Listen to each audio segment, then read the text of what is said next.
me to my knees.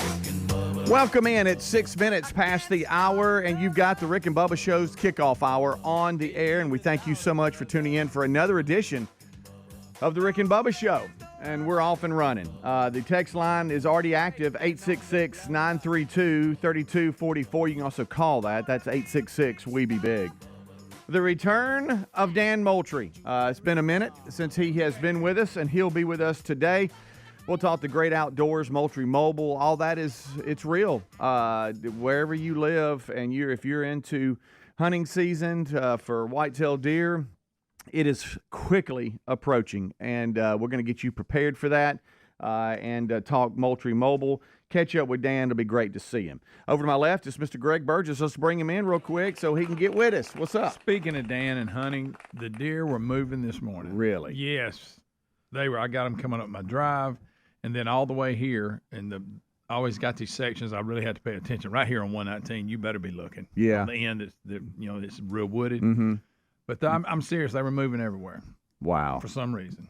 You had to have your head on swivel? I did. Yeah, it's tough when you get on in rural Alabama and just think 2-lane roads wherever you live. It's wooded. To your point, you got to be looking left, right. And you see them standing there. And you go, don't jump. Please don't jump. What are you doing? No.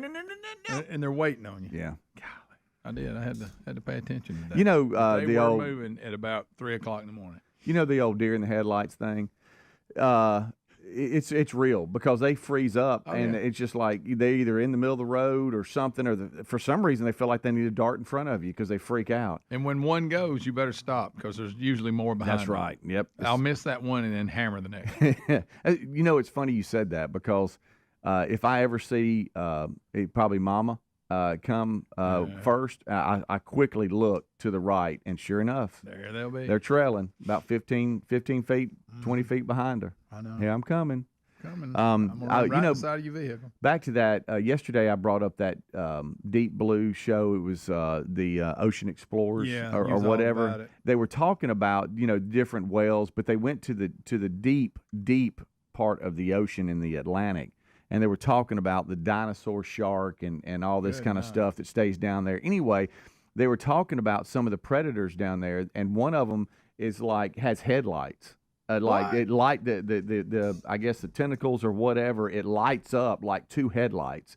And they said it's to freeze the prey. It's to they shine the light on them. They shine the light on them. Yeah, and they can't see. Okay, and then they get them. It's the old deer in the headlights thing. It's like they freeze, and that's how they get their prey. Well, how about there's some things at the bottom of that ocean we don't know like about. that right there. I didn't know there's anything down there with we don't know about that. Got its own beam. Yeah, but they have these underwater. You all about that show? I've noticed. Well, it's pretty you get interesting. A little giddy about it. It's a little interesting. It is. I saw the previews and thought I'd kind of like to watch that. Yeah. Wow, the money behind that. I don't they know got who quite funds a budget, it. don't I they? don't know who funds it, but they got helicopters and underwater this and submersibles. that. Drivable. Not drivable. We're just going to send it down. Fish with lights on. Oh my goodness, man! They're so far down there. Hey, how about squid? Hey, squid. Hey, what about when a big giant squid will just come by the camera? How about the sperm whale love squid, buddy? That's the name of it. I know. Very uncomfortable to say. Yeah. But. And then they had a squid, and you've heard about the big ones down there. Oh, and yeah. they had one come floating by, and they were like, yeah! Wow, look at that. Is that how they sounded? Yeah. I mean, it wasn't like as big as a bus, but they were like, hey, this is what the sperm whale loves. And it was a squid about the size, they said, of a gorilla. Wow. And whales are big. They're big. Animal. They'll eat a lot of squid.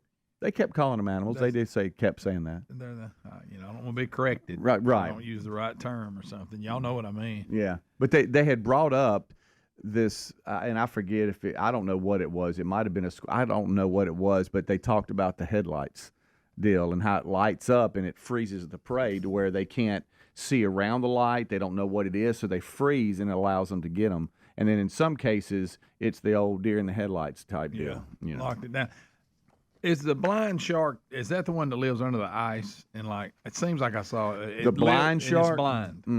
I don't know. I don't know about that. Yeah, I think it's under the ice. We can Google blind shark. I'd like for you to and see what happens. Okay. It is, if you are listening live, and it's Thursday, the 22nd, it is game day for one Greg Burgess because his son, Taylor Burgess, in Thompson High School host Grayson, and it's going to be on ESPN2 nationally. For those of you around the country that want to jump in and check it out, you can do so. And so fired up about that. College football season starts this weekend. Got a lot of action going on. One of the bigger games, of course, is Florida State and Georgia Tech playing over in Dublin. But you got other things. I know in the Montgomery market, UNA is hosting SEMO. And they're playing there in Montgomery. So there's a lot happening over the weekend, but it's exciting because this is this is the best time of the year if you're a college football fan because everybody is excited. Yeah. Right now, no one's disappointed. Yeah. You know, it's kind of like pregame. When you're out there and the special teams out there and everybody's kicking it around. Right now, everybody has hope. And we hadn't snapped it yet. And so we'll see how it plays out. But I know you're excited about tonight. Of course, high school ball on Thursday bothers me. It does. But we're kicking things off. Especially if you're a player or coach, then you got to go to school the next day. Yeah. You know? Yeah. Oh, yeah. Are you excited to the point where I know you love college football, but you love high school football. Oh, yeah, because I was raised a high school football coach. I thought everybody was at a ball game on Fridays. Everybody. Or Thursdays. But anyway, I really did when I was a kid because mother started taking us when we were babies. Mm-hmm. I mean, we couldn't even walk, and we were at games. Now, I don't remember that, obviously. No. But my early memories. That's all you, yeah. Or I don't remember details, but when Dad coached at Woodlawn, I had to be 3 or 4, the memory time. Yeah. Anyway, so yeah. It's an exciting time. And so it kicks off for us personally. I know other states have already started, but for the state of Alabama, they host Grayson on ESPN2 does Thompson, and so be looking for that if you're and a weird around tie, the country. like we talked yesterday. Taylor actually his first coaching job in high school was at Grayson. Mm-hmm. That's right. He was there 3 years. How many state championships they won? They won one. Yeah, one. Wow. Yep. Second year he was there, they won it. And I think Central Time, is it around a 7 o'clock kick? I think it is. Okay. Yeah. All right. So 7 p.m. ish tonight. If you're listening live on ESPN2. Like I say, that first game, you don't know what you got. You don't know what you're playing, who's you got. So who knows? Well, I know that you're always in the dilemma on time we wake up. This is another reason why Thursday games hurt because you got to work the next day. Oh yeah. And so you're always in a dilemma. Do I go? Do I stay? But if it's on ESPN2 with that kind of coverage, don't you just kind of go home and watch it? Yeah. Is that what you're gonna do? Yeah. Okay. Because see, the grandkids aren't coming to the game because they got school tomorrow. Yeah. So if they were coming to the game, I'd probably be more apt to go. Got it. Because I got to go stand in the Kona ice line. Oh yeah, you do. You talking about when a big play's going on? Yeah, it's 4th and short. Papa, I want a Kona. I do. We go get a Kona ice. We do. Whatever they want. And you try to look over your shoulder and figure out what's going on. The crowd yells. They sit back down. Right, and you missed it. But that's fun. Hey, that's fine. They're fun at the games. Yeah. They just want to come so they can run on the field after the game. Yeah. Both of them. Yeah. And they'll sit there and they'll get it through the game, but if they ready when they get on the field, they turn the afterburners on. Yeah, it's time to run then. And the other kids are out there too. Somebody gets knocked down. Yeah, and then always. a few cries, and you'll have one that's really too young that wanders off into it. And the other kids aren't paying. Blindsided. They're not paying attention.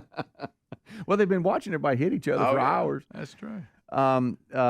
Shifting to the NFL, I saw where Sean Payton for the Broncos has named Bo Nix the starter. Well, good for Bo. And apparently, this is according to the statisticians and everybody, that Bo Nix will be the first rookie starter for the Broncos since Elway in 1983. How about that? And Sean Payton says, he's got a lot to learn, as in any rookie quarterback in the NFL, but what he has shown, that is our man. Yeah, like you talk about Elway, and Elway did it when it was not common. Yeah. There was a time when first-round quarterbacks out of college didn't start ever for anybody. And I remember Elway struggled. Mm-hmm. There were signs, no way Elway. I remember the crowd, and then, but once he figured it out. Man, he had him a time.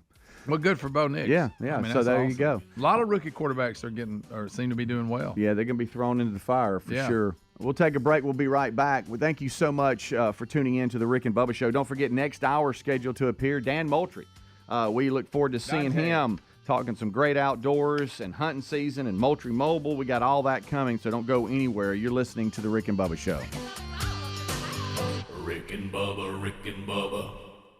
You asked, and the folks at MyPillow have listened. They're finally bringing you their most requested offer. Get the queen-size premium MyPillow for only $19.98. MyPillows are made with a patented adjustable feel that will work for your needs regardless of sleep position. They help keep your neck aligned. That's not all. Get their 6-piece kitchen towel set and famous MyPillow bed sheets for as low as $25. Go to MyPillow.com/BigBox. That's BIGV as in voice, OX. Use the code BIGBOX at rickandbubba.com. You've heard us talk about Raycon before, but there's no better time to check them out than right now. They just launched their upgraded model of the best-selling everyday earbuds. You get the features you know and love, like that optimized gel tip for a custom fit, 3 customizable sound styles, and active noise cancellation, ergonomic design, and multi-point connectivity that lets you pair with 2 devices at once. And get 15% off plus free shipping at buyraycon.com/bigbox. That's BIGV as in voice, OX. Or find the link at rickandbubba.com. Have you heard of cancer-fighting foods? The American Cancer Society discovered diets rich in fruits and veggies may actually lower your risk of cancer. You should considering doing what I do, and that's add Field of Greens to your daily health regimen. Each fruit and veggie in Field of Greens was doctor-selected for studied health benefits. Get 15% off and free rush shipping at fieldofgreens.com and use the new promo code BIGBOX. That's BIGV as in voice, OX, to get your discount. As we approach another critical election, how do conservatives come together to fight and unite? One way is by joining AMAC, the Association of Mature American Citizens. By joining AMAC, you'll be uniting with over 2.1 million American patriots. Check out amac.us/bigbox for all kinds of benefits, retirement planning, and discounts. AMAC card-carrying members get savings on travel, roadside service, and an array of other cost savings. Take advantage of 1-year membership for $1 by going to amac.us/bigbox or go to rickandbubba.com. Well, summer's here and everybody's got a favorite outdoor activity. Maybe it's golf, bike riding, boating, tennis. Ask 100 people, you get 100 answers. But if everyday aches and pains are keeping you on the sidelines, check out Relief Factor. Relief Factor is a 100% drug-free daily supplement that helps your body fight pain naturally. Give it a try at relieffactor.com or call 1-800-4-RELIEF. That's the number 4, and save on your first order. Or head to rickandbubba.com for a link. Fight pain naturally. Fight pain with Relief Factor. Our friends at TheraBreath have some good news if you have bad breath. Try TheraBreath Fresh Breath Oral Rinse. TheraBreath is dentist formulated by Dr. Katz himself. TheraBreath doesn't mask bad breath like those burning alcohol mouthwashes that can actually irritate sensitive mouths. It's alcohol-free and free of gluten with no added dyes or colors. Find TheraBreath in all your favorite retail and drug stores. Look for the bright orange cap or online at TheraBreath.com. You can find a direct link at rickandbubba.com under the sponsors. TheraBreath, confidence in every capful. Oh, look, honey, the ants are back. Wow. We leave one itsy-bitsy speck of food out, and they appear out of nowhere. Yeah, it's pretty hard to believe we used to try to get rid of these guys. Now they're just part of the family. To be honest, I liked our family the way it was before they came. I guess it's time to call Cooks. You don't have to live with pests. Get proven protection from Cook's Pest Control. Call or go online for a free quote. Cook's Pest Control. Helix Sleep mattresses are terrific, and the Helix lineup has 20 unique mattresses. How will you know which one is right for you? Take the Helix Sleep Quiz and find out in less than 2 minutes. Once you pick your mattress, Helix knows there's no better way to test it than by sleeping on it, so they offer a 100-day free trial. Don't want to take my word for it? Well, they've got over 12,000 5-star reviews. Head to helixsleep.com/bigbox to save 20% on your mattress order plus a free gift, or go to rickandbubba.com under the sponsors. Can't pay the IRS, receiving threatening letters. It's about to get worse. The IRS is hiring an army of agents targeting hardworking Americans like you. You need Tax Network USA. Tax Network USA has brilliant strategies to solve your IRS problems quickly and in your favor. They've resolved over $1 billion in tax debts and offer a best-in-class guarantee. Schedule your free consultation and call 1-800-245-6000. That's 1-800-245-6000, or go to tnusa.com/bigbox. All right, picture this. A stranger stranger with a crowbar pries open a window, a fire breaks out in the kitchen. At moments like these, every second counts. That's why you need Simply Safe Home Security. With Simply Safe 24/7 monitoring agents act within 5 seconds of receiving your alarm, assessing the situation, and sending emergency responders. Visit simplysafe.com/bigbox to save 20% on a new system today. That's simplysafe.com/bigbox and save 20% on your new system. There's also a link at rickandbubba.com. There's no safe like Simply Safe. Rick and Bubba's in Ohio. Rick and Bubba. Pass the gravy, please. Rick and Bubba. Ooh, it brings me to my knees. All right, 21 minutes past the hour. Thank you so much for tuning in to the Rick and Bubba Show. We've been talking about a number of different things, high school football, college football, the NFL. It is all here. We're excited, and hopefully you can join in with that excitement. We're also excited to have old Dan Moultrie returning to the show. It's been a minute. He'll be here today to talk great outdoors, Moultrie Mobile. Make sure you're set up. Plus, this week's RBU is going to really give us an insight to the Israeli conflict with Hamas and Hezbollah and the Houthis and all this kind of stuff. October 7th, the war against Hamas through the eyes of an Israeli commando officer, Captain Elkanah Cohen. He is going to be with us. He's a reservist and the captain of an Israeli elite commando unit. And after his time fighting with in Gaza himself, he wrote the book. And the book will be published on the 1-year mark of the start of the war, which is October 7th this year, 2024. Hard to believe it's coming up on a year, but it really is. And he was there on October 7th. He can give you the account of what he went through and fellow soldiers, and so that's going to be this week's RBU. Looking forward to that. All right, so yesterday, you know how sometimes you can go onto these streaming platforms and it says recommended for you, and it's based on what you've seen. Yeah. And it's like, hey, I don't want to ask you what they said for you. Because you watch this, we recommend this, or we think you'll like this. And because you watched The Summer I Turned Pretty. Right? Yeah. But I went over to HBO Max and to see Hard Knocks. See, because I wanted episode 2. I was like, hey, Terry, she had dinner with some of her girlfriends. They were going over to one of the houses and going to have a good time. And so I'm like, I'm here by myself, and hey, I'm going to check out Hard Knocks with the Bears. Well, I go there, and recommended, for you or whatever was In the Eye of the Storm.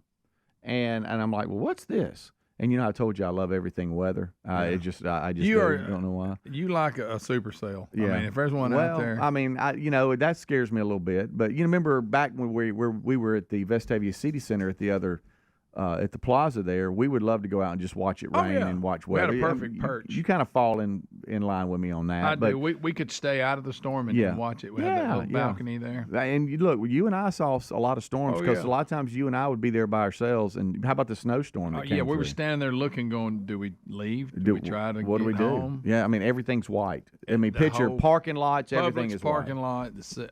You know what we did? We locked it in 4-wheel drive and went home. Yes, we did. It took a minute. It did.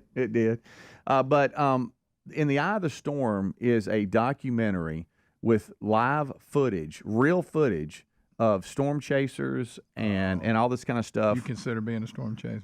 No, but it's a lot of and it happened in 2022 and there was some in 2023. These tornado outbreaks in the Midwest, and it starts with like storm chasers and them getting caught in it, and some of them literally freaking out. So you watched the fake movie. But this was real. This was real, and then it would be like these supercells, this a 4 or 5, and it's coming up on one of the cities, and they're like, here it comes, because in the Midwest everything's flat. Oh yeah. Whereas where we live, a lot of it, is you got you a mountain, you got you a ridge, and sometimes the tornadoes they hide from you.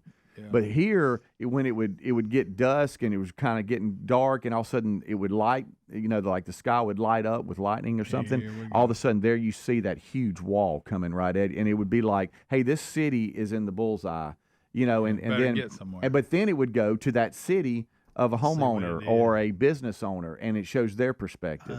And it was pretty good. It's got different episodes, but I got locked in. I'm already in episode 2 or 3. and just kind of watching it on different, like it would go to like the meteorologist for that city or that market. Yeah. And talk about their perspective. One of them actually hit one of the TV studios, and they had to go into their little bunker, and they're still live in the hall. Oh, you know, wow. and As the building's yes, being and then blown you away. got the storm chasers that go from I'm chasing the storm, I'm really into this, and then oh my gosh, it's hitting the city, and then they come up on the city. And it's just devastation, and they go into a rescue mode then and start going into homes and pulling people out. And this one lady it was a 2-story house, had the top story literally ripped off. And they thought, okay, we're going to pull up, and there's nobody going to be alive. And she comes crawling out with her dog in her hand, and they're like, how are you alive right now? You know, and they jump in the car and then go through the process. Then there was a couple of storm chasers that took the wrong turn. You know, you see this a lot. Uh-oh. You saw this in Twister, the movie, Sure. and in Twisters, you see it, and you're like, okay, it's going this way. There's a road here. Let's get in front of it and get around to the north side or the south side, and then we'll be out of the way. They took a wrong turn and ended up being in the heart of it. The line, right? Yeah, but they've got GoPros and phones and cameras, Good. and so they have some of the audio was still rolling, and you hear them screaming, and then they get out of the car and it has no windows. Everything's blown out. Half of it's flat where something fell on it. It's just it was pretty intense, but it's in the eye of the storm. The eye of the storm. Yeah. Did you say HBO Max? Yeah. So I never watched Hard Knocks, but that was Didn't get to it. that's what I was wanting to watch, but I never watched it. I've seen. I think there's only 2 episodes of Hard Knocks out right now. Okay. And I'm caught up. It's pretty good. I know Helmsley was disappointed we didn't watch the off season with the Giants. Yeah, I know. He was really adamant about that. Yeah, I know. Maybe I need to go back. And I would really enjoy it, but I think it was just I didn't Something have the about time. the at off-season that time. just didn't grab me. Right. Even though it probably would be very interesting. Yeah. But speaking of rookie quarterbacks, the Bears have him one. That's right. I They've wonder already how- named him starter. Oh too. yeah, Heisman Trophy one. I wonder how he'll do. On Hard Knocks, he looks like he's picking it up pretty quick. And Yeah. of course, Greg, they're highlighting it. Yeah. You're just seeing, mostly the good stuff.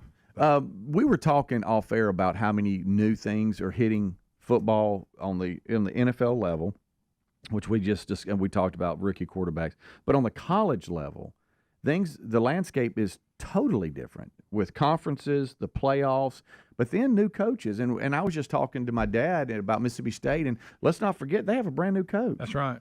I mean, what are they going to look like? Brand The new last quarterback. guy didn't last long at all. No, he was the defensive coordinator with Mike Leach, and then he came over. Great think guy. It was almost a sentimental thing. He was Leach's coordinator. Well, Let's if you remember keep the players together. when the unfortunate passing of Mike Leach, it was at a time where it was in the middle. It was between, help me here, but wasn't it like early December? I can't remember, but it was between. It was at a time where it was almost too late to hire somebody and whatever. And he was the defensive coordinator. The recruits coming in, the players loved him, and it was like, okay, this is.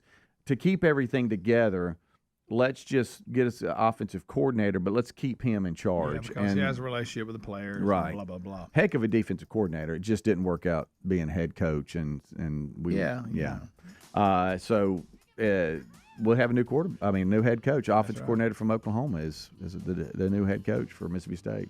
Well, I mean, heck of a recruiter, I hear, and we'll see how they look. Yeah, I think right. the quarterback came from Baylor.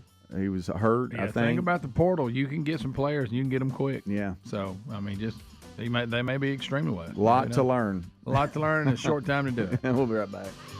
Rick and Bubba, Rick and Bubba.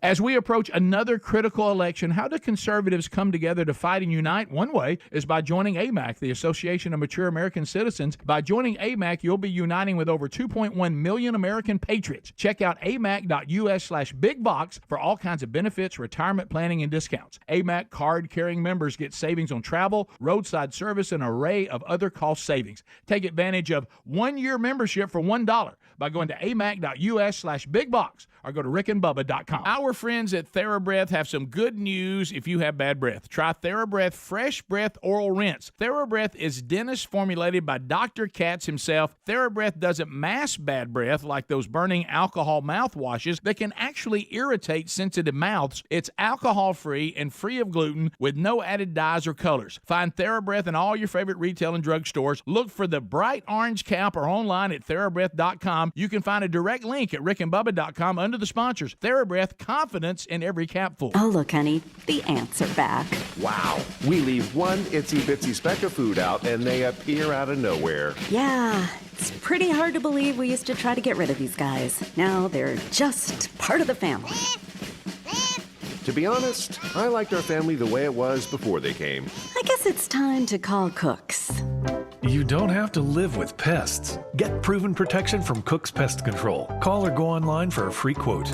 Cook's Pest Control. You asked, and the folks at MyPillow have listened. They're finally bringing you their most requested offer. Get the queen-size premium MyPillow for only $19.98. MyPillows are made with a patented adjustable feel that will work for your needs regardless of sleep position. They help keep your neck aligned. That's not all. Get their 6-piece kitchen towel set and famous MyPillow bed sheets for as low as $25. Go to MyPillow.com/BigBox. That's B-I-G, V as in voice, O-X. Use the code BIGBOX at rickandbubba.com. Can't pay the IRS? Haven't filed in a while? Receiving threatening letters? Yeah, it's about to get worse. The IRS is hiring an army of agents targeting hardworking Americans just like you. You need warriors on your side. You need Tax Network USA. And at tnusa.com/bigbox, Tax Network USA has brilliant strategies to solve your IRS problems quickly and in your favor. For instance, they discovered a limited time special offer that the IRS is willing to waive $1 billion in penalties. Find out if you qualify before it's too late. And never call the IRS alone. Let Tax Network USA and their attorneys handle it. They have preferred direct lines to the IRS. They know which agents to use, which ones to stay away from. They've resolved over $1 billion in tax debts and offer a best-in-class guarantee. Schedule your free consultation now.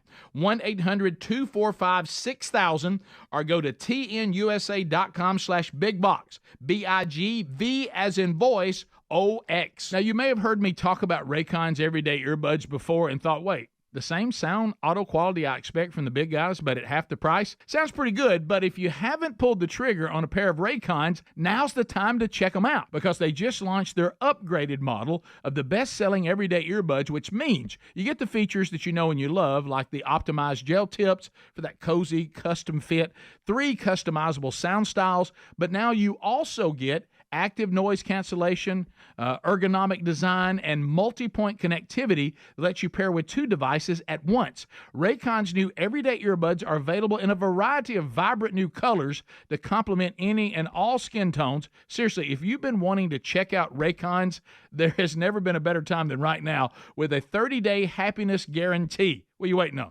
Get 15% off plus free shipping at buyraycon.com/bigbox.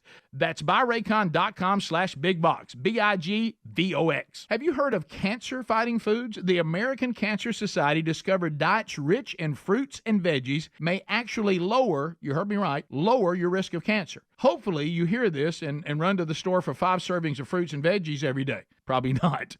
Maybe you should consider doing what I do. That's add Field of Greens to your daily health regimen. Each fruit and veggie in Field of Greens was doctor selected for studied health benefits. There's a heart health group, lungs, kidneys, and metabolism groups, even healthy weight.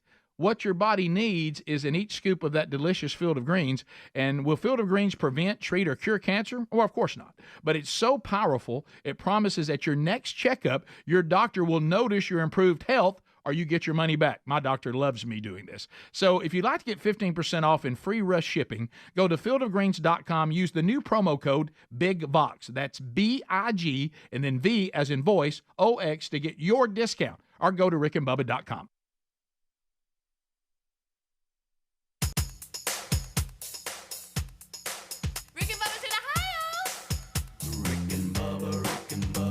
Pass the gravy, please. Rick and Bubba, Rick and Bubba. Ooh, it brings me to my knees. Rick and Bubba, Rick and Bubba. I can't start another Rick and Bubba, Rick and Bubba. day without 'em, brother. Rick and Bubba, Rick and Bubba. Ooh, there is no other Rick and Bubba, Rick and choking on their blubber. 25 minutes until top of the hour. Thank you so much for tuning in to the Rick and Bubba Show's kickoff hour. We thank you, as always, for making us part of your day. The text line is active. We are looking over at them a little bit, 866-932-3244. That's the same number we're always promoting, 866-WE-BE-BIG. It just comes out to be 866-932-3244. You can call or text that line, and now we see your text. Oh, yeah, we do. And the emails, everything is still the same as far as how you can communicate with us. That's just an added feature, and so it's a quick way to get something to us because sometimes we can't check email right during the middle of the show. But if it's something a little bit more in depth or whatever, you have that email option as always. All right, so I was catching up with Dan, Greg. We both were. He is here. Good to see Dan. The Great Outdoors is going to be a conversation for the next segment, and talking with Tommy Lenore, David Moore, and the crew down at the Lenore Farms and stuff. It's real. Well, now, and you know what we start sending? You know it's this time of year when all of a sudden here come the deer pictures from the game cameras, from the Moultrie mobiles. Oh, well, we got our horns. Let's see what they look like. Will they be here in a couple months? Are they just traveling through or going to hunker down, get nocturnal? What's the deal? But right now they're out. They are in the middle of the fields, and it's funny because you can tell the pictures that come through, like in the middle of the day or whatever, no pressure or whatever. It's just different, They're all hanging out with each other. They're not fighting. Right, exactly. So it is time, and we'll talk to Dan, and we'll also talk about the Moultrie Mobiles and some things they've got going on. And I was sitting here looking at the gift or the prize today for Match Moultrie, which is it's always that last segment. Dan comes up with some trivia. And then we open the phone lines, and y'all try to win it. But the prize is going to be the Edge 2, the Edge 2 Pro, and a feed hub unit. And so it's a big deal. And they'll be talking about that. The Edge 2 Pro, I think it's got about $100 value. Edge 2 does, and the Edge 2 Pro is about $140. Come on. So you're getting those two, and then come on. You got the hub. So that's going to be kind of cool. Anyway, we'll talk to Dan about that coming up during the main show next hour. Speaking of hunting, did you see this story out of Alaska? I think it is, where there was a deer hunter. You've been to Alaska. I have. It was absolutely beautiful. I've always wanted to go, but wow, what a trip that is. Tyler, what year was that? Gosh, I'm terrible. What's wrong with me with years? And we were in the old that? Studio. Yeah. I'm going to say 6 years ago.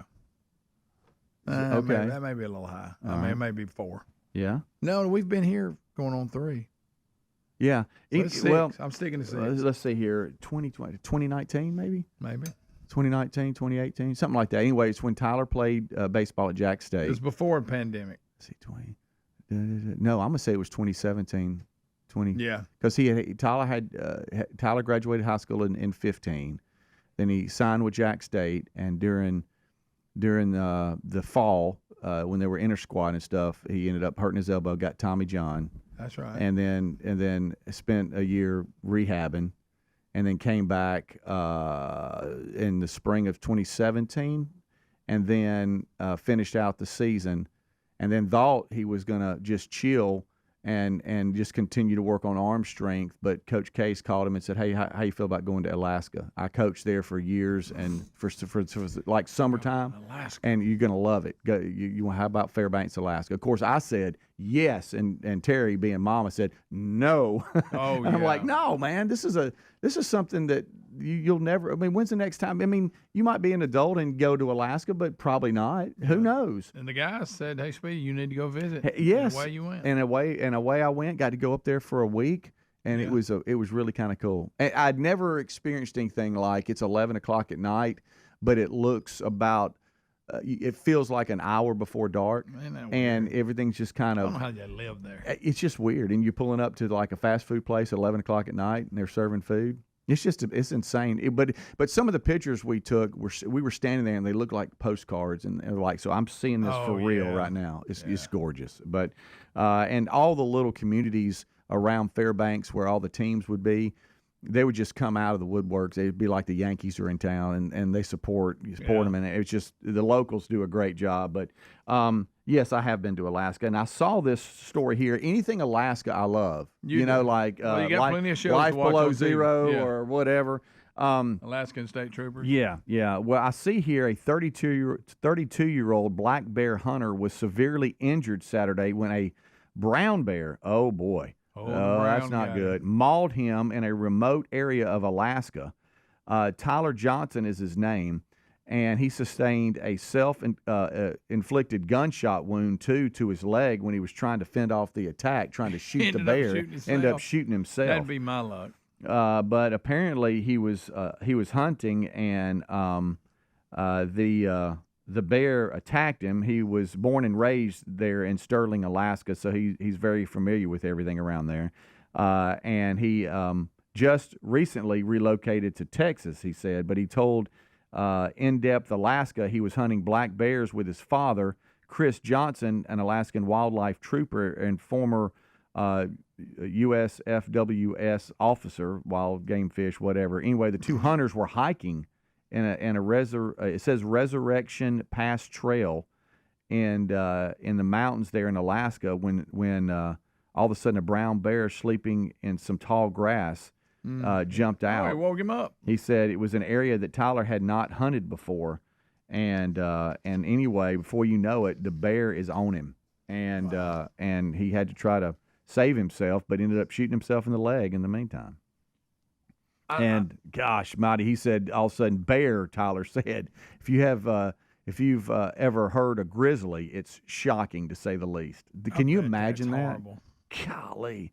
He says it wasn't even a warning growl. It just, all of a sudden, it was a growl, and then it was on you. Yeah. And he closed in quick. He said he started yelling at the bear, and the bear put on its brakes and turned towards me. His dad was yelling. That's what, and so, that's what they say. Get your arms out wide, start making some noise or something to make the bear go. It's not worth it. But then it turned to Tyler and got him. Figured it was. Wow, we read stories all the time. There was one again the other week about the bear attacks, and then they talk about this bear spray. Oh, do you think that? I mean, so I got a can of spray. That's my defense, me and the bear, and I'm gonna fight him off with a can of spray. Really? We hear about that, but I also saw an article today. I can't remember. I assume it's Colorado, Montana, or whatever. They were talking about how the bear numbers were low, many years ago. So they put restrictions on them, and now there's too many. I mean, the locals that live there go, look, they're eating our cows. Mm-hmm. We have to deal with them. They say basically, I mean, look, they're back and thriving. Maybe we need to start giving out a few more tags and see if we can thin these things out because they've completely taken over. Right. Which you don't want a bear taking over. You don't want a bear taking over. Not at all. It is refreshing, though, where we hunt. And just talking local, just personal stories. At this point today, that when we walk the trails or go out, we don't have to look. Right now, we're not worried about, oh, my gosh, is a bear going to jump out? Yeah, and we got black bears. We do. Not they're many, out there. But they don't seem to. And we got panthers. I'm not talking about black panthers, but we got the Florida panther that's come on over because it doesn't know state lines. No. But there's been black bears sighted around my house. Mm-hmm. But they're not many. Yeah, just covering Georgia up. I mean, we have relatives over in Georgia. They send us pictures all the time. Oh yeah. Of black bears just walking around. It's just part of their routine. And they're like, well, there's one in the yard. There you go. Great. It's just a different feel, isn't it? There's one in the trash can. Here I go again. National Geographic watched a show on the Florida panther in the Everglades and everything. So you like watch that. Florida panther. It's how about they get hit by a car if you don't watch it? Oh yeah, yeah. So they're kind of like possums. Yeah. Hey, good night. Their worst enemy is the vehicle. But the old panther or the mountain lion or the bear, as of right now. Yeah, we don't. It's just not part of our routine walking a trail. Yeah, we don't go hunting. Let me make sure I got my bear spray with me. No. We'll take a break. We'll be right back. 866 We Be Big. Rick and Bubba, Rick and Bubba.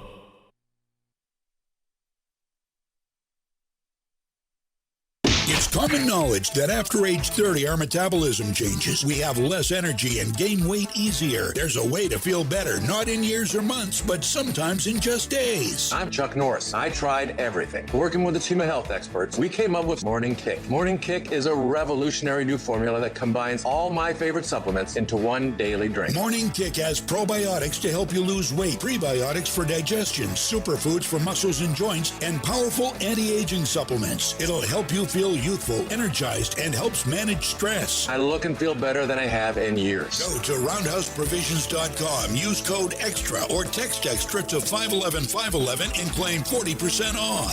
Roundhouseprovisions.com, code EXTRA. Every purchase comes with our 90-day money-back guarantee. You can be feeling these changes within just a couple of days. Text EXTRA to 511-511. These statements have not been evaluated by the FDA. This product is not intended to diagnose, treat, cure, or prevent any disease. Message and data rates may apply. Paid for by Roundhouse Provisions.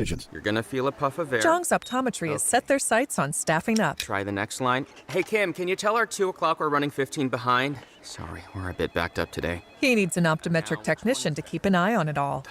Where are the dilation drops? Indeed can help him hire great people fast. I need Indeed. Indeed you do. You can schedule and conduct virtual interviews all from your employer dashboard. Visit Indeed.com/credit and get $75 towards your first sponsored job. Terms and conditions apply. You know, as they say, one person's personal information is another person's treasure. Exactly. That's why I use NordVPN every time I surf the web. Features like Threat Protection Pro's safeguard devices from phishing websites and disable intrusive ads and trackers. Just check NordVPN.com, grab the deal, and see for yourself. NordVPN. Cybersecurity built for every day. What's better than one win? 3 wins. With Straight Savings, you keep your own phone, get one line for only $25 a month with real unlimited data, and get rewarded with a $200 phone credit after 12 months. It's a win-win-win. Head to Walmart or visit straighttalk.com today. Switch to Straight Talk. Less dollars, more sense.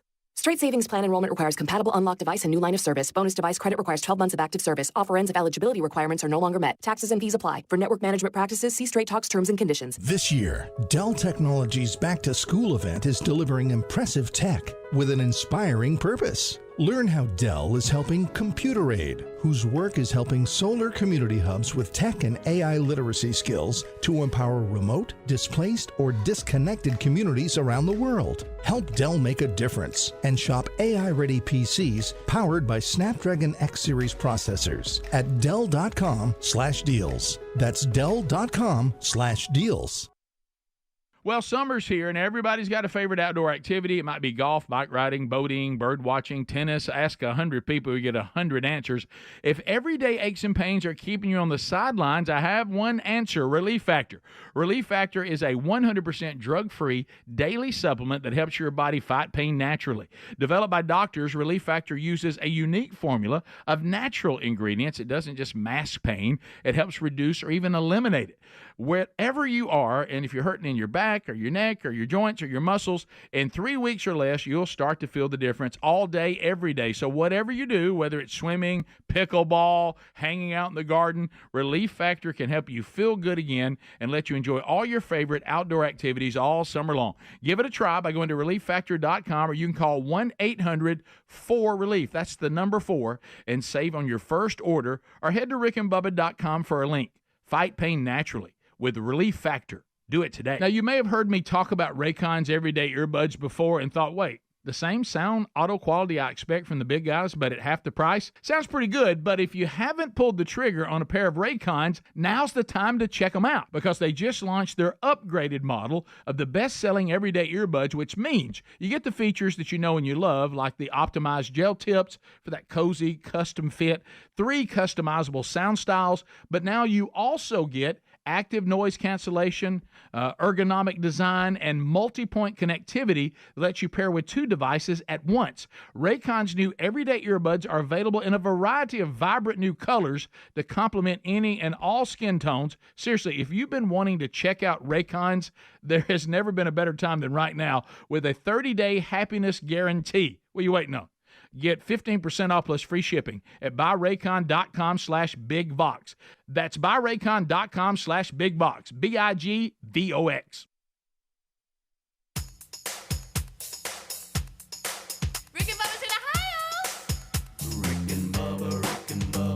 Pass the gravy, please. Rick and Bubba, Rick and Bubba. Ooh, it brings me to my knees. Rick and Bubba, Rick and Bubba. I can't start another. Rick and Bubba, Rick and Bubba. Day without 'em, brother. Rick and Bubba, Rick and Bubba. Thank you so much for tuning in to the Rick and Bubba Show. 866 We Be Big is our number. This portion of the show, oh, looky here, Greg, is brought to us by helixsleep.com/bigvox. That's BIGVOX.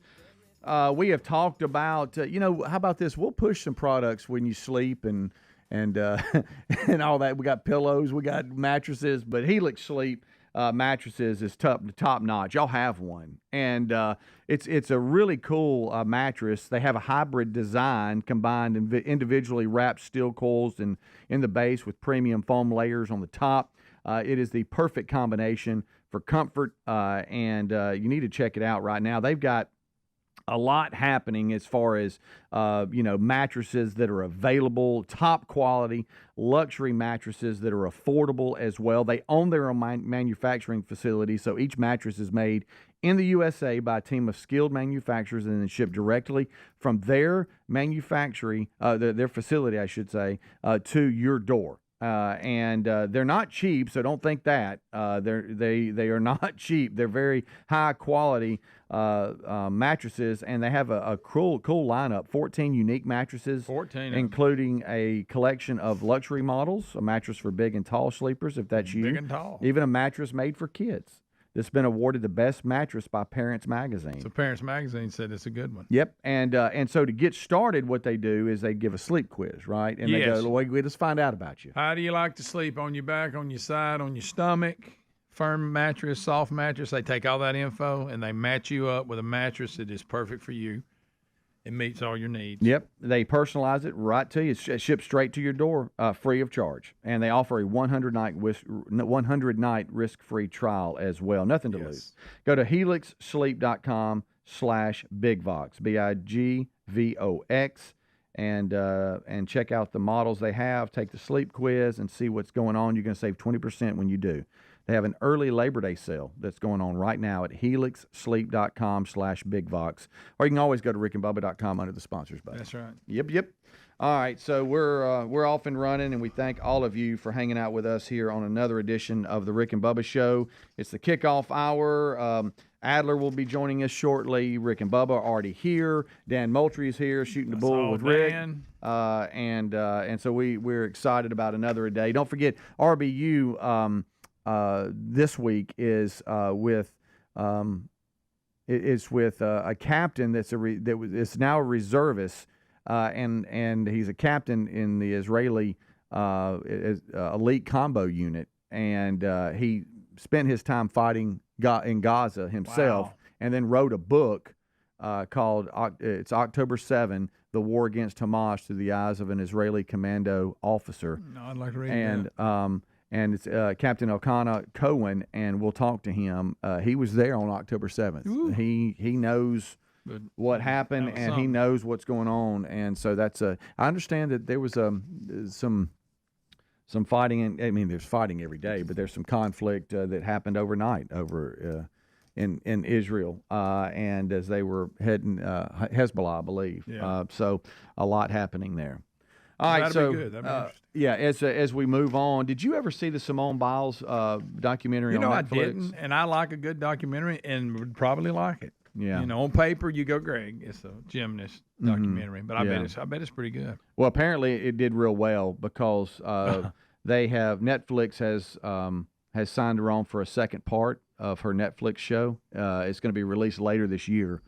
And, sometimes, you get these streaming services and you're like, okay, it did good, but it's not worth a new one. Yeah. Well, they renewed so they made enough money off of it. They said, let's do it again. I guess so. And I know Rick saw it and he liked it. But Rick's big on gymnastics. A lot of people don't know it, but he actually did a little gymnastics as a child. Yeah. He don't tell that a lot. Nothing wrong with it. Right. I'm just saying he tries to keep it down.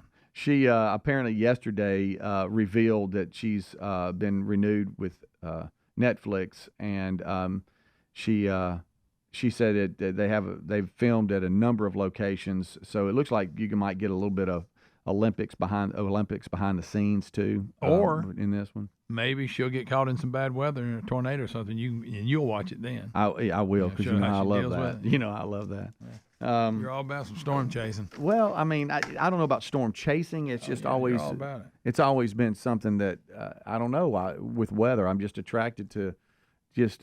I don't know. I'm not happy there's tornadoes and hurricanes, but I don't know. Well, I know you're not excited. Yeah, I don't want anybody to think that, Yeah, because these storm chasers, sometimes they'll be like, this is like an EF 4 or 5, and they're like, oh, that's beautiful. And I'm thinking, well, I understand. I understand what they're saying, but it's not beautiful. It's destroying people. And I know they don't, You're right. I know what they're saying, But think about this. If that's what they do and they're all about it, they catch themselves going, how much storm kick up? Let's say they go out and nothing happens. They're like, right. Nothing happened. Right. I mean, they catch themselves going, I really hope we have a big tornado. Right. Yeah. Because that's a weird place to be. It's like, oh, yes, we got one. Great. Let's go. Woo. All the destruction. Don't worry about that. Don't worry about that at all. No. Well, yeah, I'll watch something with weather. But in the eye of the storm, you need to watch. Eye of the storm. Yeah, come on.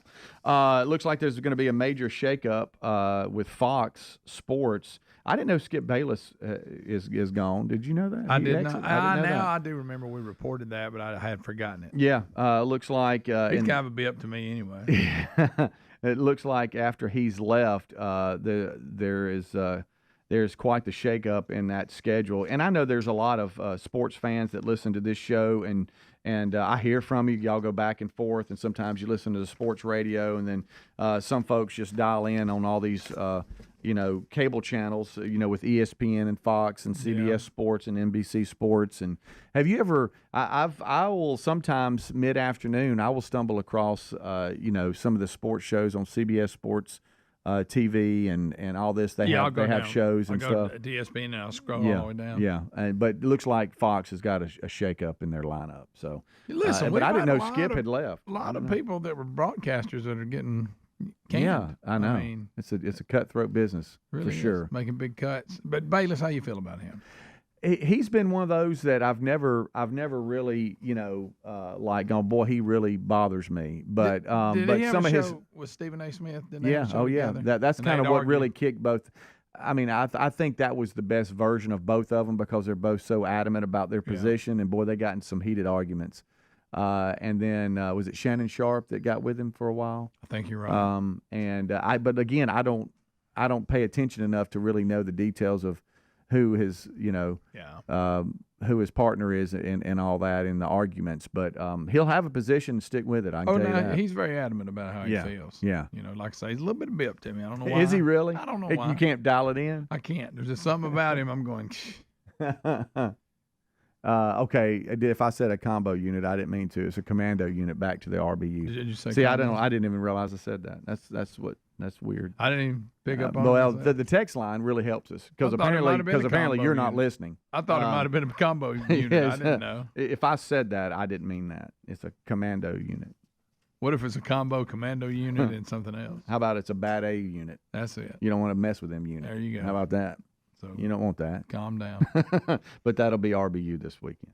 All right, so we've been hopping around. It's kind of what we do on the kickoff hour, getting ready. So next hour, we got Dan Moultrie. He's already here. Great outdoors. And then Rick and Bubba join us. Adler has just arrived, so we're off and running. We're ready to go for another edition here of the Rick and Bubba Show. Don't forget, too, there's a lot happening at themanchurch.com, burgessministries.com. It is an active month. I'm talking about active month. As someone that's a part of that and helping organize the schedule, it's a busy one. So if you are wanting to know when a man church might be coming towards you, just go to themanchurch.com, click on events, and, buddy, you have got a bunch. You have got a lot. We have speakers all over the place. Busy time. All right, we'll take a break. We'll be right back. Don't go anywhere. Another edition of the Rick and Bubba Show underway.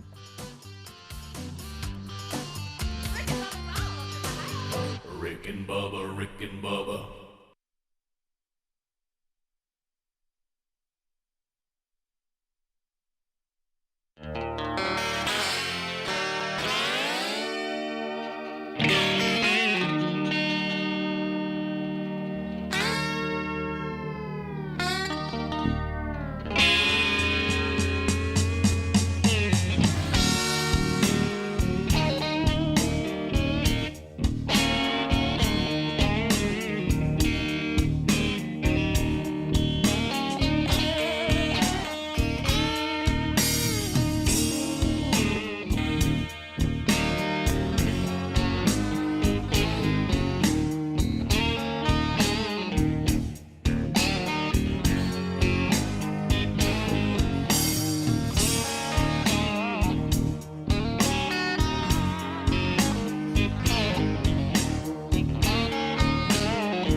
This is the Rick and Bubba Show. Watch more at blazetv.com/Rick and Bubba.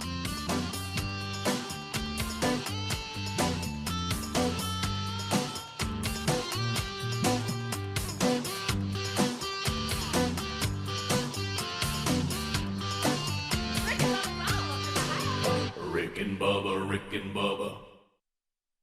The hour, here we go. From the Big Boy Studio, another hour of the Rick and Bubba Show has begun. Kickoff hour is behind us. We start this hour with the national anthem.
And the Rick and Bubba Show rolls on. We thank you for being here. Speedy and the real Greg Burgess have knocked out the kickoff hour for you. And we thank you for being with us if you've already captured that today. If not, you can catch it on the daily archives, either on our YouTube channel or our podcast channel. Eddie Van Adler now joins us, the YouTube experience enhanced now. He'll drive that bus the rest of the way. Hello, tubers, whether you're catching us live or archived. Also, a best of hour every day on Blaze TV, if you're a Blaze TV subscriber. Also, America's boldest radio stations give you another live option. If you don't have an affiliate, our Rick and Bubba TuneIn app, another live option. And then you got archives, audio only, on our podcast channel. Full archives every day, a best of hour there as well. So whether you're live or archived, we're glad you're here. Missing one, the silver-tongued one, the man with a golden voice, professional lunch eaters man of the year, the inventor of pizza and a cup Shakespeare's worst nightmare, and the master at a King's English. Ladies and gentlemen, put your hands together for Bill Bubba Bussey!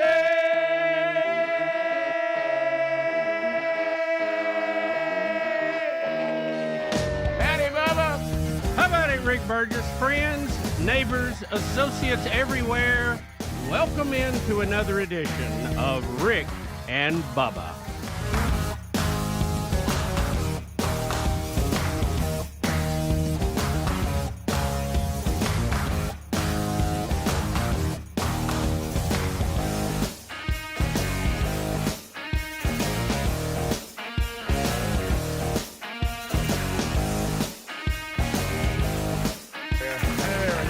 Sounds pretty good there, Rick. Yeah, a little. Well, that's what I told you. This thing that plugs into my iPhone, it gets shorts in it pretty easy. I don't think it's really designed for how hard we treat it. Swapping phones in and out. I think it's kind of designed to be plugged in and stay there. The in and out is very unkind to it. But Bubba, welcome back to another day. I mean, you can almost feel it out here. You can feel. Don't look him in the eyes. Dan Moultrie's walking around. I mean, yeah. I mean, we had to drag him out of the woods. He's speaking Dananese. You'll need an interpreter. And apparently, now this is the thing you have to watch out with Dan, is he's toting tons of prizes, but what he's gonna make you do to get them, who knows? You know, I mean, we call it match Moultrie. Yeah, it's not a trivia question because the answer is somewhat always in doubt and in jeopardy. So we just go with you got to get the answer Dan has, whether it is factually completely correct or not. No. So he told me everything he's giving away. We have it here on the list. I mean, he's giving away. I mean, it's going to be It's going to be worthy of your time. But who, like Bubba said, who in the world knows what you're going to have to match? And as long as you get what he's looking for, that'll do it. And he was telling me, Bubba, and I told him, I said, you really almost need to talk to Bubba about the technology of this feed hub. Mm-hmm. And you can tell that, maybe somebody younger told Dan about it, but it's we'll have Mark Oles here today with Moultrie. I think he probably can lay it out a little better than maybe I could or Dan could, but it's high tech, baby. I mean, it is high tech. I mean, when you're thinking about things like it sends to your phone, I think you got corn hanging up your spin. Or you're getting low, time to fill up. Yeah, but what about the fact that it's set up now where if corn, what does that thing spins around in there? Yeah, the spinning thing. The spinning thing. Mm-hmm. If corn gets it clogged, it'll say, got a clog. It'll rotate it backward, try to throw the corn out and say, hey, I think we're good now. Well, that's impressive. How about how you like that right there? That's pretty impressive because it does get clogged up. Yeah, so anyway, we will see as we inch ever closer to hunting season. You have to watch us as men who love the great outdoors and love football. We're about to roll into what we say the old time of plenty. Yeah. I heard the kickoff hour talking about this. This is one of those interesting moments where no matter where you listen to the show or you watch the show, if you have ESPN2, you can actually watch the team that Greg's son coaches, the Thompson Warriors, out of Birmingham. They'll be playing tonight on ESPN against the team that Greg's son coached before, his first 3 years of coaching, and that's Grayson out of Georgia. So those two powerhouses face off tonight on ESPN2. So, when you hear us talk about these things that you're like, that's their little world in there, this is an opportunity no matter where you are. You can watch them play. That's right. And both of them have a really strong program. So, now you don't know until you get on the field and see who's got what each year. Every year is different. Every year is different. As, of course, now there is a lot more recruiting now and people moving to be part of programs. So I don't know that this term sits like it did at one time, but I remember Dad referring to high school versus college, and he says in high school you just play with what the mamas bring you. Yep. But now I'm not sure that is as accurate as it once was if you're one of these big powerhouse programs. I think some people are more apt to pick up and move now. No, but it happens a lot. Happens a lot. But as long as you're doing it legally, meaning you do move to the area. Yeah, now, no where it gets a little shady is if you got an address turned in and nobody can really document that you live there. Yeah, some of that too. Yeah. Right. Sorry about that. I didn't mean to bring that up. You remember all the games people used to play with. Daddy lives over here, Mama lives over there. Yeah, I mean, it gets very complicated with the family the way it's broke up nowadays. Yeah. And multi-tiered and right. I don't live with either one of them. I live with my grandmama, right, and she's in the region, so. Or you can do it the way most of the powerhouse programs do it. You just use an apartment complex. Right. And, you just have one central place right, and stack everybody. And all families who want to play for you, they move there. That's it. Right. It's like an athletic dorm. No, I won't, for the whole family. I won't mention the program, but there was a new coach that showed up at a program, and his first question was, "Where's the apartment complex?" So that we can be competitive with the other schools who have. That's right. You got to have yours. So, that's real. That's real. That's not played around, and perfectly legal. Oh yeah. If they actually move. Right. So, I won't say that again. So anyway, we'll do Moultrie coming up here next. We'll dive off into that, and then tonight, if you want to watch a little high school football action, you got that on ESPN2 tonight. And then college football, Week 0 kicks off this weekend. Preseason for the NFL, I think, is in Week 4, maybe. I think they're getting close to here's the team. Yeah, because I know Sean Payton just came out and announced Bo Nix as the starter for Week 1. Good for him. He'll be the first rookie quarterback starting for the Broncos since 1983 when Elway started. You talking about No Way Elway? Yep. Remember that first season? Yeah. I heard Greg and you talking about that. Them early years can be tough. Yeah. But we'll see how it goes, and so we'll unpack all that for you today. I know that the Democrat National Convention is still going. I just can't watch it. No. But we'll unpack some of that today, I'm sure, as that sideshow continues. All right, we'll come back. We'll jump in. We'll interview Moultrie. Mark Oles with Moultrie. We'll decide what they have going on and give you a chance to win something cool. We'll be right back. Rick and Bubba.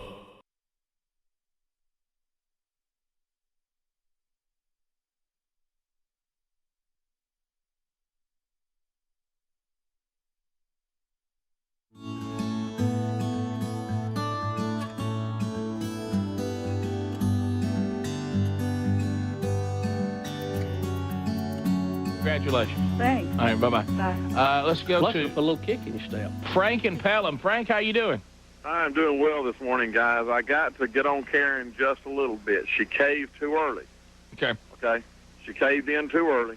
I believe there ought to be a little bit of magnetism. Yes. Years ago. I think Paul Harvey probably talked about it one time.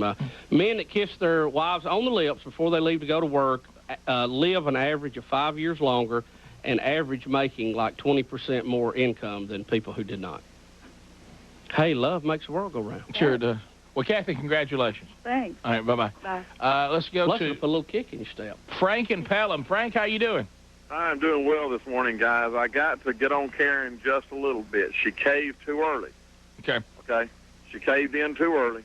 I believe there ought to be a little bit of magnetism. Yes. Okay? There needs to be a little bit of magnetism between the two before the lips connect.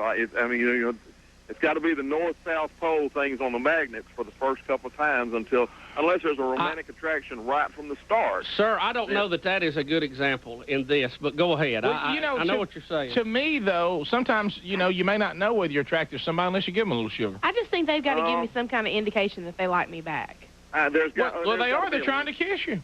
Well, There's gotta be a little attraction, not just physical. Okay, not a physical attraction. I'm talking about the other kind of attraction. I think a little bit of a love attraction before the kissing starts because, like you said, the passion starts flowing when the lips connect. Well, it never did when my mama kissed me good night. Hey, well, okay. Well, we won't go Frank, there now. Frank, I know we're from the South, but Frank. to me, kissing is not always about. It's not as serious as you're making it up. Frank, here's the bottom line, Frank. Here's what we were trying to point out, okay? When we came up through high school and college, we were going out on a lot of dates, having a lot of fun, and it wasn't because Rick and I were, the best-looking guy on campus, all right? You can see that very clearly now. But what we hear from a lot of these interns that are here, they never go on dates. They never have a date. They never get a good-night kiss, and we're just wondering what's the deal. I don't know. Now, I'm one of those that grew up fat, chubby, and ugly and had the hand-me-down clothes, and the girls never went out with me or anything like that either. So, but still, I just, when the right girl came along, I knew it was time. Then there was that magic moment behind the school on a party night. And, oh, sure. And, okay, but... Oh, sure. Karen, don't cave, man. Hold on to those values. That's right, Frank. You got to... Look, we're not... And I'm I think 48, Frank, I'm 48, so I'm not that much older than you guys. Frank, giving somebody a friendly kiss is not losing your values. I think you're missing our point. Yeah. Our point is they're making too much out of it. Yeah. No, by value, I mean the mystery. Okay, don't give them too much too soon. Well, that's why make them wonder. That's why we said. That's why we said kiss on the cheek and grab just the corner of the lip. We're not talking about giving too much too soon. We're talking about getting a kiss sometime in a 5-year period.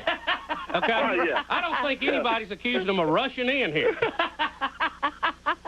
The big dilemma I've got is. We understand what you mean, Frank. And this is the thing that makes Please it tough. take it a little more lighthearted. My wife really wants me to shave this from a comfort standpoint on kissing. Mm-hmm. Okay? Yes. But when I shave it, she says I look better with it. Now, what am I supposed to do? Rick, that is, I'm afraid you're into the classic discussion of which outfit should I wear, the red or the black one. And you go, the red one. You go, why do you pick that? Well, I just like the red one. And then she shows up in the black one. Go, why did you pick the black one? Well, I liked it better. You go, well, why did you ask me to start with? The last time I shaved this off for the same reason, because I'm going to tell you something. If my wife says, I really would enjoy us being, in our private time more if you didn't have that, I'll shave it off today if it'll make a difference and not care. But when I shaved it off last time, she looked at me and went, And I went, what? She goes, I think you look better with it. And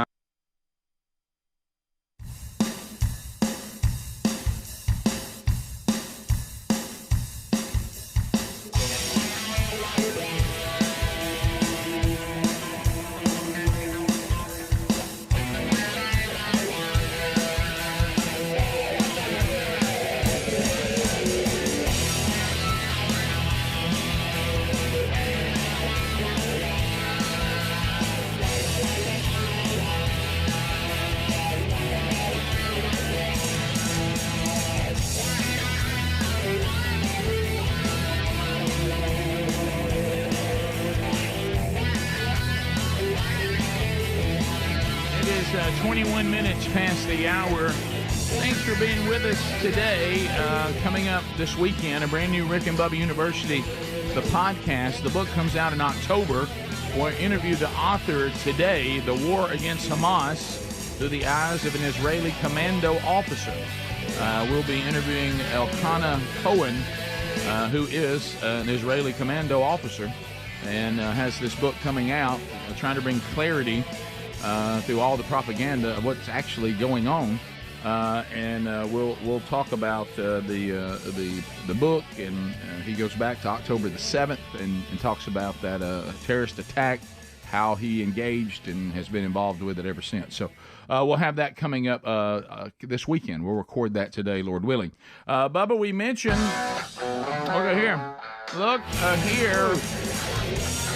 It is, it's Moultrie time, baby. It's been a while. Yep. It's been a while since Dan's been here. Dan, welcome back to Rick and Bubba. Good morning, guys. How about it? How about it? Isn't that good to hear that music? Yeah. On the so hunt. good. Dan, what have you been doing? Had you so busy here lately? You know what? Mark's keeping us pretty busy. Mark's got things rolling down there. This isn't that old just go and lay by. No. They making that mule pull that cart now. So you mentioned Mark. That's Mark Olis with Moultrie.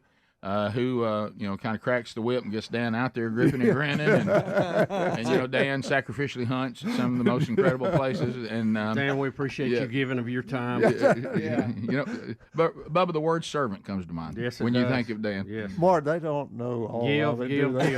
There's a little bit they don't see. I'm a little jealous too. No, you don't know what you said. Rick, I'm worried Dan's gonna give out. I give so much. I tell you this, I was impressed with Dan because Instagram for Moultrie, y'all put out. Were you in a photo shoot? You look like you had some pretty cool some stuff. They had Dan looking like a woo. Mark, you look tough, big boy. That just shows you can dress up anybody. Would you go as far as like the man? Would you go as far as say possible makeup? No, he's just like, hey, don't mess with me. Here we come. There we go. I'm the man. I'm Dan. Yeah, it was. That looked good. It was looked real good. Yeah. So anyway, we're gonna give away some cool stuff today, but really we're just trying to get caught up. I mean, here we go. I mean, we're heading into that most wonderful time of year when you have deer hunting kicks off. I know we do all kinds of hunting, and you love turkey and everything under the sun, but deer season, something about that brings.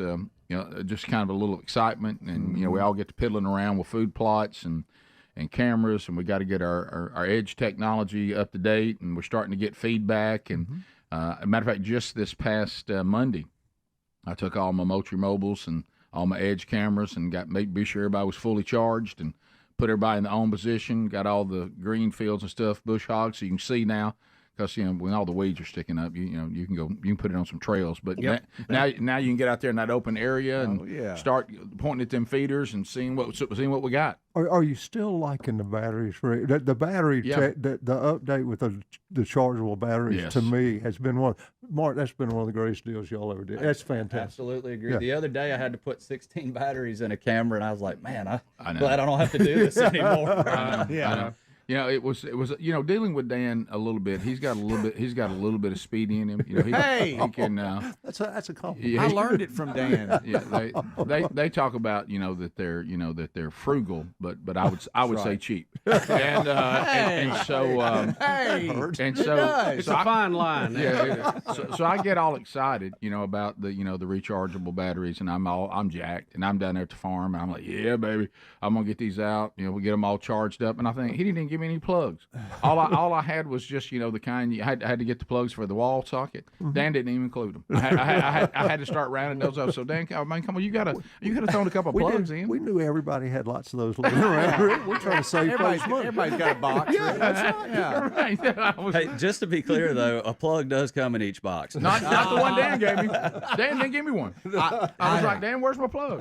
You probably lost it in the parking lot. No, I expect to go to the old camp house, open the box at came in and the plug is No, exactly. Dan gave me boxes with no plug. No.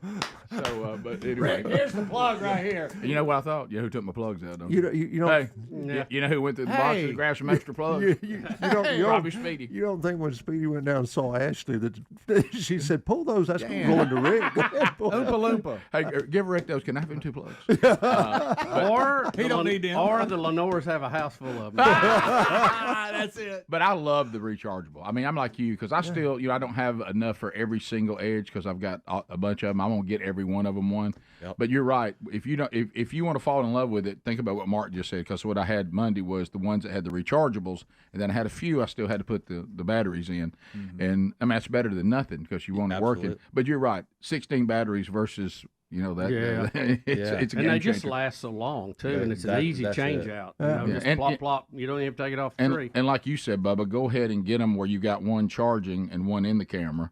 So then, when if you don't have the solar option, if it does get down, you just can then put the new one in and then put the other one on the charging, and that way it just keeps going. I literally still have some. I know somebody was texting the same thing that have been running since the end of hunting. Yeah, absolutely. Well, I was going to ask that. Is that all in my head, or it seems like the rechargeable battery also has a much longer life? Oh, way longer. Way longer. Yeah, Okay. I ran 3 on a ridge on a trail last year, early October. Yeah. Went and pulled them in late April, and they were like 75% battery life still. And I had those on video mode. Now, I had them uploading like maybe every, twice a day, something like that, because that really saves the battery. Sure, yeah. Is that upload. Yeah. Yeah. Yeah, and I need to do that more. I don't know what it is, but I just want them. You want it immediate. Yeah. I don't know why. I mean, I know that's not necessary, but it's just a quirk. I want stuff coming in all the time. You want to know when Gary rolls through the gate, don't you? Mark, are you saying the upload immediately uses more? Absolutely. Now, why is that? Because you're uploading the same data. Yeah, it's that connection is using power. That's a heavy power consumption process. So the more you're doing that connecting with the server, so every time it takes an image and then it's connected, well, if it's doing that, 50 times a day, 100, you're really working that battery. But if you do them in a batch, you still have 50 to do. Yeah, but it's not the amount of images you're sending per connection. It's just that connecting. The initial handshaking. Yeah, that connecting with the server is what, it's using batteries that whole time. But it can shoot the images over pretty quick. But just that link up. So if you put it, every 12 hours, every 6 hours, I think you can do it like every 3 hours. You'll be surprised how much those batteries will last even longer. Yeah, and you're still getting information because the timestamp's on there. Absolutely. Yeah, so you can still make. I like to know it. I know. I don't know why. Yeah, I'll do that until it's like we're actually going to go that weekend. Then I'll go to immediate just for that Switch it weekend, over. just so we'll know. What's Exactly. going on. That's what I was thinking. If you're going to be there, then you can always go back to the immediate. We do the same thing. Yeah. Absolutely. Yeah. Look, here's off the text line. The battery life on these is ridiculous. Mine has been up since January and still has plenty of life. Yeah, that's kind of what you were talking about. Yeah, it really is good. Yeah. So this has spawned people with this new text option. Now we're getting Moultrie images. Oh yeah, I love it. Everybody's sending them into us on text. That's good. Yeah. All right, we're going to come back. Let's talk about Edge 2. Edge 2 and Edge 2 Pro. Listen, if the technology that is now growing at Moultrie is going to blow your mind, and we're going to look at some of that and some of the products, and then give you a chance to win some of them when Rick and Bubba continues right after this. Rick and Bubba, Rick and Bubba.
So, did you say I've worked through some less than flattering haircuts? Well, I just said which one, because I want to do whatever, whichever one she wants. Right. You know what I mean? Right. You're trying to please, Rick. Your hair's a little bit longer now, though, in the back, so it might make up for the... Rick, big-hearted Rick. Yeah, well, I'm getting a haircut tomorrow sometime. Just on the sides?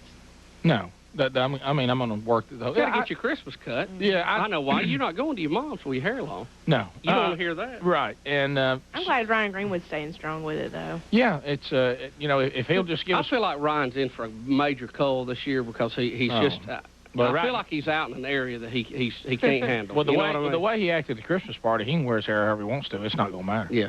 He's still in the penalty box. I mean, sitting over there waiting on the time to run out. You know, penalty box is a good analogy because it's so cold. Yes, freezing over there. Hey, you think he'll grow it out till Fat Fest? He might. Knowing him, he's quirky enough to do that, sure. It looks good. He's got a mullet, and you like it, don't you? That mullet looks good. Look, I wish if Carrie could find the right guy who had a mullet, who didn't want to ever kiss, they might go out. We've got a color television to give away next. That's right. You ain't got to kiss nobody to get it. Color television coming up next. Yeah. 27-inch from Philips and Turner Sound. And we'll give it away when we return. Rick and Bubba, Rick and Bubba.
35 minutes now past the hour. The Rick and Bubba Show. Thank you for being with us today. Cook's Pest Control. Well, they've been teaming up with the Rick and Bubba Show for years now. And we use them. They're the best in the business. You can have them evaluate your property. There's no obligation to use them, but once they have evaluated and tell you what they can do, trust us, go with Cook's Pest Control. Their Centricon system, as far as termite protection, you're not going to beat that. I mean, it builds a fortress around the property because, Bubba, as we've said, if you want to keep them out, you better lock them out. You got to lock them out first. You got to lock them out first. Don't let them in there. You don't want to deal with them once they've arrived. Don't ever let them in that property. Also, ants, spiders, fleas, ticks, rodents, nesting wasp, roaches, other bugs and critters. We love their mosquito treatments. Their carpenter bee treatment is fantastic. If you're having trouble with them boring holes into the wood of your deck or your or anywhere that you have wood where they seem to love it. There's no obligations, we said. And by the way, if you're a contractor, they'll even come out to new home construction and get all that done for you as well. So why don't you go to cookspest.com, or find them at rickandbubba.com under the sponsors button, and then you can sing with us, looky, looky, looky, here comes Cookie, Cook's Pest Control. Dan Moultrie is here with us today. Matt Moultrie is still to come. Look, the text option now, we are getting Moultrie pictures galore coming in, people asking questions and stuff there. So thank you for those pictures. It's exciting to people watching this work. And then had somebody up a minute ago on the text, which you've talked about before, Dan, is these cameras, this edge technology also helps you with security. I saw a text a minute ago said we've caught people, on our hunting land with these cameras, and it even provides the proof that when they start lying, saying they weren't there, you say, this is you, and here's when you were there. Yeah, how about that? Yeah, so they've confronted some people that are not supposed to be there, and always be careful with that. I try to get law enforcement involved, but because you never know how somebody might react to the accusation. But it says it gave them the proof that they couldn't really refute. That's exactly because they got it. They got it right there. So they're great. So Mark Olis is here. Let's talk Edge 2 and Edge 2 Pro. What's the latest that we got going on? Yeah, so you guys have been using the Edges, the Gen 1s, and they've been phenomenal. I mean, they're fantastic. So this is the next step up from the original. And so we still got the features that work so great on the Edge, the auto connect technology. Just turn it on. It'll find the strongest signal. You don't have to worry about it. There's no SIM card you're playing with or any of that. Loving just finds it. Still no SD card, so it's got that internal memory, and that's all about reliability and that camera just working. But we've added some things to it. So the Edge 2, one of the big things we've added it's got some better specs, better quality imagery and video and all that, but it's got on-demand. So what on-demand does is you, in the app, in fact, I did it when we set these cameras out here. I did it for both of those, and so we've got on-demand images. So I went in the device section for those cameras and clicked on-demand and said, take a photo. So it sends the message to the camera.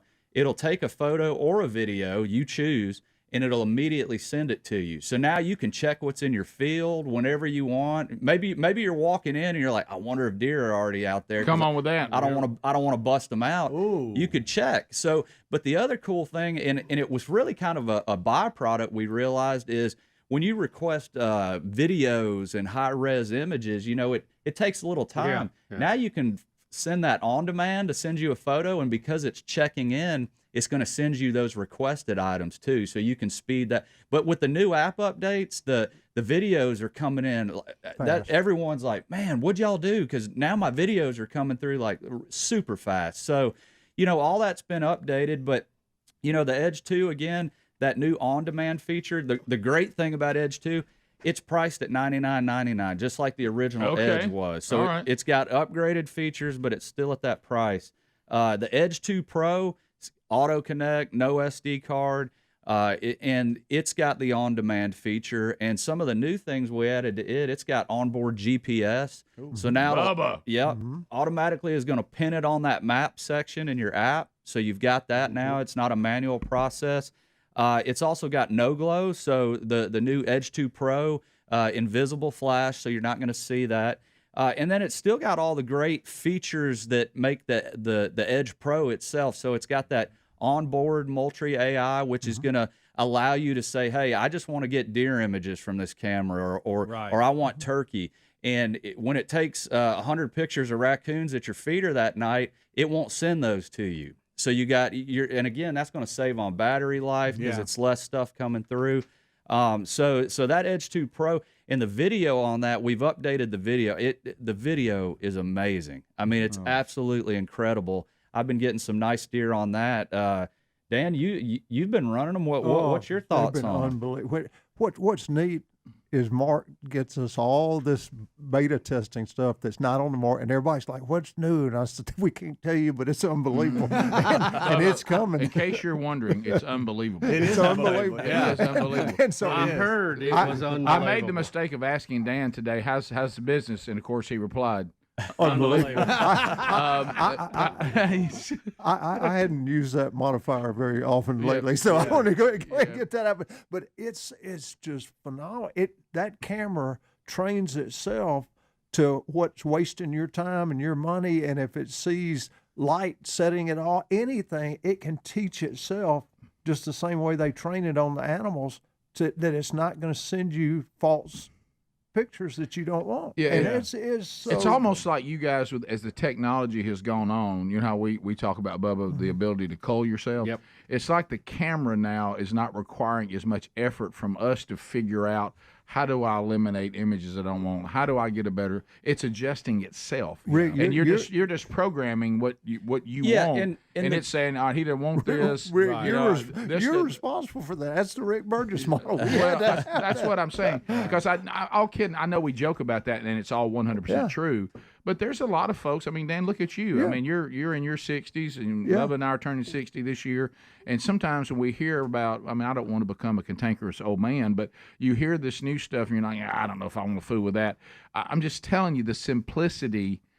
Which is always my role to say. Does it for itself. You know, it's kind of like anytime we have a product that says you can do it yourself. Everybody's thinking, but can Rick? And so what I try to do is say it is simple enough for me to use. So I don't want you, because I'm the worst to say I like my camera like I got it. It does just fine. There's some things I wish it would do better, but I know how to work it. Well, you don't have to tolerate those things that are inferior in the older models anymore. The things that you wish were a little better, now they are. But you can make it. As the technology has advanced, you can run these cameras. I think one of the things that I saw in the Edge at the beginning, I just could not believe how y'all simplified it.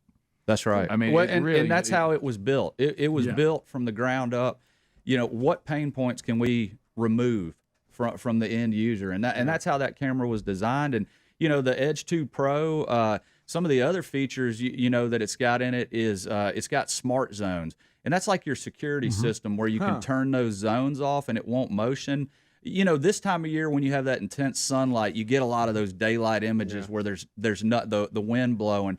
And so I put up a camera a couple Sundays ago in the afternoon, and it's on a nice trail, but it gets that harsh sunlight. Yes. Man, I was getting blown up.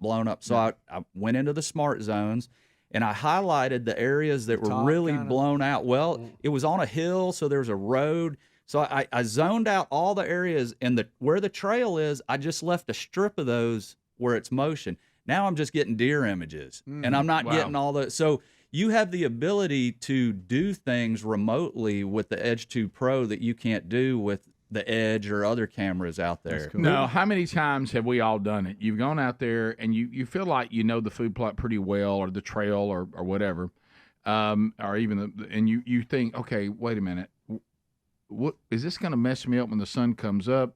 Or wait a minute, then the sun's going to go down, and you're trying to, and you think you've got it, and then all of a sudden that first image comes to you. I put it in the wrong place. Now the little sun. Now you can go in and make that adjustment after you've left it there. Yeah, and I would still say though, like, face it north. I mean, that's the best way to go. That's the absolute best way to do it. But like you're talking about, if you got the landscape wrong and all that, and the rises and this the bottom, time of year, it's the worst. And well, and think about how much things are going to change as the season comes. Yeah. That's right. You know, you're that angle of the sun will get harsh. Right. Yeah. Yep. One thing that really is special about the on-demand, think about this, and I used it for if I'm on the last of the leg of the power where the farm is, and I don't ever get notified if the power goes off.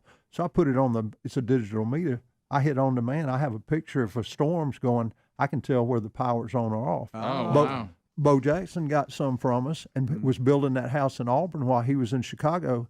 He would hit on demand. He could see the progression of what the guys were doing and not be there. People, you want to know somebody sitting at your gate? Hit on demand, you know if it's there. The on-demand feature has a lot of security. I can just fire a picture whenever I want to. Or video. Or video. You can see if Gary's working, Rick. Well, no need to fire a picture after one. All right, we'll come back. I know we need to do Match Motor. We got to talk about this speed hub. Oh, we got to talk about that. Dan was trying to tell me about it, and all I could think about is how much I appreciate Dan, but wish Mark was talking to him. And so we'll come back. And you talk about technology. There's more right after this. Rick and Bubba, Rick and Bubba.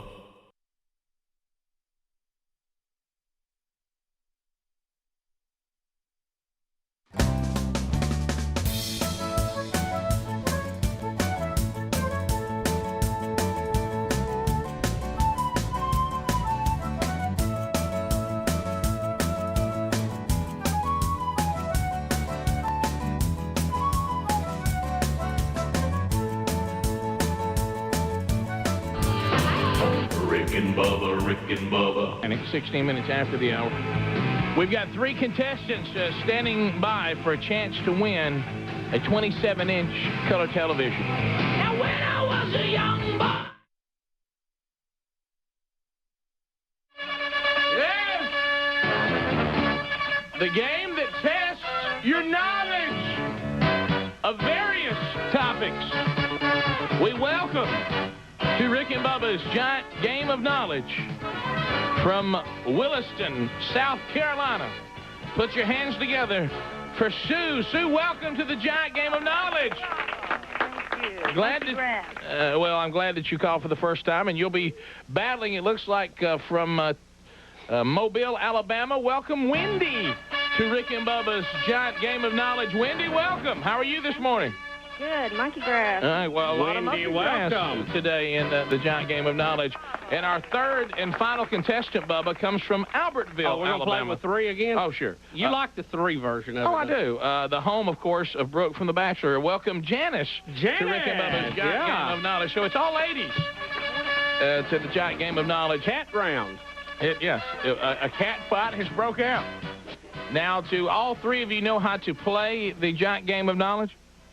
How do you ring in? You just scream your name. Scream your name. And when we hear a name, then we give you a shot at the answer. There are 6 categories. Whoever answers the most out of 6 will be the winner. And it starts with the Giant Game of Knowledge lightning round. So we have the lightning round, which means you're trying to get control of the board. Bubba, our first question is? Rick, comes from the category of fame. What scientific hero said, relatively speaking, light always travels at a constant speed? Wendy. Wendy, go ahead. Einstein. You are correct, Albert Einstein. There's 1 correct answer. Who's keeping score? Do y'all realize I got it? Do you realize that they're challenging that now? Are you writing in the Giant Game of Knowledge? Oh, yeah. Okay. I always do, so I don't go back and do it. Oh, I got you. Okay. All right. Now, Wendy, you control the board. What's your categories, Bubba? It is nature, media, our world, sports, and science. Wendy, you answer on your own unless you cannot answer. Then everybody gets a shot at it. All right. All right. You get to pick a category? Yes. Media. Media. Which 2 Peanuts characters had a crush on Charlie Brown? Which 2 had a crush on Charlie Brown? Lucy and Sally. No, that's incorrect. Sue, what do you say? I say it's Peppermint Patty and Lucy. No, that's incorrect. What about you, Janice? You want to take a shot at it? I know it was Lucy, but I don't have a clue who the other one was. Can I try again? Well, now, according to this, we'll have to go with the answer in this book. Nobody gets it right. So nobody gets it right. The answer is Peppermint Patty and Marcy. Was Marcy hot for Charlie Brown, Yeah, too? you know, that was Peppermint Patty's assistant. Yeah. Who used to call him Chuck all the time. Remember that? Well, Did that drive you Peppermint crazy? Patty called him Chuck, and she would call Peppermint Patty Sir. Yes. Remember that? Right. But which had us all concerned. I was glad to hear she liked Charlie Brown, to be honest with you. Yes. But anyway, so nobody gets that one right, so that one is just taken off the table. That is nobody off the gets table. points. Right. So we go back to Wendy, don't we? Well, or do we do a lightning round? Another lightning round there, because nobody got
Moultrie's back, looking at the text option. People saying, I get in my truck, Moultrie's on. Now I'm starting to get jacked and fired up about opening day.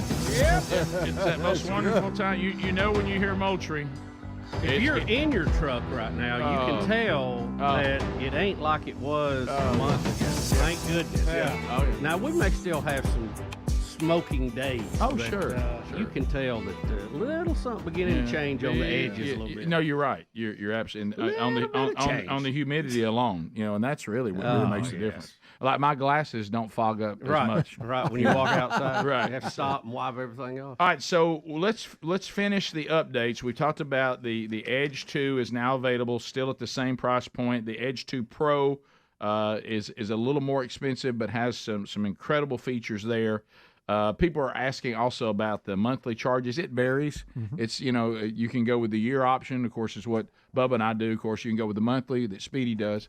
So you can take months off if you want to, if you're not using them, and you decide each month how much. I think that's smart. It is. No, it is wise. But I'm kind of like Mark. We were talking, and Bubba, you may be similar. I just like to have my cameras on all the time. Yeah, I'll move them around to different parts of the property. I got some that kind of serve a role as a security situation. And I found out that more deer move on a gate I was concerned about, so that was a 2-for-1. I got security, and I found out, wow, the deer really travel over here. That's good. And of course, Greg, every year claims he's going to bring his climber. He says that every single year. Never does it. And then this has become just a corporate hunter now. Dan, you'd be so ashamed of him. Tell you what we need to do: walk off down that ridge. I don't know what Dad can see in heaven, but I hope he can't see that.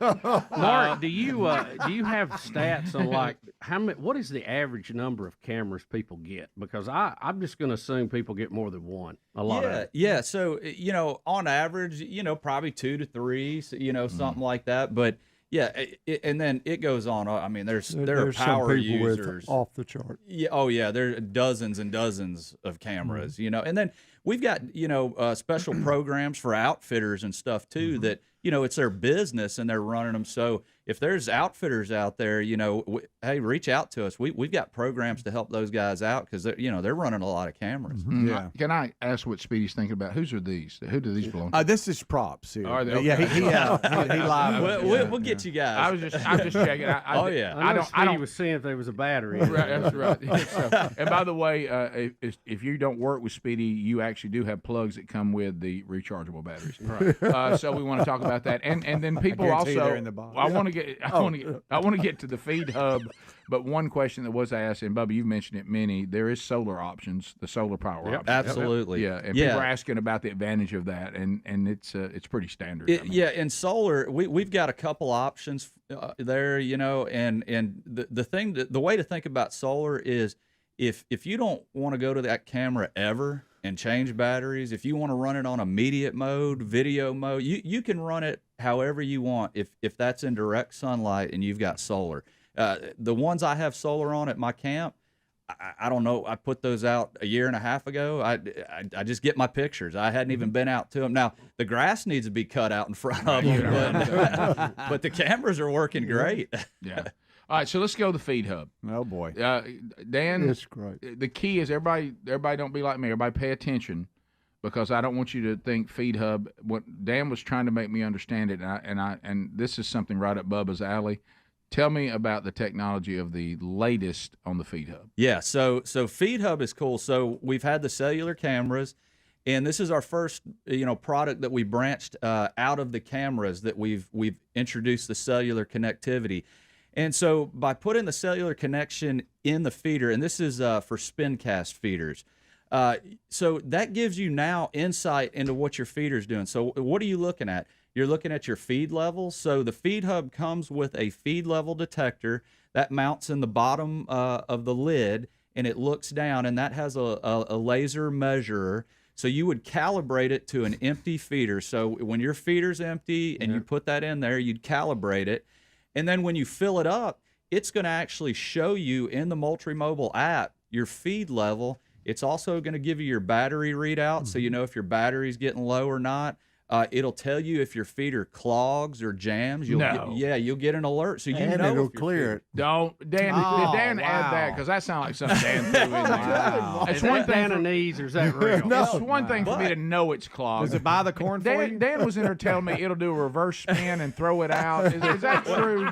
Well, here's what you can do. Here's a really cool part of it. It's got the feed on demand option. So from the app, you can force it to feed anytime you want. So whether you're in a tree stand or you're at home or anything, you can use that on-demand feature to make it feed.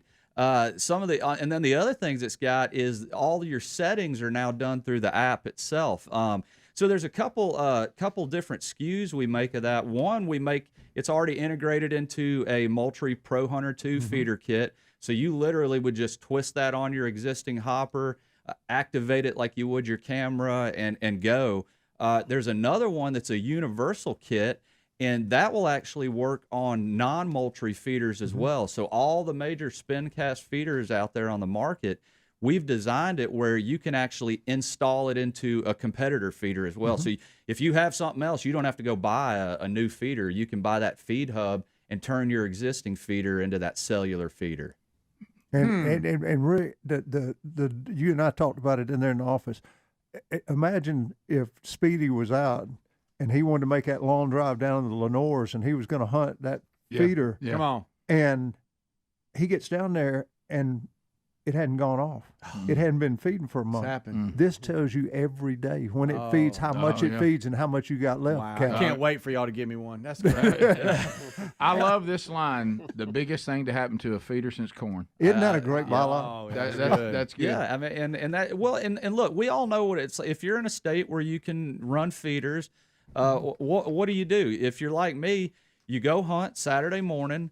First thing you do is go down, you open your feeder lid, you look down at it, and you say, dang, I'm almost out of corn. I know. Now I got to book it to town. Right. And guess what? Feed store closes at noon on Saturday. Now I'm all stressed out, speeding, and it's not good for anybody. And I'm grumpy. And now I've probably wasted a hunt that got afternoon. a ticket. Yeah, right. It's stressful. Hey, Rick, Gary is going to, I can see you texting, hey, check feeder 1 and 3 because they're way low. And Gary's going to say, how did Rick know that? Oh, yeah. It's the same way he knows when I'm there.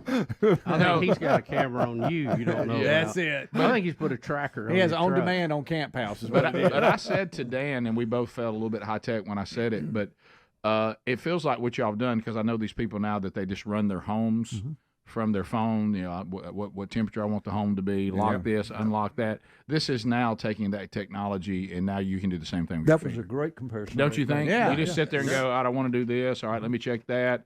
Hey, I got a clog here, and you can set it all. Hey, I want to fire a little out right here because we're going to get to hunt this afternoon. Well, Smart camera. We like to call it the connected hunter. Yeah. We're offering the products to connect that hunter not only to the place he wants to be, his property, wherever he hunts, but you're connected. Your feeders, your cameras, you're dialed. Weather map. Yeah, everything in one app. You know everything. Yeah, because to your point, They know better than a informed hunter. Most folks that go hunting, they have a little trip involved. And it's not right. It's not in the backyard. No. So they got to connect. Remotely, so they don't have to constantly drive back and forth. And you do everything from the one app. Yeah. Here we go. Match Moultrie. We got prizes to give right after this. Rick and Bubba, Rick and Bubba.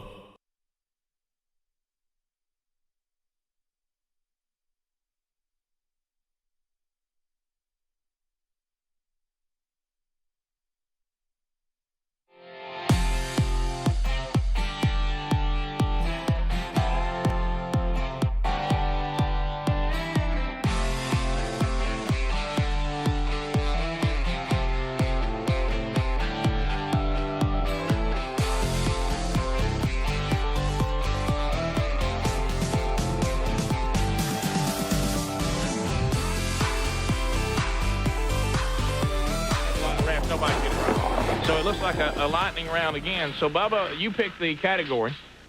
Oh, Rick, this will be a dandy here. We will go with Our World. Okay. How about that? Which female teenager crusader heard God's calling and was burned at the stake? Wendy? Joan of Arc. You are correct. Yeah, boy, Wendy's very... Okay, Wendy, you got 2 right, and you're in control of the board again. Now, what categories are left, Bubba? Read them again for me. That will be nature, sports, and science.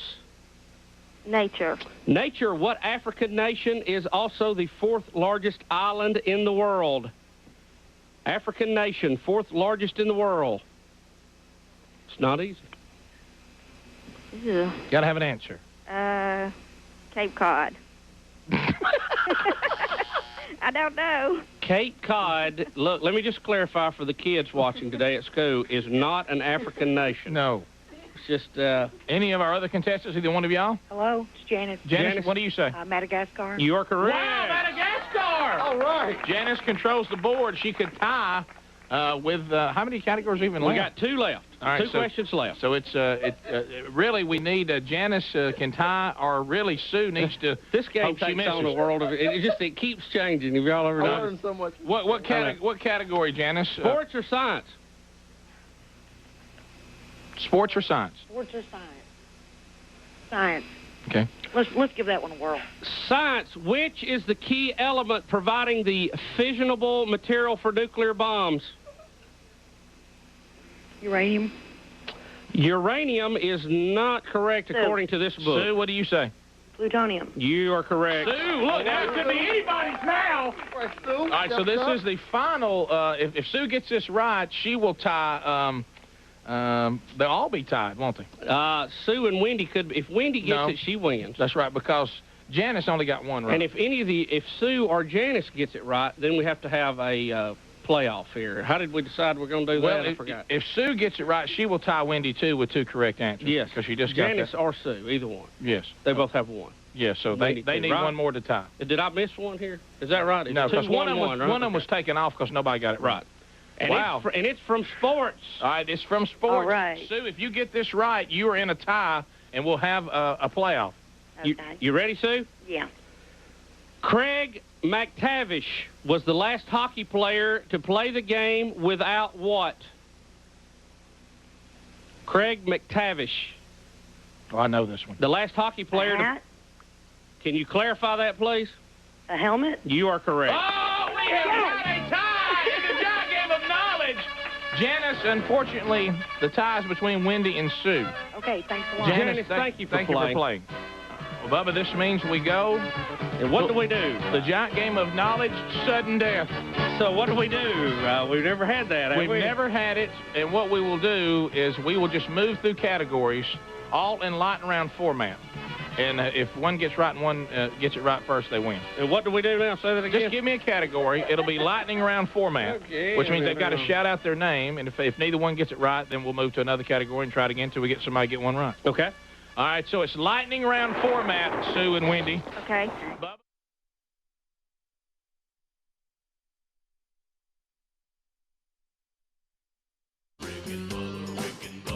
This is the Rick and Bubba Show.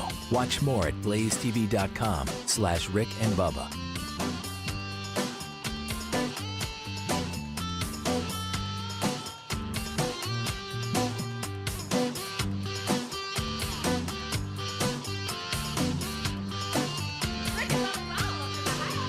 Rick and Bubba, Rick and Bubba.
Here we go.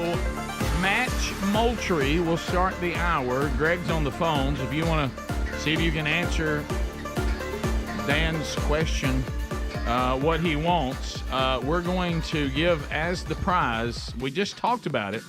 You're going to get an Edge 2, an Edge 2 Pro, and you're going to get one of these Feed Hub units. It's everything we just talked about. So that's going to be the prize. Now, I do want to, before we jump into that and get the question, It is the Bass Pro Shops right now. The Fall Classic is going on, and Moultrie at Bass Pro Shop. But Mark told me it's not just there; it's not exclusive there. On the Gen 1 Edge cameras, you can get 2 for $100. That's right. Yeah. So it's Bass Pro, it's Academy, it's all of our retail partners have a huge sale going through the end of this month. So if anyone wants to, get the Edge, the original Edge or the Edge Pro, those are you can't find them at a better price. I've never seen them at this price. Yeah, you can get a 2-pack of the Edge camera for $100.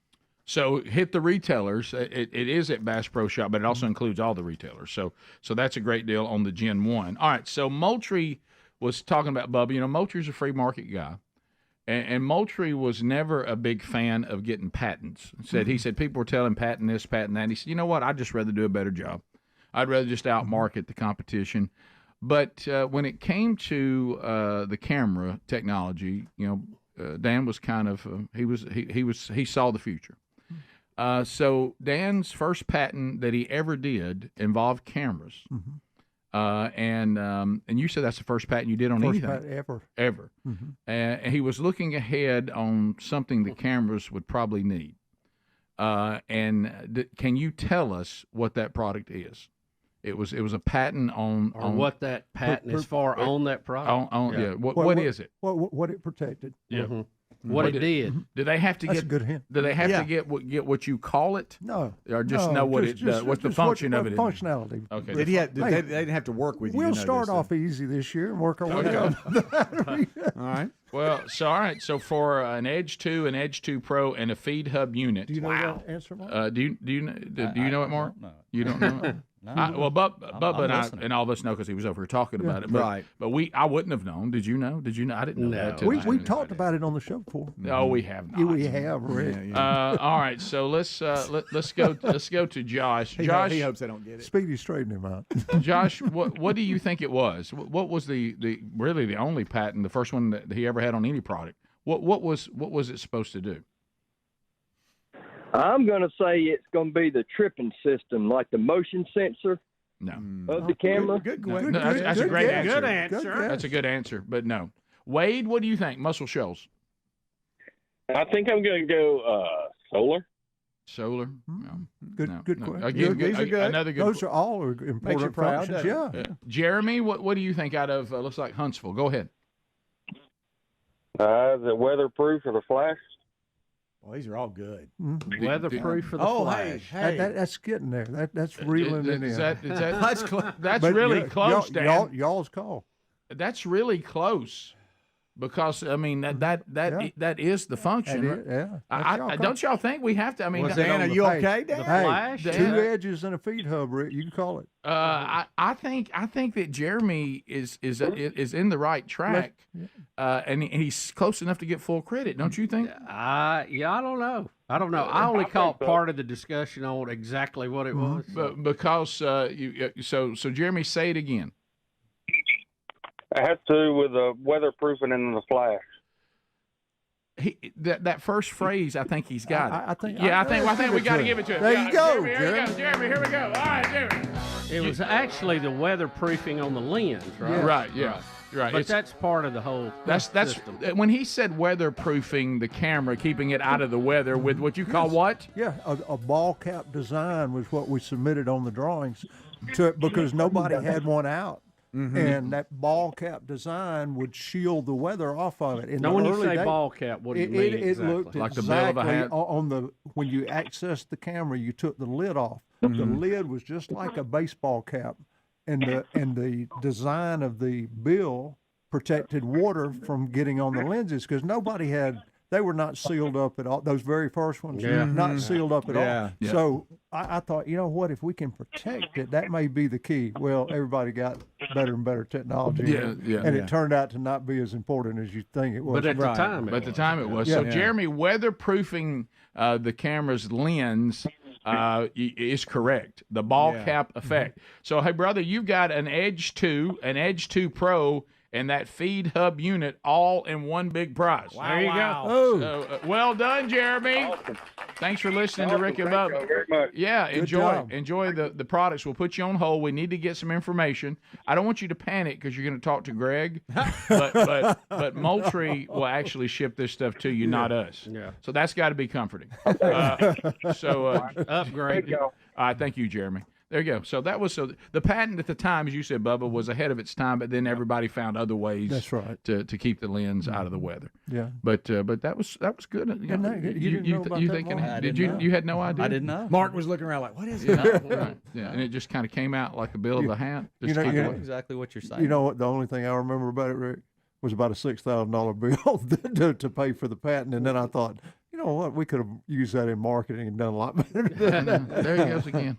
I tell you, it is like Dan just squeezes it. Doesn't he? I mean, he just Speedy, take up this is our very frugal. Yeah, like I said, it's such a fine line on frugal and cheap. Yeah, you know, I real mean, fine.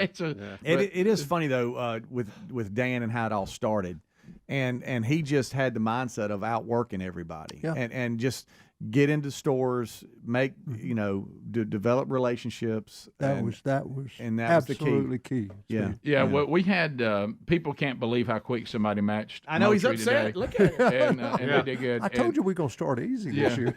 And so here's one question, Dan, though, and this is the beauty of this text option. As far as someone, if they wanted to hunt in our home state of Alabama, yes. They're asking what county, what area of the state do you think it would be the best place to go if you've never been here before? Every state, everywhere in the state has great deer populations. Yeah, now more than ever. Yes, and so it depends if they're talking about rut-wise. If you go to the state of Alabama website, Outdoor Alabama, there's a map that shows you exactly when the ruts are. And they do vary because we replenished our state with deer from all over. That's right. And so that you can tell exactly when to hunt during the rut. Or just call Gary, he knows. Yeah, or if you want to hunt starting the season, you just find the start date in your area, and then you'll be ready to go. Right. But I know a lot of times people talk about, but you're right, the whole state has gotten better. And there's deer there's some areas that maybe at one time you wouldn't have said that, but they become gyms now. Yeah. Because people have gone away from there, and now the deer have been allowed to grow and mature. And but if you look at the black belt, usually in general, you would say you see the most deer and have access to the most impressive deer. Do you think that's changed? That's kind of changed. Look at what Mark just forged a relationship with the guys in Georgia with Sequan. Yeah, that's right. And they're suburban hunters, and that's a fantastic organization. Oh yeah. Absolutely. And so you got that same option here in Alabama if somebody wanted to do Well, it. in the northern part of the state used to not get credit. That's what I was talking about. But my gosh, now they're huge bucks. Now it's not like the black belt. Don't expect to see 20 deer in a food plot. Yeah, you could have volume versus trophy quality, and it doesn't always. It's not always the same. That's exactly right. Yeah. If you want to see the most deer, probably still the black belt. But if you want to see the biggest deer, northern Alabama's starting to. Big deer. But don't mistake those suburban hunters over outside Atlanta kill buck deer. I mean, huge deer. Oh no, monster bucks. But because they are aged, they're able to grow mature to full. You're saying people hunt in neighborhoods, basically. Yeah. Well, look, every year, my wife, the correct way. My wife loves to do this. We have this gigantic buck. I don't know if he's made it again, but he was here last year. And he just lays along the ridge of our neighborhood. People have feeders out behind him, probably half the houses, and he just works that. He's actually come into my backyard and developed a scrape line, and he's huge. Okay, and so I'll be down there, off in the woods, having all this stuff, planning all this, and Cher go, well, there he goes again, and I'll just get a video of him chasing does all through everybody's yards, and he's huge. So it shows you sometimes the genetics are better than you think they are if you just let them grow up. Has the supplemental feeding helped too? Oh, absolutely. Oh, absolutely. Because there's just not as many big farms as there used to be. Right. Yeah. Thanks, guys. Great work today. Great show, Rick. We'll be right back. More Rick and Bubba coming up right after this.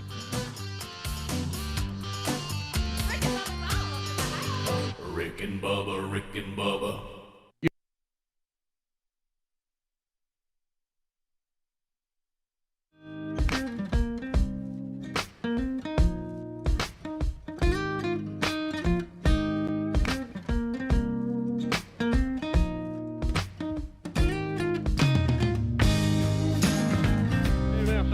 give me a category. It'll be lightning round format, which means they've got to shout out their name. And if neither one gets it right, then we'll move to another category and try it again until we get somebody get one right. Okay.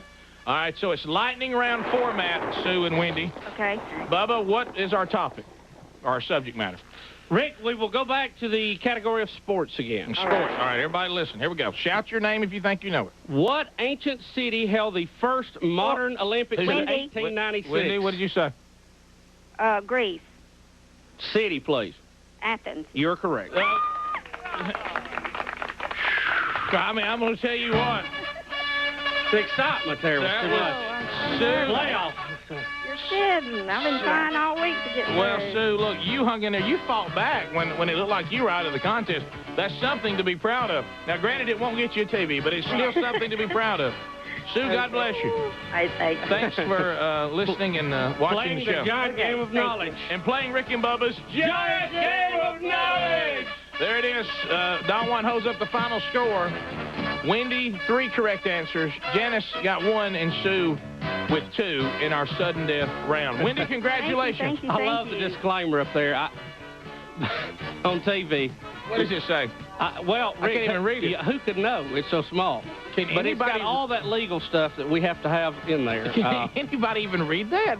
I can't. I'm looking at my TV. Yeah, well, nobody else can either. Yeah. But you know what? It's in there. The lawyers are happy. Who cares? You know, Look, as long as you get your TV and it arrives at your door, what do you care? Yeah. Can I tell you my situation, Rick and Bubba? If you'd like. Just a minute, real quick. We just moved about a month ago, and my husband is an avid hunter. He missed all of both seasons. He's only been twice, but he did get one this weekend. Well, congratulations. But we can't find room for his lazy boy in the living room. It's out on the porch, and we've got a big gold mirror over the fireplace, and his deer head and his 2 bass are out in the garage. Bless his heart. And the bonus room that the TV will be going in, he wanted, but my son has it for a bedroom. Well, you're going to have to kick him out. Yeah. Well, he's leaving for the Navy soon. He's leaving in March. Oh, so he will good. So at least he'll be hitting the road. So yeah. and so the TV will go in that bonus room. Oh, good. So the bonus room will happen. Yeah, there we go. I thought we were going to grovel there. Wendy, you've already won. Yeah, you are. And Wendy, tell your son thanks for his commitment to our country. All right. We'll put you on hold. God bless you, and thank you for listening. And thanks for you as a family for your commitment for your son going. I'll put you on hold. We'll get all the information and send that color television from Turner South and Philips 27-inch color TV. Yeah. We've only got 2 more to give away tomorrow and Friday. So if you haven't won, there's a couple more opportunities coming up. Wow, that was a good round of the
The gravy, please. Rick and Bubba. Ooh, it brings me to my knees. Rick and Bubba. I can't stop. All right, here we go. 21 minutes past the hour. Rick and Bubba. So Wednesday Bible Study Archive is available. Don't panic if you've got the YouTube archive. You don't miss any part of the actual study. You miss a couple of announcements because we had trouble with the streaming on that at the beginning of the Bible study, but you don't think you're missing anything. It picks up right where it needs to be anyway. The video is available and also the audio as well. And then today, Bubba and I have the honor to talk to Captain. And how do you say the name, Speedy? You were telling me a minute ago. It is Elkanah Cohen. Elkanah Cohen. Bubba, when you talk, you got to read it, Greg. Yeah. How about this? When you talk to, you're battling it. Yeah. I am. Well, it's fighting me. Right now. It got an uppercut on me. Well, how would you like to be Bubba? Gotta pretend. Bubba and I've got to talk to him for 45 minutes. Yeah. We got to really get it. Yeah. But Captain Cohen, how about that? I like it. An Israeli commando officer. Yes. And this is going to be an update on the war against Hamas. By the way, has it hit y'all yet? Here we are, almost a year now. That's we were talking about that earlier. That does not. Wow. That's crazy. Yeah, and then you can pre-order and everything now, but it being released on the year date, it really is October 7th. It's hard to believe it's been a year. It's getting really, really close. So it's called October 7th, the war against Hamas through the eyes of an actual commando. So we'll talk to him about that coming up, and you'll catch it this weekend wherever you get podcasts. And have any of you guys? I was. I didn't see. I wasn't all that interested. I thought I might be. I never went and saw this.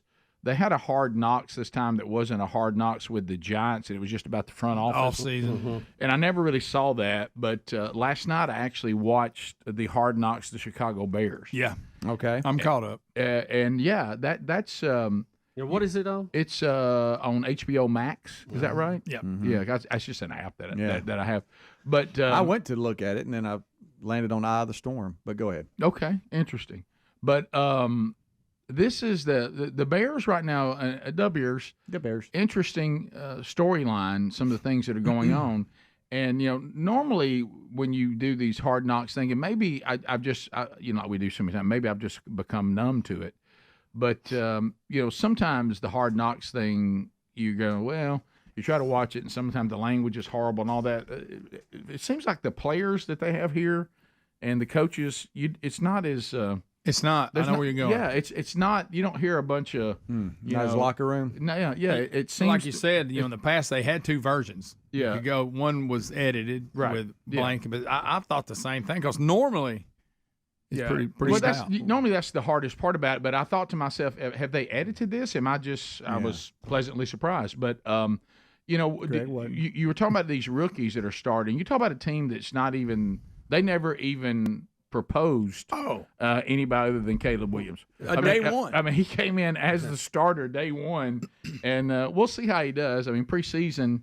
He's had some good moments, and he's one thing I noticed watching that because we don't really follow USC that much. I know, so I never saw him play very much at all, and so I didn't really know. He won the Heisman, so he must be pretty good. He's doing something good. But watching him, he's an impressive player. Now, he really is. That doesn't mean he's going to be lights out his rookie year, but that's hard to do. Even Elway, as y'all mentioned earlier, couldn't do it. But back in those days, it hardly ever happened. But now it's common. It's pretty common, and there's definitely a learning curve, yeah. and the speed of the game being different. You would expect it's like going up from, ninth grade to varsity or whatever. There's going to be some change there, and some of them adjust better than others. You know what was fun to watch, and since Greg, you've seen it. You hadn't seen it yet, Bubba. I don't know if y'all have. I haven't. No. But at one point, I look up and there's one Nicholas Saban. Nick Saban. Yeah, Nick Saban shows up, and apparently when he was at Toledo, the guy who's head coach of the Bears now was his linebacker. Yeah. And so he cool. and giving him advice. But here's what was cool: the way they edited it. You watch the brilliance of Saban giving this former player some tips on how to handle quarterbacks. How'd you handle quarterbacks? And then all of a sudden he would give the guy advice, and then you would see him implement it. Yeah, they would edit it where you would see him take the advice and actually implement it. And did it work out? Yeah, it did. Saban's a great source. And one of the things that he said, you have to deal with the different positions and all this, is that he said, I didn't get on quarterbacks the way I did maybe another position. He said, I would correct them and I would coach them and I would say, here's what you need to fix. He said, but most of them don't do well if they feel like that they're handling fine china. Yeah. And you're on them screen. He said, that job they have to do is so complex and complicated. And he said, and then you look and he would say things like, I would suggest things and say, hey, let's look at that again. Tell me what you saw. And also you'd go and the coach would go, hey, Caleb, tell me what you saw. And you see him implement, as he said, right? Yeah. And so it was interesting to watch him be part of that. And so it's the Bears. You never know when you're the Hard Knocks team. They're doing well in preseason, but they look like that they may be putting together a pretty good football team. Well, they probably got two wins out there we mark up. There it goes. I knew you were going to mention the Vikings. Well, look, the NFL is better if the Bears are better. Right. Yeah, we need them to be good. We need the Steelers to be good. We need the Raiders to be good. We need those legendary teams to be good. Yeah. And so this has been an interesting watch and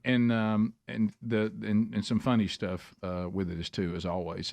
And somebody's putting on the text here. We did announce the kickoff hour and we actually mentioned it, I think, in passing last hour, that Bo Nix has been announced that he'll start as a rookie for the Broncos. And I believe the Heisman winner from LSU. I believe that the Commanders, what are they called now? The Commanders? Yeah, I think so. I believe they've named him starter. If they haven't, they're expected to. Okay. A lot of the rookie quarterbacks. That's always risky because if they come in and get shook, they may not recover. It's all about the offensive line, right? Ask we got a good line. Bryce Young about that. He ran for his life last year. Oh, yeah. So, and one of the things that I was surprised, and I was too, when he sat down with Caleb Williams and he said, so tell me what your experience with the first game type setup was. And that was preseason, but he was in a game. And he said, I discovered that the games are easier than practice. And it should be. If you practice right, the game should be easier. And I thought if you're a good setup. If you're a Bears fan, that was good news to hear. Yes, it was. And then they asked him, I thought it was interesting, are you nervous? And he said, I'm really not. He said, I haven't been nervous since the first high school football game I ever started. How about that? He said, I was petrified. I bet. He said, and after that, I really don't get nervous. And his personality, watching him, he doesn't appear to. And like in that one game, he didn't even have his first few series. He didn't even do that well, but he still never got shook and just stayed with it until he kind of got his act together. Yeah. So he didn't. I mean, I don't know. You never know how these things will pan out. But from this brief look at him, he looks like that he may be the real deal. We'll see. Getting that quarterback time is the key. If they have time to execute, that's one thing. If they're running for their life, that's a whole other deal. Yeah, it is. Yes. Or getting hit every play. And how about this? They picked a punter in the 4th round, which is almost unheard of. And it's one of these Australians. Yeah. And, buddy, he is a weapon. Really? He is a weapon. Remember that this year as you're watching the NFL. They got a punter that is something. He'll flip that field in a second. Bottom of the hour. We'll be right back. Rick and Bubba, Rick and Bubba.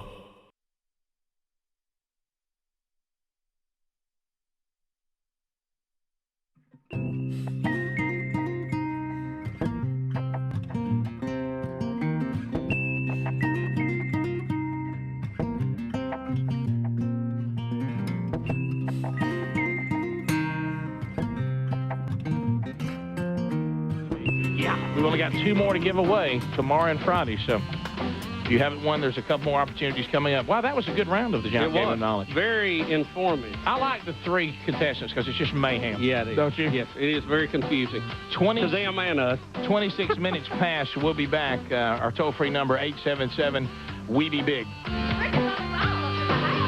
Rick and Bubba. We're back, 31 minutes past.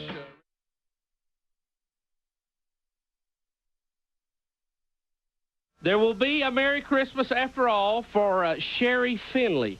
She was headed to Walmart to buy gifts for Christmas, Rick, when she lost an envelope with $600 cash in it. Wow. But a good Samaritan, Richard Coffey, found her Christmas cash and turned all the money over to authorities. The Lee County Sheriff, Jay Jones, says Coffey never considered keeping the money for himself, said he found the envelope at a gas station in front of the Walmart. Sheriff Jones says the good deed is making Christmas a little brighter for all involved, including the deputies. Well, it was nice of him, wasn't it? I actually had that happen to me at the mall. Did it really? Yes. I wasn't the good side. You lost the money? Yes, I did. I was in line at the merry-go-round, and this time of year the merry-go-round is tough.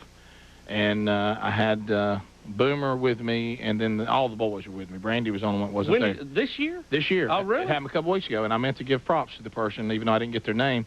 I was, because I was, fighting for my life. And I was there and was in line to get on the merry-go-round, realized I didn't have any cash. So I went to the ATM, which, by the way, wow, there's a line at the ATM in the mall. And so we get money. Well, I go, and for some reason, I guess it was just running out of money because so many people were using it. It gave me a $50 bill. And I was like, wow, that's going to be... That's hard to break at the merry-go-round. Yeah. Where it's $1 a ride. Yeah. So I go to the merry-go-round, and I tell the person, I said, hey, have y'all got...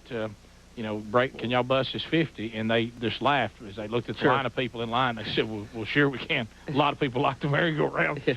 So you stand right here, we're going to let 49 people go in front of you, then we'll have it. Right. So then I ended up with like $48, all in a wad. And I'm holding a kid and trying to keep those from running up there, and I'm buckling kids in, so I just take it and stuff it in my pocket real quick. And I guess when I was putting them back in the seat or whatever, when I got out, it wasn't in good, and it flew out of my pocket and fell behind me. So I'm walking along, and the guy comes up and says, hey, he said, you just dropped this wad of money here. And I said, man, thank you. I appreciate it. And it probably was a wad, wasn't it? Yeah, it was. Yeah. And gave it back to me. Well, that was awful nice of him. And he wasn't even sure. He said, hey, I want you. And then I had a good one. And this is, and I shouldn't do this. I wish I would stop messing with people because this was a really precious moment. So the guy, and I tell him, thank you very much and all this, and he leaves.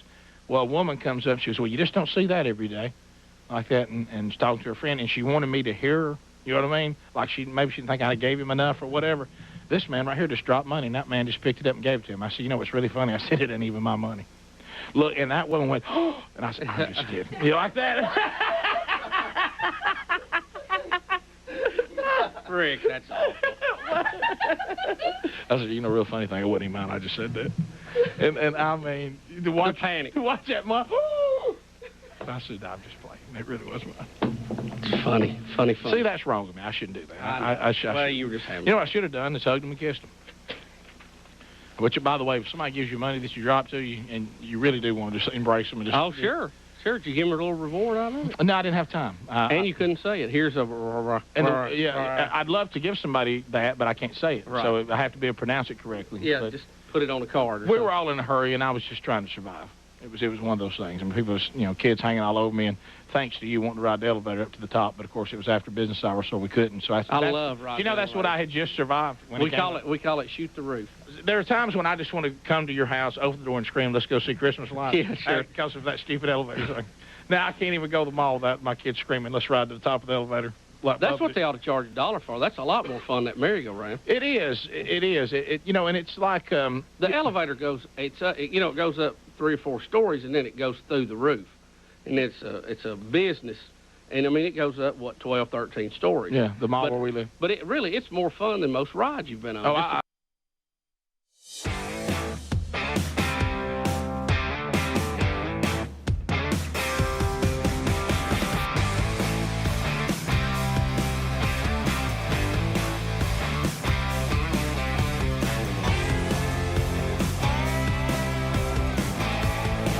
We're back. Here we go. 35 minutes past the hour. We look forward to chatting with you on the show today, too. We'll get that coming up a little bit later on as we unpack the stories of the day. Right now, if you're looking for great deals from our friends at MyPillow, now's the time to do it. Look for that link at rickandbubba.com under the sponsors. The folks at MyPillow, they know that the economy is a struggle. They know that the cost of everything is skyrocketing, and so they're trying to do their part to say, look, we're going to actually try to lower some prices if we can. The $25 specials are outstanding. Kitchen and bath towel sets, $25. The bed sheets as low as $25. We've got a $19.98 special going with the premium queen MyPillows. That's available right now. And then you also find some other great savings. Like the socks right now are 40% off. These white slide sandals, great for the beach or those college showers, or if you got kids playing ball in a locker room. $9.50. Find out more by going to mypillow.com/bigbox or go to rickandbubba.com under the sponsors. So we do have other things to cover on the program. Someone did say that Hard Knocks, this thing we saw, that we are noticing the difference, thankfully, in some of the language, that the NFL actually addressed that. They said that they encourage the teams to watch their language, and they're editing out some of the things that in the past they didn't, and they're even fining players if they don't adhere to them saying, watch yourself. So that's a good thing. Hopefully, they'll adhere to that as this season continues. All right. So we did have, speaking of language, we did have the Democrat National Convention. Boy. I don't know. I see some of the headlines today where they say that Bill Clinton was kind of shocking to some Democrats. He's 78 and said that weak sounding voice. Yeah, said he had the weak sounding voice and was kind of difficult to look at, kind of shaking a little bit. So 2A, we have Bill Clinton. He's going to brag about being younger than Trump, but it doesn't look like they're aging. It doesn't look like it. Aging as well. So but you have to bring him out. I think they surely they harken back to the glory years of Bill Clinton. So he looks like a conservative compared to what they are. He's a Democrat hero. Yeah, he does look. I mean, he really does. His policies. They've really gone down a weird path. But here he is talking about his age. 2 days ago, I turned 78. The oldest man in my family. Boy, that's worse than I thought. And the only personal vanity I want to assert is I'm still younger than Donald Trump. There he is. King of the players. I don't know that you look better than Trump and speak better than King Trump. of the players. Well, they don't have policy to run on, so they just have to bash Trump all the time because they can't say what they've done great. I thought that was y'all making a joke when his voice first started. 2 days ago, I turned 78. 2 days ago, I turned 78. 2 days ago, I turned 78. 2 days ago, I turned 78. Thank you, man of 1,000 voices. 2 days ago, I turned 78. So there we go. Run him a Z, Rick. Right. Looking good. I'm still younger than Trump. I'm still chasing skirts. Bob, it won't be long. Don't you think it won't be long to CNN panelist Scott Jennings is removed? Oh, yeah. Bar time here. He's on bar time. Here he goes again about looking back on Bill Clinton's speech, and he says, well, he said one true thing. Here we go. I mean, Bill Clinton said one true thing. We're leaving here with a load off our shoulders. Of course, the load is Joe Biden. I mean, he said it out loud. And that to me is the principal issue of this convention. A whole bunch of people came here dreading it, or they would have been dreading it, and now they're leaving thinking they're in the game. So he said that we just called it. We're done with the Joe Biden. But the only issue that I think the Democrats still have is that, and look, they needed to get rid of Biden. That was a road to nowhere. Yeah. But what they replaced him with still feels like to me not a very good candidate. Am I the only one? This person, I know you may say, well, at least they're coherent. Well, to some degree. So anyway, next, Scott Jennings is going to talk about how Bill Clinton can make these kind of stages when the American people know a lot of things about him. So here we go. You know, Bill Clinton makes me think about my dad in Western Kentucky. You know, when I was growing up out there, my dad and all the other guys like my dad, blue-collar guys, they love Bill Clinton. Mm-hmm. All Clinton guys. And now my dad and every single one of them that I know, all Donald Trump guys. And when I see him come out here tonight and I think about the audience in this convention, I think the Democratic Party did once have a bunch of people who Bill Clinton would appeal to. I think they're gone. I think the people who, the blue-collar labor piece of the Democratic Party that propelled Bill Clinton in the 90s has completely and totally migrated over to Donald Trump. And so I wonder about the younger audience and how they view somebody like Bill Clinton today, because he's not a blue-collar hero to them. They know a lot of other things about him that, frankly, make me wonder how in the world he still makes these kinds of stages to be. Hey, no, how does he last another day on CNN? Yeah, He makes too much sense. Scott Jennings. You're going to say Scott Jennings released. But, you're right. But here's the thing. He's right. The point he makes is valid. Greg mentioned a minute ago, I mean, the Bill Clinton Democrat Party versus the Democrat Party today, it's a completely different world. And we even were hearing, though the leadership in the unions may still appear to be with the modern-day Democrat Party, but the workers themselves have been pretty clear that just because our leadership says that doesn't mean that reflects what we think. Guys, I'm reading here that RG3 and Scott Jennings are starting a show, starting their own show. Sam Ponder's going to be a guest. And also, whoever hired Scott Jennings is fired. Right. Who thought this was a good idea? He makes great points. Well, they might be trying to get viewers. Somebody tried to say if we could get more viewers if we were fair and balanced in this. Right. There you go. And they brought him in, and he's eating everybody's lunch. Right. He won't last very long. They're like, no, you're not supposed to be there. And Bubba, last night, the Queen, and I don't mean Michelle Obama, I mean Big O, Oprah. Big O. Big O, not Big Mike. Big O, not Big O. All right. Big O, and here comes billionaire Oprah Winfrey. Yeah. You might be surprised what she says is the American dream. Here we go. All right. Now, over the last couple of nights, we have all seen brave people walk onto this stage and share their most private pain. Amanda and Josh, Caitlin, Hadley, they told us their stories of rape and incest and near-death experiences from having the state deny them the abortion that their doctor explained was medically necessary. And they've told us these things for one reason, and that is to keep what happened to them from happening to anybody else. Because if you do not have autonomy over this, if you cannot control when and how you choose to bring your children into this world and how they are raised and supported, there is no American dream. Okay, so access to abortion on demand is the American dream? Yeah. You know, I know some of you out there don't share our view of where life begins, and at one time it wasn't my view either until I started actually reading the Bible and following science. But can I ask you this? And it's a very delicate subject, and there are small percentages of cases like that make this a difficult thing, and I totally acknowledge that.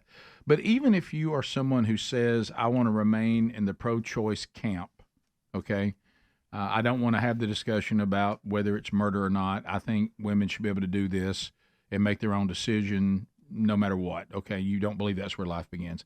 Did you really, though, honestly, just be honest, does it not feel just a little...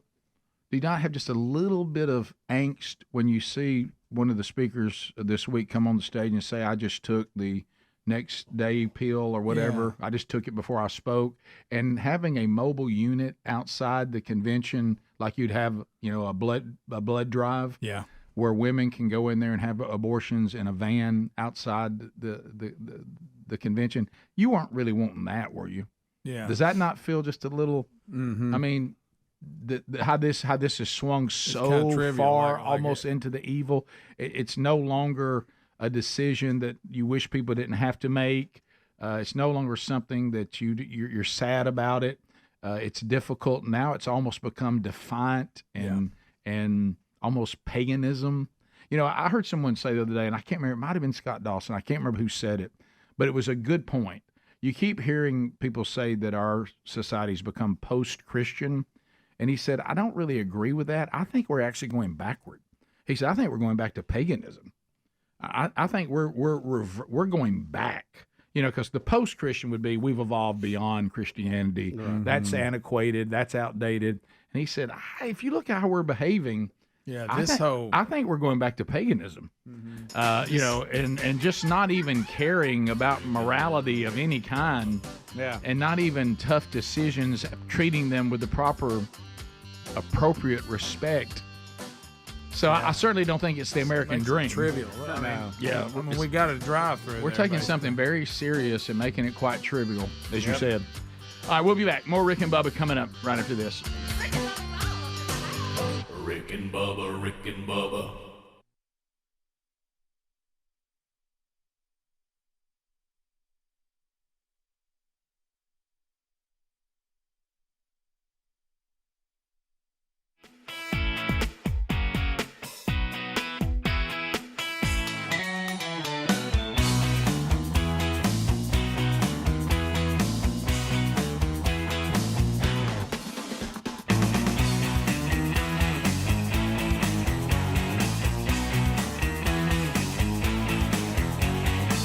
Because you go through them, you're like, oh, crap, ooh, I'm outside. You know, it's really cool. And the kids love it because they get to stand and look out the window and you shoot up like that. Of course, now they think you can do it after hours and you can't. Right. And they cry a lot. Wish I had one of those keys to make it happen. But I'm not trying to say I'm obsessed with deer hunting, but am I the only one that likes to sit there and stare at that merry-go-round with all them deer on it? Yeah. I mean, there's like, look, I stand there and I walk that up. Was our I see that merry-go-round, I go.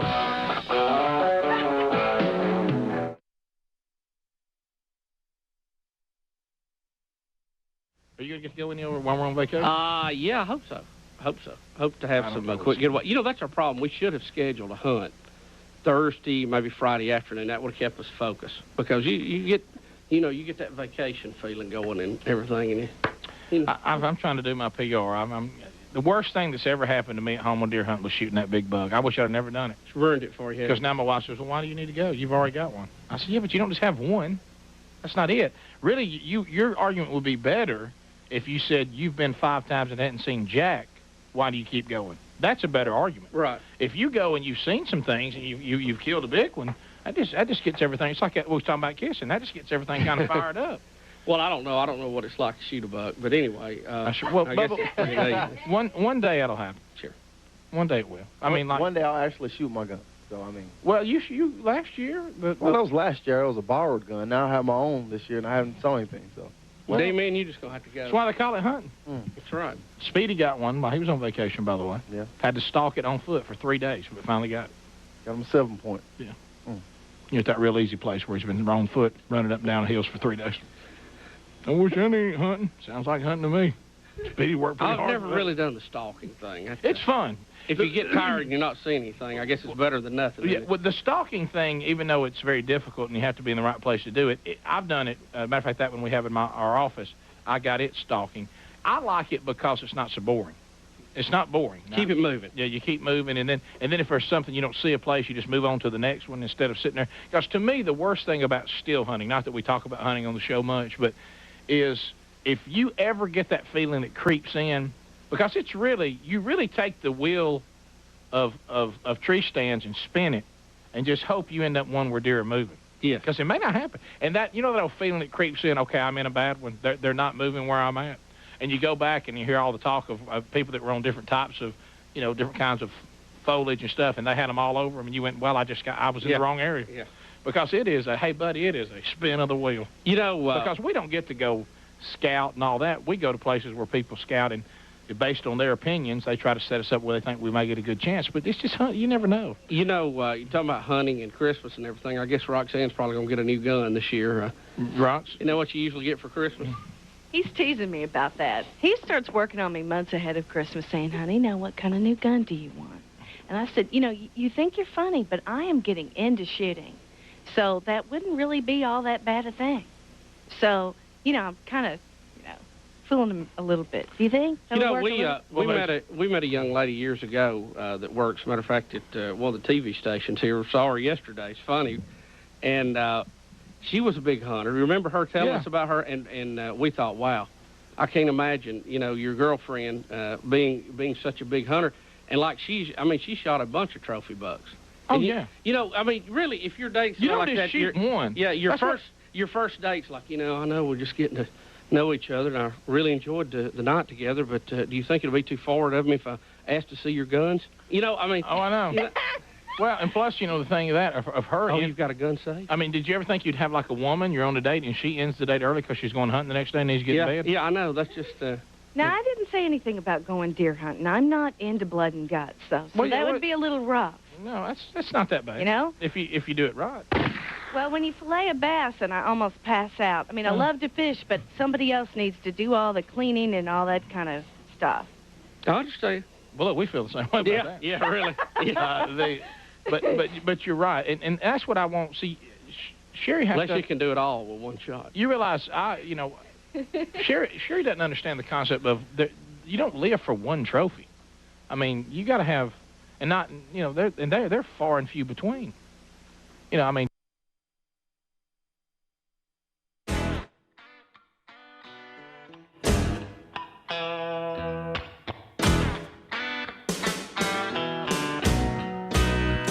For being with us today.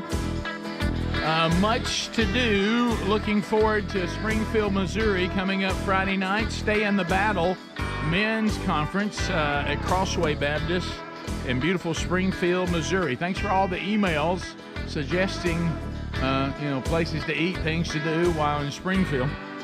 If you want to find details about that, rickandbubba.com under upcoming events. Also, the Man Church team out all over the place this weekend. Multiple opportunities to plug in. Find those at themanchurch.com under upcoming events. So Oprah was on the Democrat National Convention last night. We gave you one of her quotes where she said, now the American dream is abortion on demand and federally mandated. She didn't even like that we were stating the Constitution and allowing the states to make their own decision. Mm-hmm. Not enough. Never is enough. No. But boy, that Constitution, I sure would like to stay there if we could. But now she wants to take on J.D. Vance and his comment about childless cat women. Was that what it was? Yeah, childless cat women. Yeah. So, and whoever's running the cameras. Yes. Whoever's running the cameras, this is unfortunate. Yeah, it really was. So here we go. We just try to do the best we can to save them. And if the place happens to belong to a childless cat lady. And it cuts to that poor person. Like that's the childless cat lady. Picture going back to work. Hey, I saw you on the Democratic National Convention. The childless cat lady? What was the guy in the truck going, find me a childless cat lady? Yeah. I think so. She looks kind of like one. I think so. Go childless cat lady. Go childless cat lady. Go. Hey, she looks like she's even, Easy. like thinking. Like, oh, yeah. Thinking. I miss my kitty cat. Boy, we were so thankful Greg said thinking. Mm-hmm. None of us saw. All right, now, Nancy Pelosi, I think they ushered her out last night. I'm sure I bet that was riveting. I'm sure that was dripping. Some are saying that toilet paper fell out of her pants leg. Is that y'all come on. Let's watch. Yep. Well, something did. Oh, did she drop her script or something? She looks back at it. She's looking back at it. Let's see it again. Does she keep her script inside her pants? was it in her left hand? No, maybe. No, I don't see that in her left hand. Oh, maybe she did dropped that. Did Did that come out of her I pants? couldn't tell where it came from. Oh, no. Was it dry? Is that a dryer lint? Could be. Oh, a dryer sheet. Yeah. No, they usually cling to your pants leg. It came out of her pants. It might be in her pants. Y'all remember when Bubba's talked about when it fell out of Hillary's pants because that was metal? You remember that time out in the park. Bolts nuts and bolts falling out and screws. She like the Tin Man was coming apart. Oh, wow. I wish they would have just said, yeah, she wears a back brace. She gets tired of standing in the microphone. I mean, that would have been the end of it. But we acted like it was some, I know.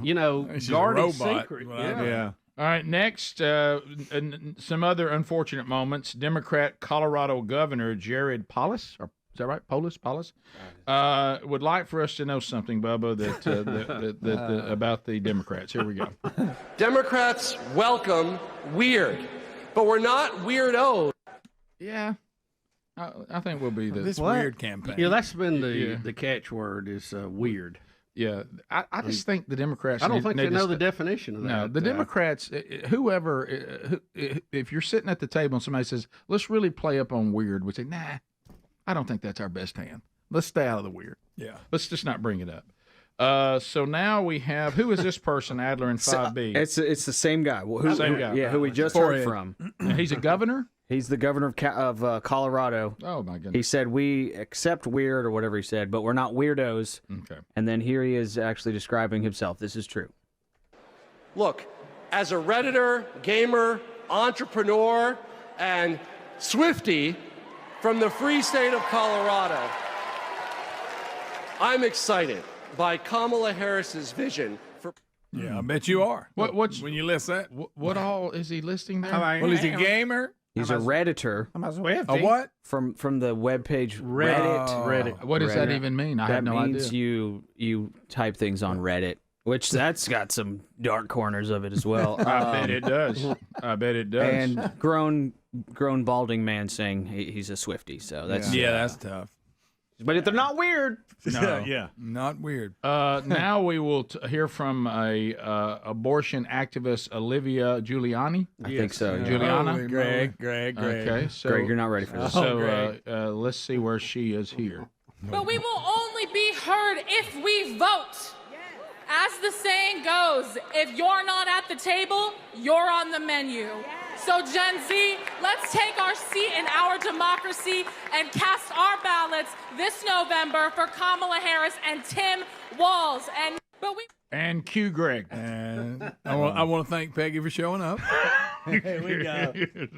Nah, those whatever. glasses are going. Is that the best one they could find? Well, what I'm saying is the irony, and I would say the same thing. We certainly have been people of weight.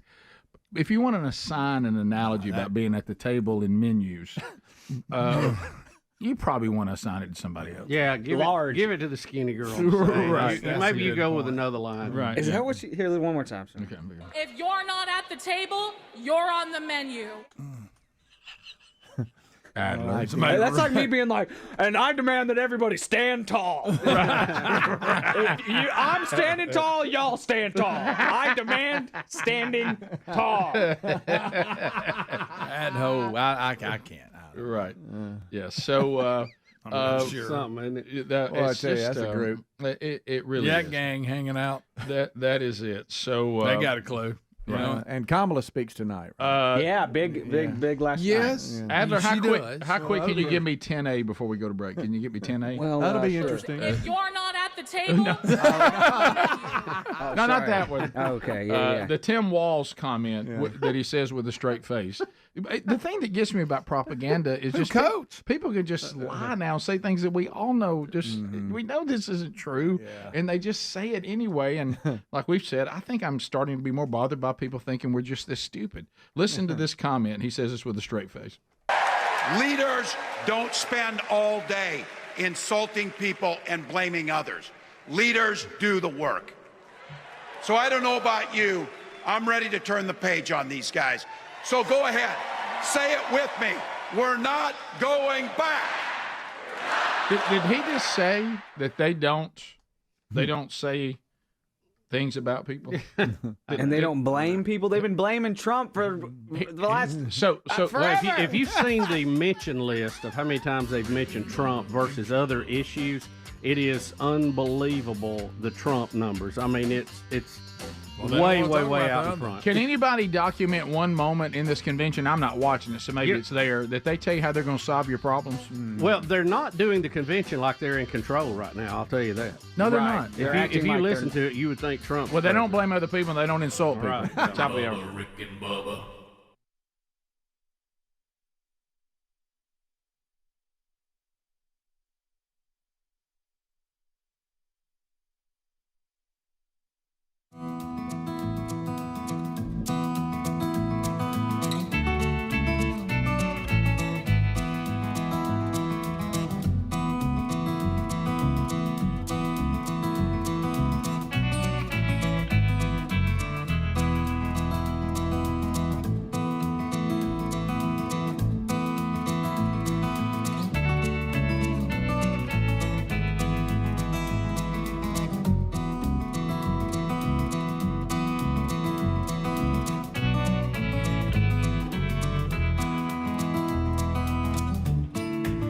Nothing.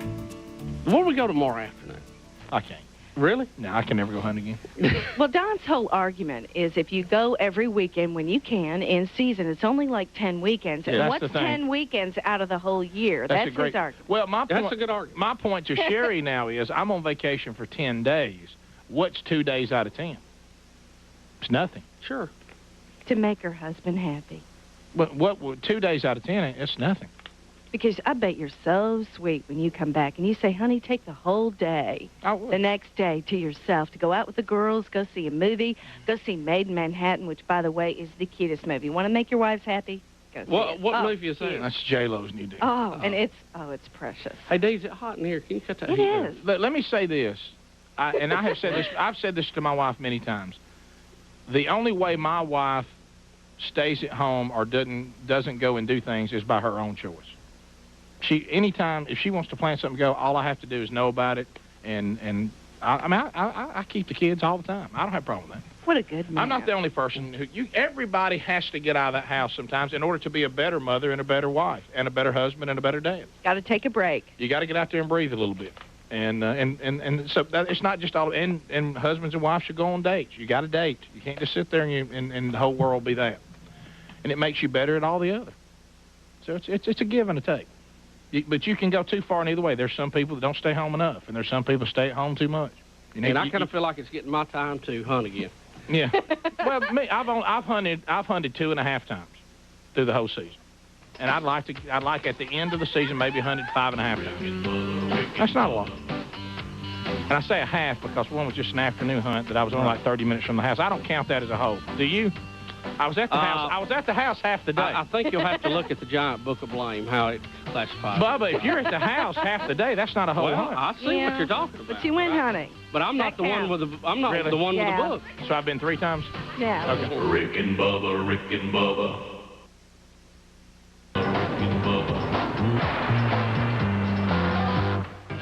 All right, we're back. 12 minutes to the top. Webmaster Ryan Greenwood has called and informed me since hunting talk has broke out.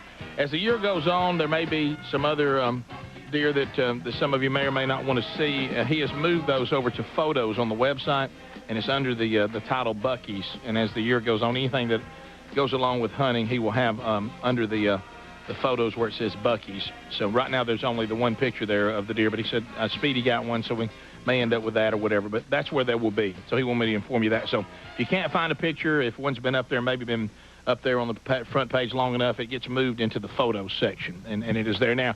JT, hey buddy. Hey buddy. How you guys doing this morning? JT, well, and apparently carrying out the garbage. Yeah, Merry Christmas to you, JT. You've met my friend Giselle, who lives across the street. Yes, from I have. Who kind of helped out with your dad. Yes, she did. She was a huge help with my family when my dad was in the hospital. She apparently is connected all over the place. She works at a school called Indian Springs School. Yes, that's where the play Oliver was. My daughter. Right, there you go. And it's a, I guess you call that a private. It is a boarding school. Yes, but you don't have to board there. You can if you want to. Well, one of her alumni, a guy named Joe Farley, runs a business called Oversize Outfitters. Is this like a hunting place for big guys? Yeah, big guys. And he's got a website, bigcamo.com. That's probably what he ought to call the company. But he said, hey, listen, the guys love hunting. You know, I like the name Big Camo. That ought to be what he calls his store. Bigcamo.com. So somebody may have that already. He has sent gifts for you guys. Each of you get a fleece jacket. Oh, well, thank you. And, Merry Christmas. This is the... JT, we know you're the master of getting free stuff. Yeah. Did you get this stuff free? These are gifts for Rick and Bubba, and he's going to get some for Speedy and Dee. That, you know, he loves the show. Thank you. And listens all the time. What's his name again? Joe Farley. Well, Joe, thank you. At bigcamo.com. Now, is he related to Chris? And he ships everywhere in the world. Yeah, is he Chris Farley's brother? So you're saying this stuff, though, is specifically designed for people who may have a little size on them? I tried to get an XL, and he says, well, we start at 2X, and we go... That's where they start? They start at 2... I like it. And go up to, like, you know, whatever you can... And remember the fridge, Joe Perry? What was his name, the fridge from Chicago Bears? Yeah, Refrigerator Perry. He's one of their spokespeople. Oh, is the fridge one of their spokespeople? But they're right here in Birmingham, and they ship all over the country, and you can, you know... Man, that's just very nice. Big guys. Thank you very... I love this pattern. Bigcamo.com. But Joe Farley, there you go. Well, Joe, thank you. That is very sweet. Merry Christmas to you and me, Bubba. Sure. Thank you, JT. And Speedy and D, he said he's got some coming for you guys. Well, what can they with? They're too little. You can't get anything from Big That's Camo. true. Yeah. Well, if you layer up, maybe you need a double X. Layer up. Yeah. You know, that felt good to be able to look at people who are in shape and go, I'm sorry, y'all can't shop there. Yeah. Don't think they have anything for you. Not big enough. Not that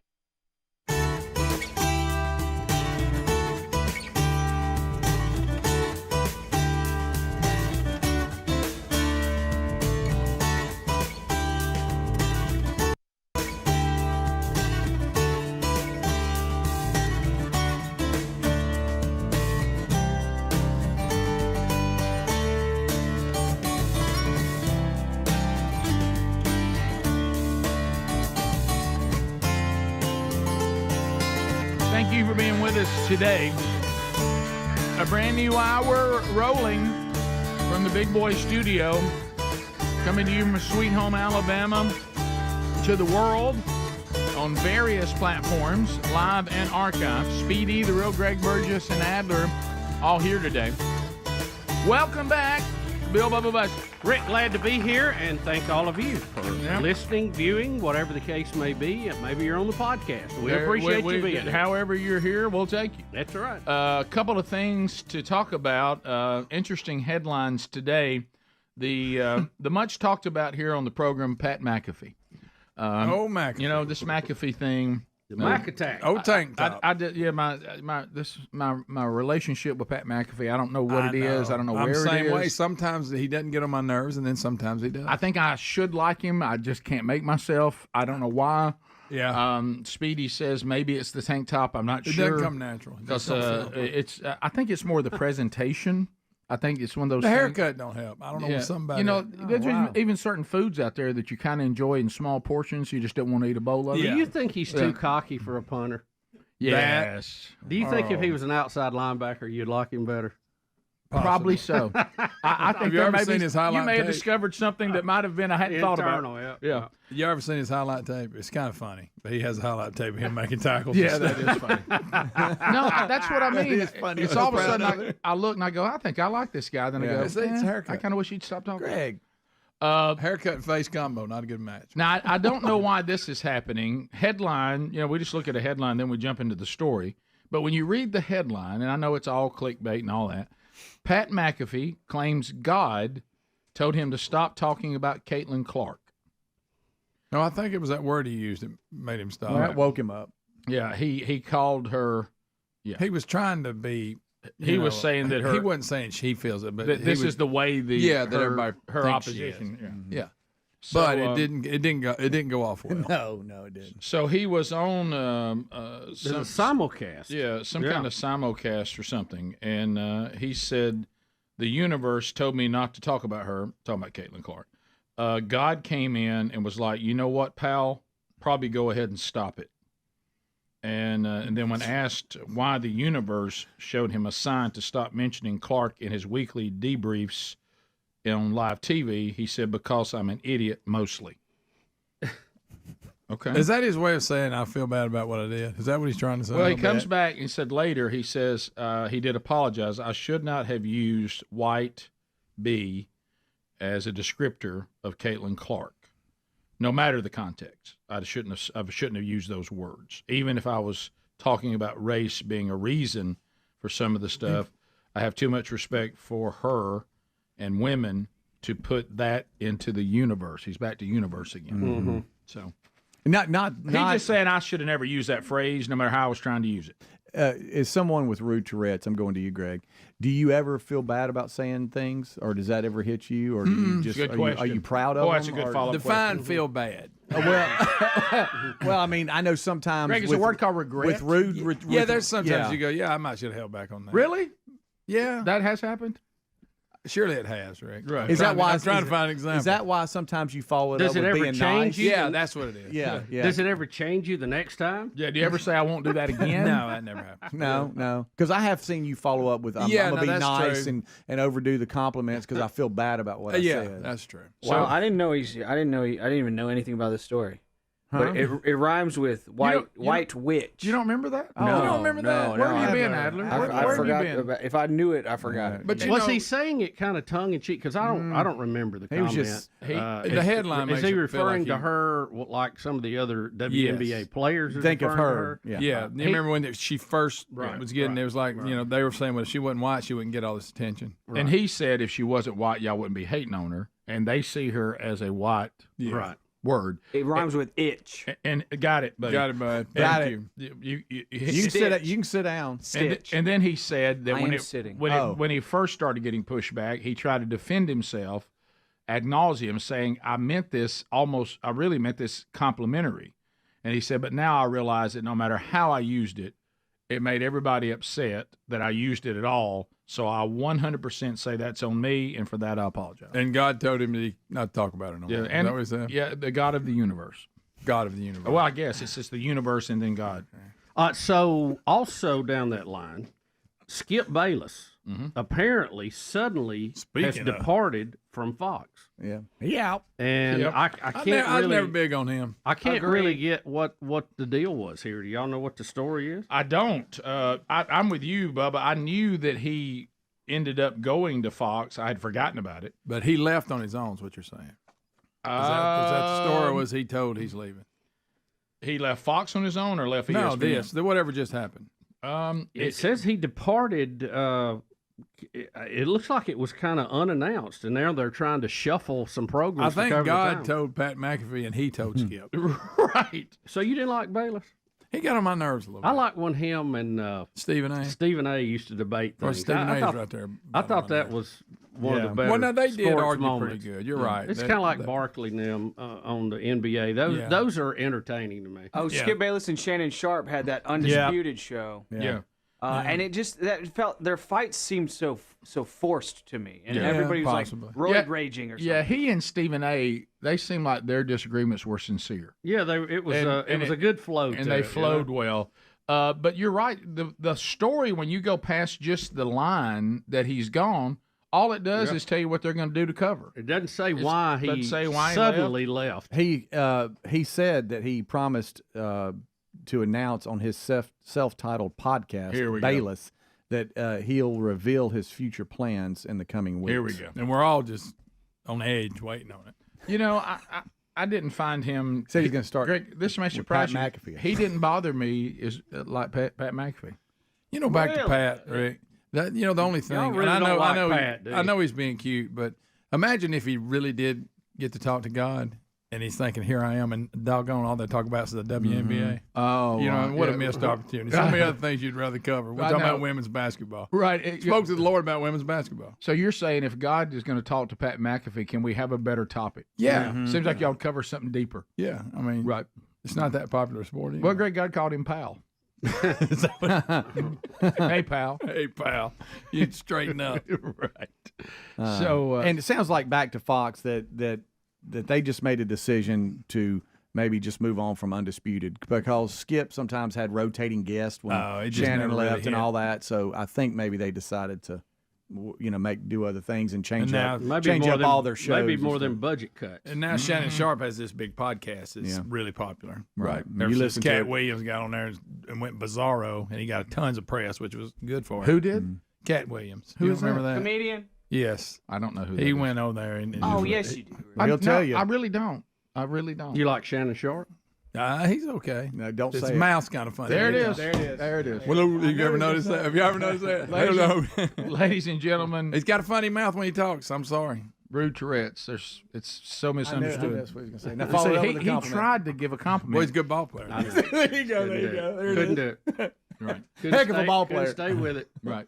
So, by the way, the people, how they can pull this off so fast. The meme drawers are incredible. Right. I told one the other day, how do you do this so quick? Yeah. All right, we'll come back. I don't like him calling his podcast Shay Shay either.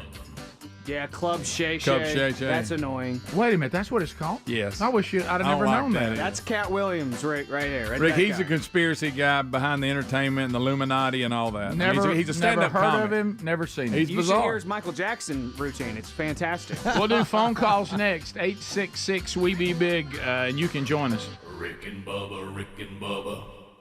As we approach another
Well, we don't, and that's one thing we don't want to ever. How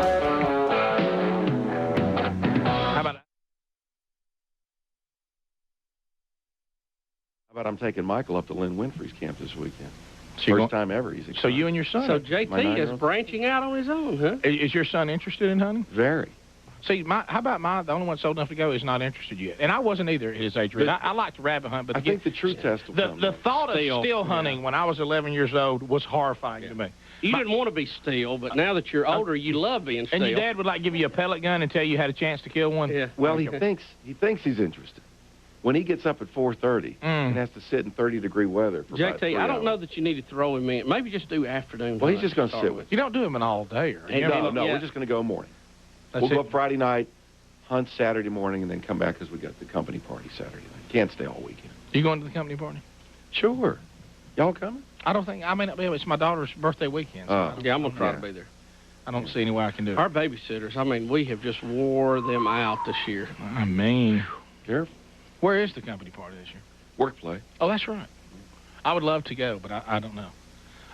Now Ryan Greenwood is saying bigcamo.com is in the link, so he won't be hammered by you coming on. And I appreciate you going out and buying those for us. You did buy them for us. Yeah. Appreciate that. Because I know you've kind of got a rep for... Well, Joe Farley's a huge fan of the show. I mean, well, I went down there. He's got your pictures up on the wall. Does he really? It was almost a little scary. When you open the closet door of a guy and he's got a picture. Wasn't that bad, but he does love the show. Bigcamo.com. JT's just strange. How much does he love the show? A lot. Like, uncomfortably? No. Okay. Not that bad. No. Okay. Well, I appreciate... He's a really nice guy. I appreciate the gear. Sure. Can't thank him enough. Yeah. Starts at XX, huh? Starts and goes up to as wide as this counter. Can I ask you this? How many things do you own that you actually paid for? This shirt. Did you? That's it today. The belt and jeans were gifts. That's it today.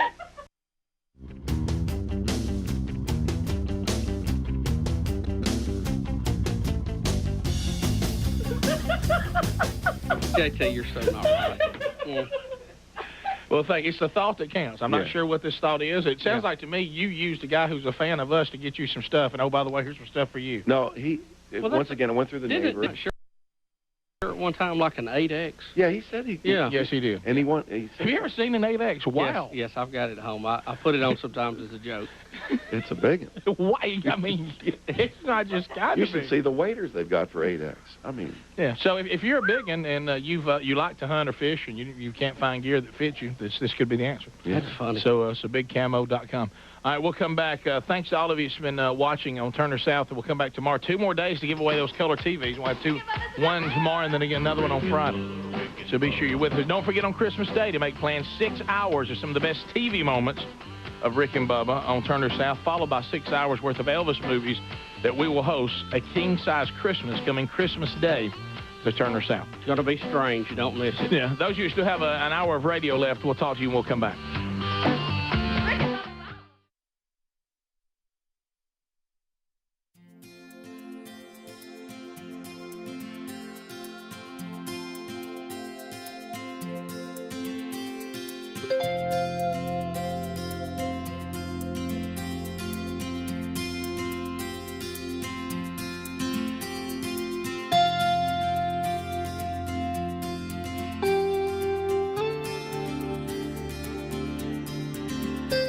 Here we go.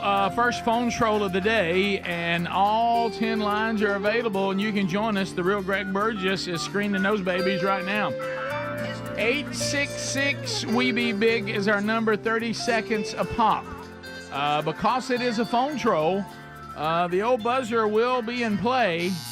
At 30 seconds, the old buzzer sounds. If you don't get a timeout, there's only 2 of those on the table. Speedy's got one, Bubba's got the other. But no meaningless shout-outs, no shameless plugs, no baby predictions, nothing like that. All the above. All the above. We're talking about, hey, I got something to say. Melanie gets us started out of Birmingham on 104.7 WZZK. Melanie, welcome to Rick and Bubba. 30 seconds. Go ahead. Good morning, guys. How are y'all doing? We're good. We're good. There was an important little thing I think y'all missed when Miss Oprah said you have the choice for your children. Well, I don't know why you're using that word, because most of them do not believe that that baby is a child. They believe that it's just theirs. So when she said that, that needs to be acknowledged, that she believes that when you're pregnant, it's a child. It's not just random. Well, yeah, I think that is actually changing kind of to our point. I believe they're doubling down so much on I can do whatever I want to do as long as it has anything to do with my body. Now, you know, science has shown us that, as Bubba's pointed out many times and others, it has its own separate DNA, and it really is a unique individual, not just part of the body. It may be inside a part of the body, but it isn't. It's its own existing human being. Yep. But I think the part of hiding away from where life began and whether it's a child or not a child, I don't even think they care about that anymore. I think it's down to call it whatever you want. We should have the right to terminate it, terminate this person or this whatever. We're going to do it no matter what it's called. We should still have the right to do it. I don't think they're shying away from that as much anymore. Because, well, first of all, science is, you can't say follow the science and then not follow that science. Oh, yeah. Well, they're going to cherry pick science. Right. But remember this. Remember that abortion was legal throughout the country, and there was people wanting to change it, but it wasn't a fire. It was just kind of, you know, we're a normal situation. And the governor of Virginia, Ralph, and I can't remember his last name, did that interview talking about how they would treat a baby and if it was born alive, and it just infuriated everybody so much. That's the moment it all changed. Yep, you're right. And so we continue. Let's go to Eric Montgomery, I-92. Eric, go ahead. Hey, Bubba, how many people is your pontoon boat rated for? I think it'll hold 15. There you go. Hey, let's get us a crowd up next weekend, I think. Are you going to be on the Lake Martin Trump boat parade? They're starting out at the bridge about 9:30. Here we go. We'll probably be watching that. I got caught out in it one year. It's a little rough out there when that's going on. You never know. Who knows? So did you try to participate in it one year and it just? No, we went to lunch and came back, and we really had forgot about the parade coming through. Oh, I see. Okay. And it pretty much was lined up across the entire lake. And the waves. That's right. I remember you telling the story about that. Yeah, it's like there's nowhere to go here, folks. You're on a one-way road the wrong way. When we continue, 866 We Be Big, let's go to John in Ozark, 1077. Hey. John, go ahead. I got a riddle. What is a venal, effeminate doofus whose obscene power is never merited, it's inherited? I'm so terrified. It's a judge. All right, then. Thank you, John. Look at that one in there. What are you doing? Hey, Greg. Good call. We continue. 866 We Be Big. Lines are available. Clyde in Sweet Home, Alabama. Clyde, go ahead. Good morning, gentlemen. Hey, Clyde. Hey, real quick. Before y'all get off the air in December, can y'all do like a what happened to and just get all the interns over the years that y'all had? Y'all imparted such knowledge to them to see if they actually took any of y'all's advice and learned from it. Just see what they do and checking in, because those were some of the funniest times y'all ever had dealing with some of them knuckleheads y'all had to deal with. Yeah, I think several of them have done real good. Yeah, they have. Yeah. And it's gotten to the point now with it being, our 31st year, there's so many of them. I believe at this point, if someone came to the door and claimed they were an intern and they could produce a nickname and everything, and I would go, well, maybe. I don't remember all of them. Yeah, I catch myself going back to the website looking. Right. Because, we've had over 200 now at this point. Oh, well. And so that's a lot of interns. We'll have people say, well, so-and-so, my niece, of course, she was an intern with y'all. Really? Okay. Yeah. And in the past, I would say, what was the name we called her? Because I can't remember the real names. And I had such a better record then. Yeah. But as the years have gone by, now more times than I'm comfortable with, they'll give me every piece of information I need, and I still don't have it. Yeah. I'll go. I'm sorry, I don't recall that. But I don't doubt you. There's some Mount Rushmore interns that we just all know and remember. Yeah. And for some of them, they will try to get by. I've been told by them. Okay. So yeah, we saw one that was a delegate to the convention. Mm-hmm. Courtney. Yep. A Scott. couple of weeks ago. Yeah, old people scored. In Alabama. Scott, go ahead. 30 seconds. Hey, so at the DNC, I think it goes back to Old Testament times when the pagans would sacrifice their children to Molech, and it's like they're setting up an altar out there with this abortion thing, and they're sacrificing these children, and they're not calling him Molech by name, but. Yeah, I've heard that example made before, and it's accurate. It kind of goes back to what we said a minute ago about post-Christian versus a return to paganism. It's hard to fathom. It really is how far we've fallen on this particular issue, as far as just not even treating it with any, dignity. I don't know if that's the word I'm looking for. Let's go to Crawford in Birmingham. Crawford, go ahead. 30 seconds. Hey, I was wanting to see, who do y'all think will win the national championship this year for college football? Oh, Alabama, of course. A rotate. Did you hear? Yeah. No, what were you expecting? War Eagle. I have no idea. No, I mean, it's. I'll tell you, more than ever now with the NIL stuff, there's no telling. It's going to be hard to predict when you see the roster turnovers that you have. It's going to be Colorado. If you look at programs that right now seem to be solidified, and I would put Alabama in that, but you can't ignore that there's a change. The Saban era is over. How much that'll matter, who knows? They've got a lot of great players, and DeBoer is certainly a good coach, but they're not. You know what I mean? It's not the same rhythm they had going. They'll have to develop a new rhythm. But boy, you look at Georgia, and they've got the rhythm going. Yeah, I mean they're reloading. Their coach is solidified. They understand the program. They're figuring out the NIL world. They seem to be adapting to it. They'll be tested week 1. They got Clemson. Yeah, that'll be interesting. And then you got to, we've all kind of forgotten about Clemson, but they're still around. Dabo's a great coach, and he's going to get them back. But if you just looked right now and said, all right, who would be the perennial powers? Your Georgias, your Alabamas, your Ohio States. I don't know how Michigan will be since they have had a change. Florida State. Florida State's they're on an uptick, up and coming, no doubt about that. But I think Mississippi State. Yeah, well, they will. Who's the coach there now? I don't even know. He came from Oklahoma. He's an offensive coordinator. Okay, how about that? And so great recruiter. Yeah, I think you'll. Ole Miss. I mean, they've been kling good the last few years. Kiffin's had them very, very competitive. Yeah, but national championship, it's probably going to come down to Georgia, Ohio State, Alabama, and there'll be some surprise team that we haven't thought about. Southern Cal. Greg said the Vols, Tennessee. Yeah. And you never count LSU out. They're always capable. Yeah, a lot of hype for Texas. We just named all the teams, I think. We'll be back. Bubba, Rick and Bubba.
This past Saturday, it was tons of fun. Thank you, Southern Comfort, for the van.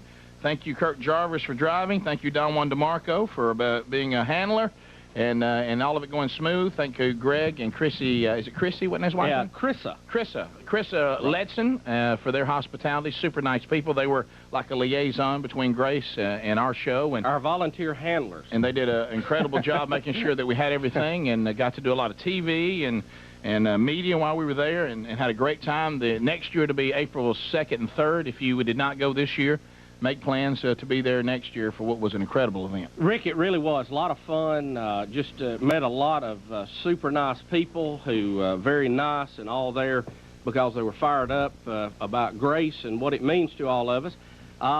We were very fortunate to get to open up for Aaron Neville. Yes. And we met some folks that we knew a little bit about going in, and not as much as we needed to, but had a good time. We actually got to share a meal with some guys from Big Daddy Weave, who we're going to try to have on the show here. And I'm going to tell you, they... yes. Big Daddy Weave. We really enjoyed meeting you guys. We had a lot in common with Big Daddy Weave.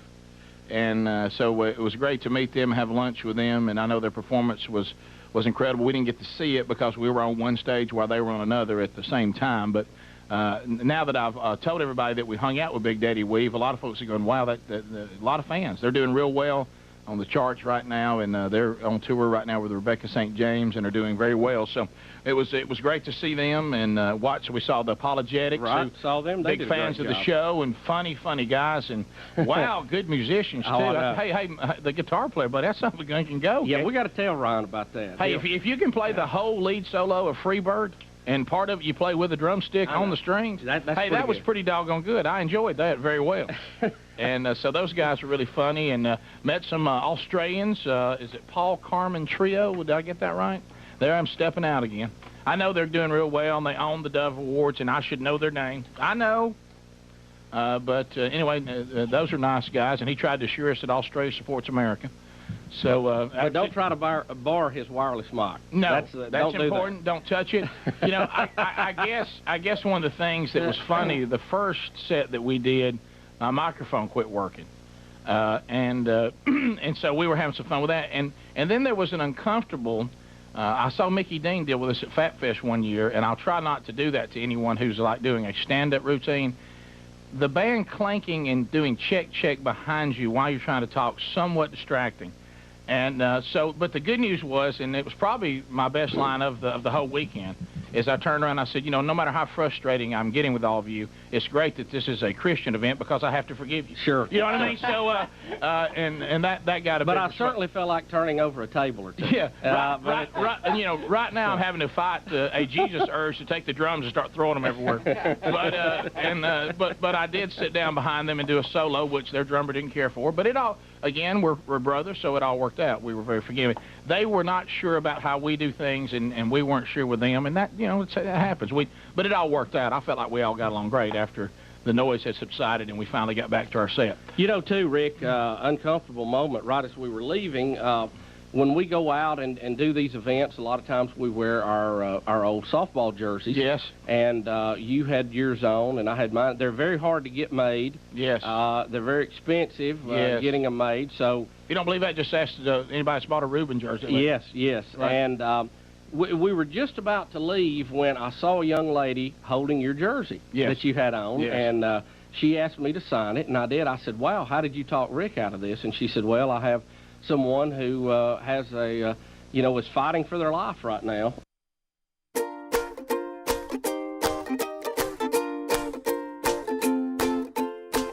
Here we go, 35 minutes past the hour. Rick and Bubba Show. Thanks for being with us. So let's talk about security now more than ever. I know. There's a society that's long over the, we just keep our doors unlocked. Nobody, doesn't matter where you live, security is important, and nobody's better at it than SimplySafe.com. Let me tell you, if you don't have a SimplySafe system, you're a little bit you're behind the times. The latest technology, they've got it all, and there's never going to be a place that you're susceptible Every single place someone could break into your property, you can put a sensor. They've got outdoor cameras, indoor cameras. You're not going to beat the Live Guard protection 24/7. Those that are monitoring your property can interact with intruders in real time, getting emergency dispatch to you quicker. They also can spot things like there's a fire that broke out on your property. Hey, you got a pipe, but hey, you got a toilet overflowing. Hey, CO2 detection. Uh-oh. And so they can handle all that in real time. So if you'd like to find out why U.S. News and World Report has now ranked them the best security system again for the 5th year in a row, and now they've also won a Best Customer Service Award as well. Because it is fantastic. So go to simplysafe.com/bigbox to save 20%, or you can just simply find that link at rickandbubba.com under the sponsors. There's no safe like simplysafe.com. I like that they can yell at the burglars and holler at hey, them. what are you doing in here? I like it. You ain't supposed to be here. Is it like you do in the kitchen? Get out of that. Get out of that. Put that back. Put it back. So Richard Simmons' cause of death has now been revealed. He oversweated to the oldies? No. He would love that joke. He if would. He was standing here. He would He would hug love. He'd go, Bubba, I love it. And he'd run over and lick Speedy's eye. All right. One moment. I knew it.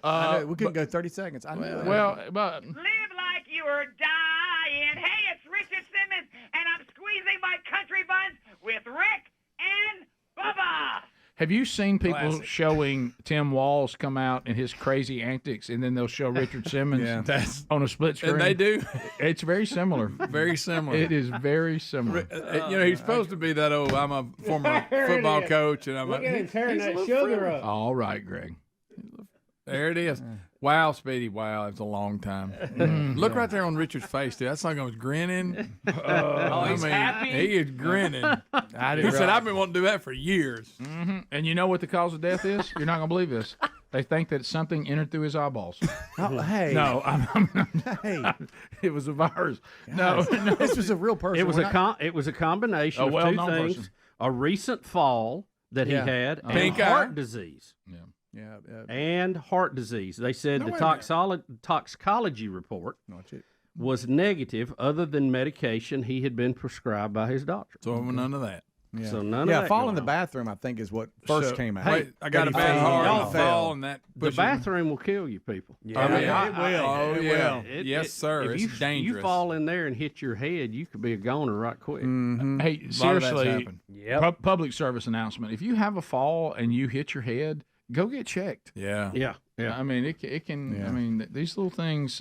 A brain bleed is serious. And instead of maybe designing so that will not be a problem because you got wet floors, you got people walking barefooted, we just keep putting harder and harder materials in there, marble and all this, and these sharp edges, steps everywhere. It's a dangerous place in there. That's why that thing needs to be a padded room. Yeah, I got shag carpet in my bathroom, so it's nice. Take care of it. All right. It's Picture that. perfect. Thank Speedy, you. how you like that frozen shot right there? Yeah, there you go. That's just him. Yeah. I mean, Here, I'll get another frame. That was a bad That's one. right. This is when I know he looked at me. It's like he zoned in. that's like I said. I thought we were doing a bit. Didn't know he was going to have. Anybody his tongue in surprised?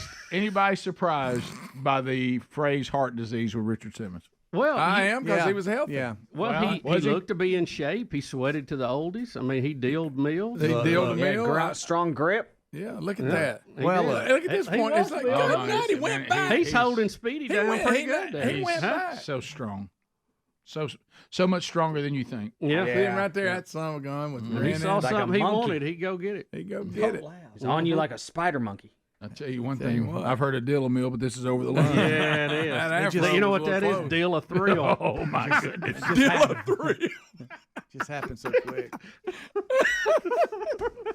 I wish that I know. I Oh, think we Christopher- got Get Sugar from Speedy come up. I think Christopher Columbus was switching, and I know. I mean, he was switching as fast as he could, but I wish he could have got when he first came over because I didn't know what he was going to do. I thought he was just messing around. I'll tell you what was funny. Next thing I know, he's got my Yeah, wrist. you didn't know, but No, I it's not didn't. your fault. When we pulled the replay out a month or so ago, Thank you. and I watched Speedy's face, he didn't realize how long it lasted. Yeah. In his Oh, mind, it I was know. quick. Yes. Yeah. Because I've heard him tell When you it. try to race it, Oh, I you're been held down by And I Richard want you Simmons? to. No, I have not. Thank goodness. Let me tell you this.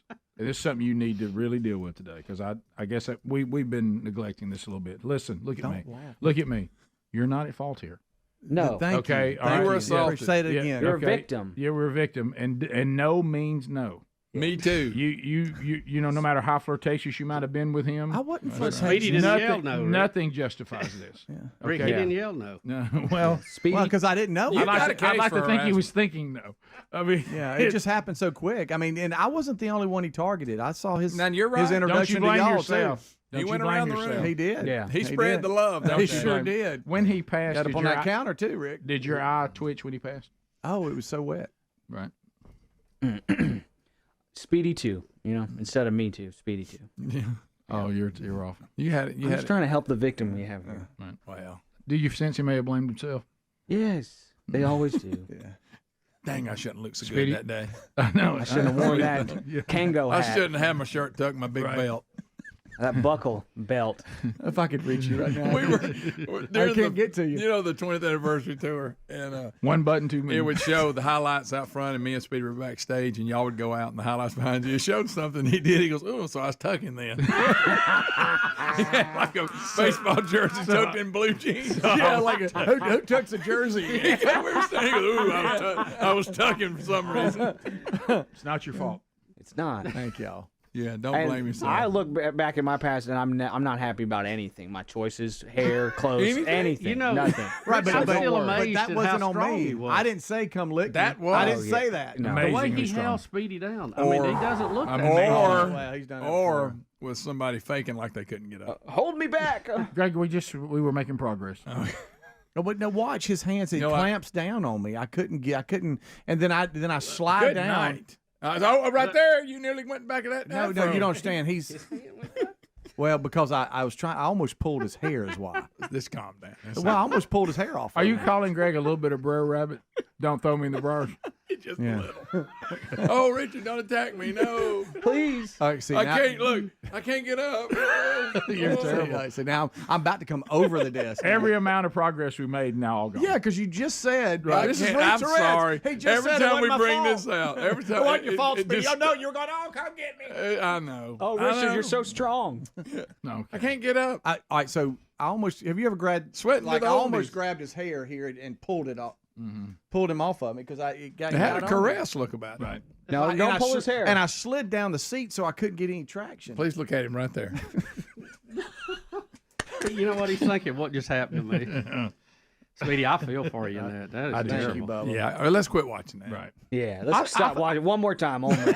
I think, from everything I've learned about trauma, you're not supposed to make the person keep reliving it over and over again. I really didn't Or think is this it- would be a whole Well, you got to segment. deal with It's it. on You got to me. get it It's out, my Rick. fault. Is this like you put spiders on somebody who has arachnophobia? Yeah, And then later you go, I might not You should've just done cover that. them up in spiders. I hope you have a stomach attack. Nowhere near an exit today. Oh, thank you. I got a toilet. Nowhere Possible, you near. never know. I got a toilet in my van, so I'll be fine. If it You can happens just pull anyway. right over with that little Did I hear you say that you squatty regret? potty you got. Adler, you regret things that you see. When Everything he Are you said. going to change anything? No, everything. But I'll look back and be like, why did I have my hair so long? And I think that right now, like as of yesterday, Right. And it's constant. I What- mean, my entire life. This I'm was- like, this that was- shirt was what- a bad choice. When's the last time you got a haircut? A few years ago. I'm seriously. I was just Yeah, a couple years ago. Yeah, 2 years ago. Have you changed shirts and gone to other shirts? No, it's not good. Right. At least you got rid of them gauges in your ears. Yeah, Yeah, that's I didn't know what you were about to you say, had- but you I had thought a- I said that. Yeah, I know. You had just short hair with those in at one time, so that really looked yeah. weird. Your earlobes almost started hanging. Hey, buddy, we're talking about Richard Simmons right now, not me. Right. But I do think it's interesting. Richard Simmons died of a broken heart because he never heard back from You're Speedy. terrible. You're terrible. He loved you till he died, Speedy. Speaking of health, Bubba, that we've got some Yeah, we got a little study on aging. little aging study Sorry. here. Yeah. Study on And Greg. everything may not be exactly what you think. Yep. You may not age in a linear fashion. Watch out. We'll watch the Richard Simmons thing one more time, then we'll talk about that. Rick and Bubba, Rick and Bubba.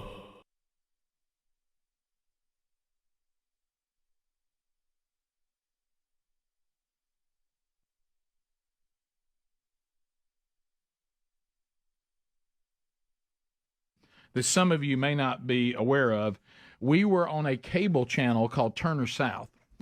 Still had the radio show going, and that was just they were just showing the radio show. Golly. And that's when they came in and built a studio called the Red Velvet Lounge. It's the first one that was ever set up for TV and radio.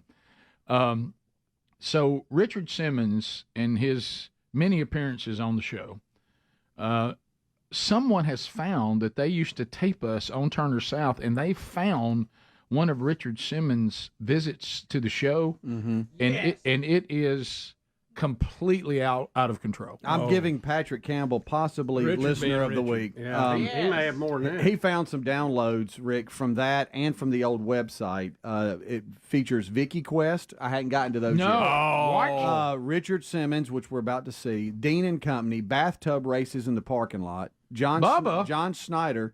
Some former interns. Wow. The Bachelor.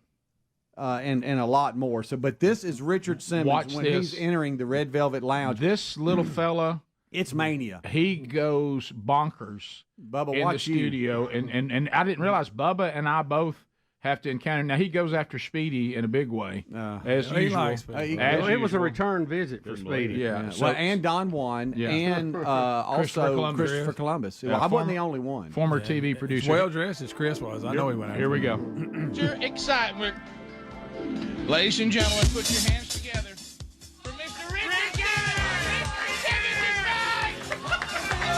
Look at that. Here he comes. Okay. My God, it's beautiful. Welcome back. There's the first one. Look, he's going after Bubba. Wow, he's really hugging Bubba. He kissed Bubba on the cheek. Look, y'all, Bubba's calling timeout. Bubba wants a timeout. He's got his hair perfect. Oh, no. Look, I'm going all in. Get over here. Rick? I think he just fathered a child with him. I tried to bear hug him. I tried to break his ribs. Oh, here we go. Mr. Excitement, Get Bubba again. Time out, Richard. Settle in. He got Don Juan good. Richard, welcome It's back. the Rick and Bubba show. They're the two guys in the know. Who are all these people here? Oh, this just, People who wanted to meet you, Richard. Staff. Wow, is this fun or what? Hi. People who I love didn't even you. kiss them. This is Terry and Carrie. He must kiss everybody. Terry and Carrie. Terry and Carrie right there. We got some listeners in there. He's just going through. Great. Look at Speedy. Richard. Oh, boy. There's Don Juan. There's D getting him a little hug. They went for the handshake. What's up, man? That is funny. It's just a little hug. Look, you got little braces on. Let me see. What color rubber band? Be careful. We gotta give. Golly. Happy reunion, D. Golly, when he locks in, you can't get him off of you. You gotta wait till it thunders. She is so beautiful. That's intern freeze frame, I believe. Y'all want me to skip forward here? Y'all want Speedy to get Watch him go after Speedy. Okay. Hey, whoa. Well, he went into the TV room and got Christopher Columbus on the forehead. Of course he did. His hair was perfect. It was. Who's lost 200, and they can He's talk promoting to his each new show. other. Huh? No, I mean, unless he's live. Excuse me. I know. Make it out!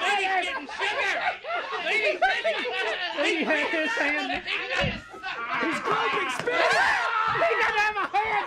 Look, his hand's down there. Look, his hand.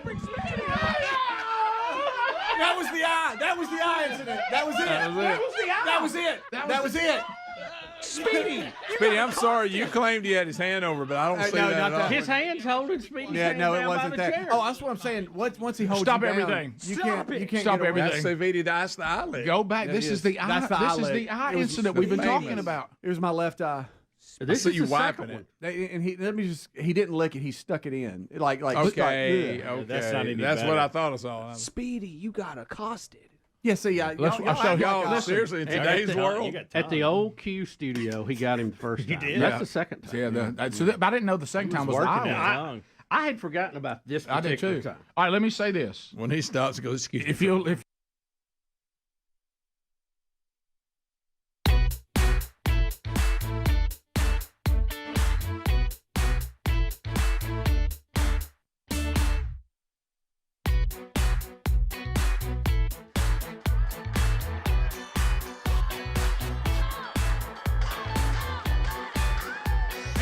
And here we go. 9 minutes to the top of the hour. You got Rick and Bubba, Rick and Bubba, Rick and Bubba. I got the dreamer's disease. All right, as we make our way back, we had a little health study come out. This comes off, talking about heart disease with Richard Simmons and all of this. And, the aging process, there's been a lot of research done on it. I mean, it spawned products like Relief Factor, but, there's all kinds of theories about the aging process and what's your real age. Is it a number? You hear that all the time. It's just a number. And you're as old as you feel. However that number gets. It's not always a good measuring stick. No, it's not. Because some days I feel 86, 87. Right. So, Bubba, what have they discovered? We got a new study out published in the Journal of Nature Aging. Nature Aging. The Journal of Nature Aging. Gosh, why am I not a subscriber? I bet there's captivating stories each and every month. Can you imagine? Well, this is kind of interesting. We think we age year to year, and we've talked before about time. Our measurement of time is our perception. A year to a 60-year-old is not the same as a year to a 10-year-old because the time you've been here is how you measure it. Right. Well, they're saying they did. This is very in-depth study, and it come from the Stanford University School of Medicine, and they discovered that humans undergo two major changes in their molecules and microorganisms at two ages much more than any other age. Right. And that was the age 44 and 60. Huh. Is the 61 good or bad? Well, it just changes. They talk about, we see things on the outside like the graying of hair, skin wrinkles, that kind of thing. Well, they said there's also things happening on the inside to your organs, tissues, and even on the cellular level that is not visible to the naked eye. And it doesn't always happen in a linear path. In other words, you may not age as much in your 43rd year of life as you did in your 44th year of life. So, all right, let me try this. Is it also saying I may not age as much in my 46 years I did in my 44th? Even though it's a larger number? Yes, that is correct. That's what they're saying. You go you undergo more changes around these ages. Now, each individual may vary a year or two, but they said these are 2 points that they see the most change in molecules and microorganisms in the human body. Now, there's been studies out before. The most detailed one before this studied protein level changes, and they also noted that those were at ages 34, 60, and 78. So, again, you see that 60 in both columns. So, hey, that's good. Hey, 60. Hey, 60. Ain't nothing changed with me at 60.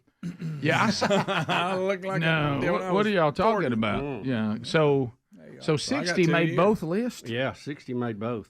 Yeah. And then that 44, 34, you could kind of see that one being somewhere in the same ballpark. So there's some years that seem to have more impact, even if it's less than a year. Yeah, a year may age you a whole lot more at 44 and 60 than it would at any other year. Think about it that way. Yeah. I know everybody's like, age is how you feel, not a year or whatever. But was ever a marker where y'all went, okay, I feel after either not being able to do something or trying to do something where you go, okay, I feel old now? I will say. Is there something that jumps out? Yeah, I think for me, I really never felt any different until 50. And after 50, I noticed my recovery was much more difficult. I needed sleep more than I had in the past. Yeah. Injuries took longer to heal, and I seemed to be injured, doing things just like sleeping. Yeah. And when you got up, you would have to work your way in. You started off really bad. Popping and cracking and all that, and you had to get to the shower so you could move around. Speedy, I think the biggest change that I noticed was about 42.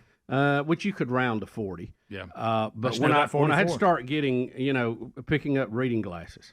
And I remember it happened overnight. I remember waking up, going to the table one Saturday morning, and I could not read the newspaper. Yeah. Right. And I remember telling Betty, I said, I think I got pink eye or something. Yeah, right. Because I felt like on that Friday I could read it fine. Right. And that Saturday morning I couldn't read it. And it never was the same again. That's a fact. I think I was 40s early when my hair started falling out. I didn't like that. Oh, really? Couldn't recover from a hangover as well. Yeah, that was tough. Okay, so he's injured now. Wow. Be careful now. Watch Well, out. no, I'm just thinking. Adler, have you felt any different yet? I have a 4-year-old and a 1-year-old, and in the last 4 years, they're just trying to slowly kill me. How old are you now? Hey, it doesn't get any better. How old are you now? I'm 38, and I feel You started late. You're buddy. about to hit that 40. I feel 59. Yeah. The lack of sleep and the assault on my immune system Oh yeah. is just horrendous. And because of that lack of sleep, I feel myself recovering less quickly. Mental fog. I don't know who I am. Right. Some of that's getting up early, by the way. Sometimes I just look out the window. I just think look out the that's- window and just look at trees sometimes, just to like Oh yeah. bring it on down. I'm with you. Do you I'm way on ever do you that. ever find yourself? And I think that you just gave us a yes. I remember the years of small children everywhere, and the schedule and the events and the never ending.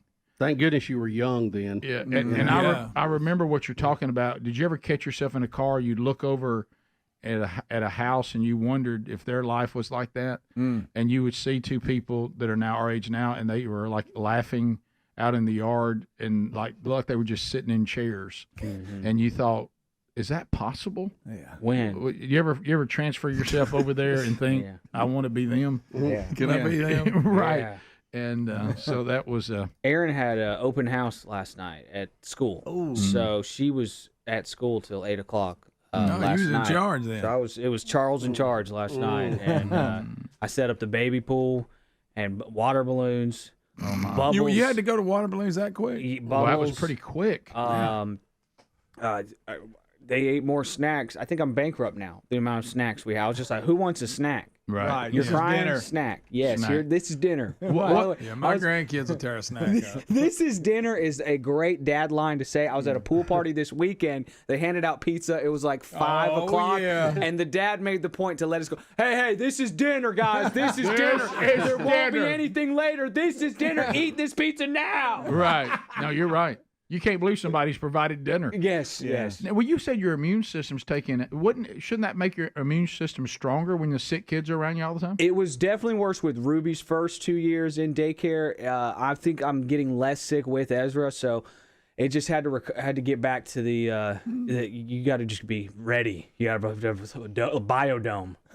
I think everybody's immune system got thrown off with the COVID thing. Absolutely. I mean, because of the shots, or you having it, or not having it, or whatever. Right. Shutting it down, washing your hands all the time for no reason, avoiding everybody, not shaking hands, not hugging. Those little No doubt about that. Those little minor, not going to church, not seeing people. Those little minor interactions really do, I think, it's just a small exposure to whatever the other person might have when you shake somebody's hand. Yeah. It makes a big difference in your overall immune system. Greg, don't laugh. I'm Why a are you scientist. laughing at Greg? I'm a scientist, Greg. There's a science network in here. That's just a guess. That's just my take. That may just be one of you. the things that affected Richard Simmons not being able to get out and hug everybody. That's exactly it. You Yeah. joke. The beginning of the end, right there. It's tough on an Absolutely. overgreeter. Yeah. Yes. All right, top of the hour. If you're leaving us, don't forget you can catch any part of the Rick and Bubba show on your own time, either on our YouTube channel or our podcast channel on the Daily Archives. Rick and Bubba, Rick and Bubba.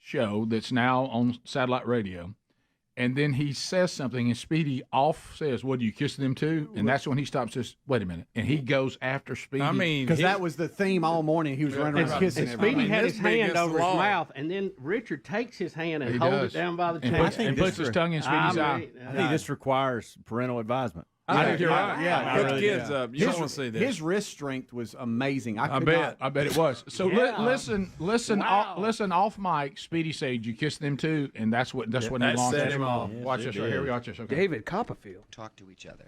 You kiss him? Huh? You kiss them? No, I mean unless he's live. Excuse me. I know this is Speedy. That's I. Look at there's the eye. He is kissing him. See, he's got his hand pinned down. You're saying he's pinned down? That's the eye lick. That's the eye lick. His eye's worse than I thought. It's terrible. Gosh. Speedy, that is disturbing. So Speedy, That's it. I guess you'll be quiet now, won't you? With your little comment. See, I didn't like it. I was like, Oh what my the gosh. hell? Good Did you see me? Hey, I haven't looked at him. I went, what's up with that? This incident we talked about for years, we have it. Do y'all realize in today's world, under today's rules, that would be just That's an a crime? assault. Yeah, a crime. This that kid not hammers down. God, you so good. I like when Speedy, but before we showed it, he goes, "No, I had my hand over it." Well, no, because I misremembered like we do all. Sure did. Well, you were protecting yourself. It's like a car wreck. Maybe the other time that's what he did, but on this, on the eye lick, He's just, how about this? He licked your eye for a long time. He really did. I mean, it's like 3 Mississippi. He really did. Maybe that's more like 5. He could have rushed the quarterback. Let me tell you something. Hey, I wasn't too sure about it. I haven't looked at him here. If you'll see, I haven't looked at him like, what's I'm up? sorry when he stopped and went and that look because he's really. Excuse me. There he goes. That was so I mean, I'm all about a good He's a funny guy. Oh, listen. He knew his character. When he lick your eye, he will. He will. Did he go too far? Sure, he did wearing those shorts. But well, You're in shell shock. Well, I'll tell you what, he dealt a meal for Speedy. boy, did he ever? Okay. Look. My eyes still wet. You don't know what to do with it. That's when you were coloring your goatee. But no, it was just 20 years ago, buddy. This obesity thing is really, really Wow, we're really fat. bad. It's bad. We're fat. Now, the good news, we have low-fat brownies for you today because we knew. look at perfect hair. Check it out. I was going through the kitchen, and it smelled like they had just killed a pig. Yes. Roasted it. Yes, I know. I slid on the floor. There's so much grease in there. It was like the Cracker Barrel. You know, you go to Cracker Barrel, you just slide your butt right in there and into a chair. I know. I'm just dying for a biscuit, though. You know, I am in Birmingham, and I just have to have like one biscuit. You know, we talked about this before, but you know, let's say somebody's new to the Richard Simmons story. This guy. oh y'all, That was funny, y'all. Now, was it? he's so lively. That was great. Y'all realize that's the eye licking incident. We That's have it. Well, how many times have I brought it up? Thank you, Patrick. First time I've seen it. I misremembered all that. I didn't. Well, I didn't sure you I did. didn't know. That's Oh, yeah, you're that's straight. therapy. It's trauma. Maybe That's maybe it is therapy. part of just blocking things out. Yeah, that's what people do in trauma. No, they always try to get you to. But if you notice, I wasn't too much. I didn't know how to take that. I mean, wasn't really, happy. if you don't block that out, how do you go on? right? How do you know, even I mean, function? He got you so good. No, but for a second, I couldn't move. Gosh, give me a freeze frame when he's got him Okay, completely you got down. it. Yeah, we should check What it about out. when y'all With his had hand it? pinned. What about when y'all? I'll bring on another man who's lost 200, and they can talk to each other. You kiss him? Huh? You kiss them? No, I mean, unless he's live. Excuse me for just. I know, this is Speedy. Speedy's getting sugar. Speedy's getting He's pinned down. One of his eyes out. He announced he was going to suck one of your eyes out. I never knew that. And he did. Oh, my. Speedy, he actually did. I can't believe what we're seeing. I do remember there was some A lot worse to than it. you thought, wasn't it? Speedy, you got your Well, it feet had up to in be. the air. Your feet are up in the air. Oh my gosh!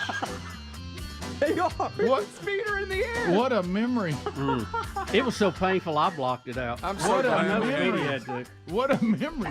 I mean, there it is. You can't deny nothing now. Oh my! There it goodness. is, buddy. We'll be right back. Rick and Bubba. So, not to this shouldn't surprise you, Bubba, at all, but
6 minutes past the hour. Thanks for being with us.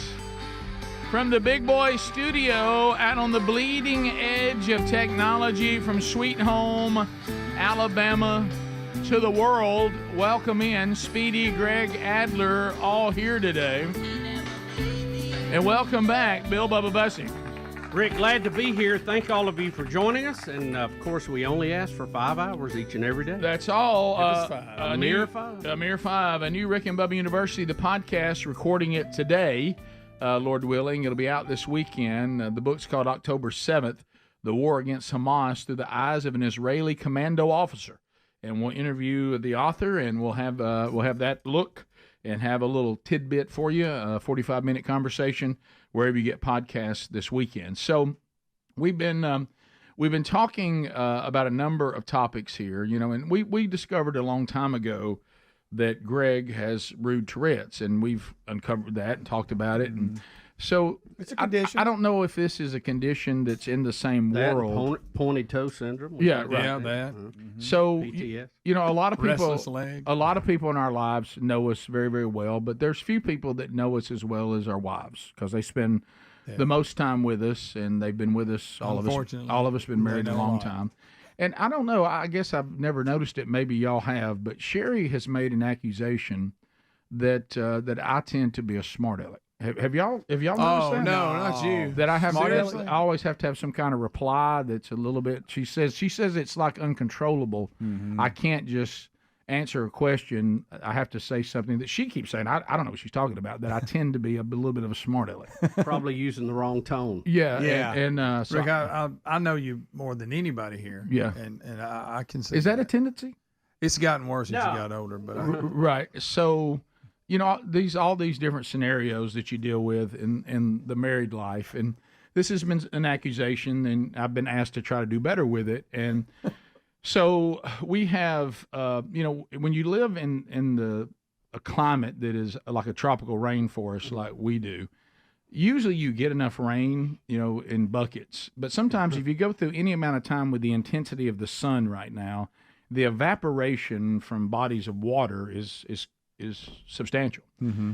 And so there had been, we looked out at the pool and realized that it was getting below the skimmers, which means now the motor can burn out if you don't get water back in the pool. Oh, yeah. And Sherry said, hey, the pool needs water. And I agreed. And I went out and, threw the hose in there and let it rip. And so, and then just went on about my day. And of course, we're getting older now, so our memory is not as good as it used to be. Slightly different. Slightly. And so it was about 1:40 a.m., somewhere in there. And I know that because I looked to try to document, because I was coming out of a deep dream, and I heard my wife going, hey. That's never good. And I was like, what's going on? What's going on? Did you turn the water off when you put the hose in the pool? I thought, first of all, how is this even a conversation? Yeah, where'd this go now? But apparently she had gotten up and could hear it, because one part of the house you can hear the hose outside. Mm-hmm. And I said, no. I said, look, I'm going to get up here in a couple of hours. I'll just turn it off. It ain't going to matter. And she goes, no, it matters. It doesn't need to be running. It's been running for hours. What's a couple more? I was like, what's it going to matter now? Mm-hmm. And are you talking with your eyes closed? Yes. Still? Because now here's where I was. I want to be clear.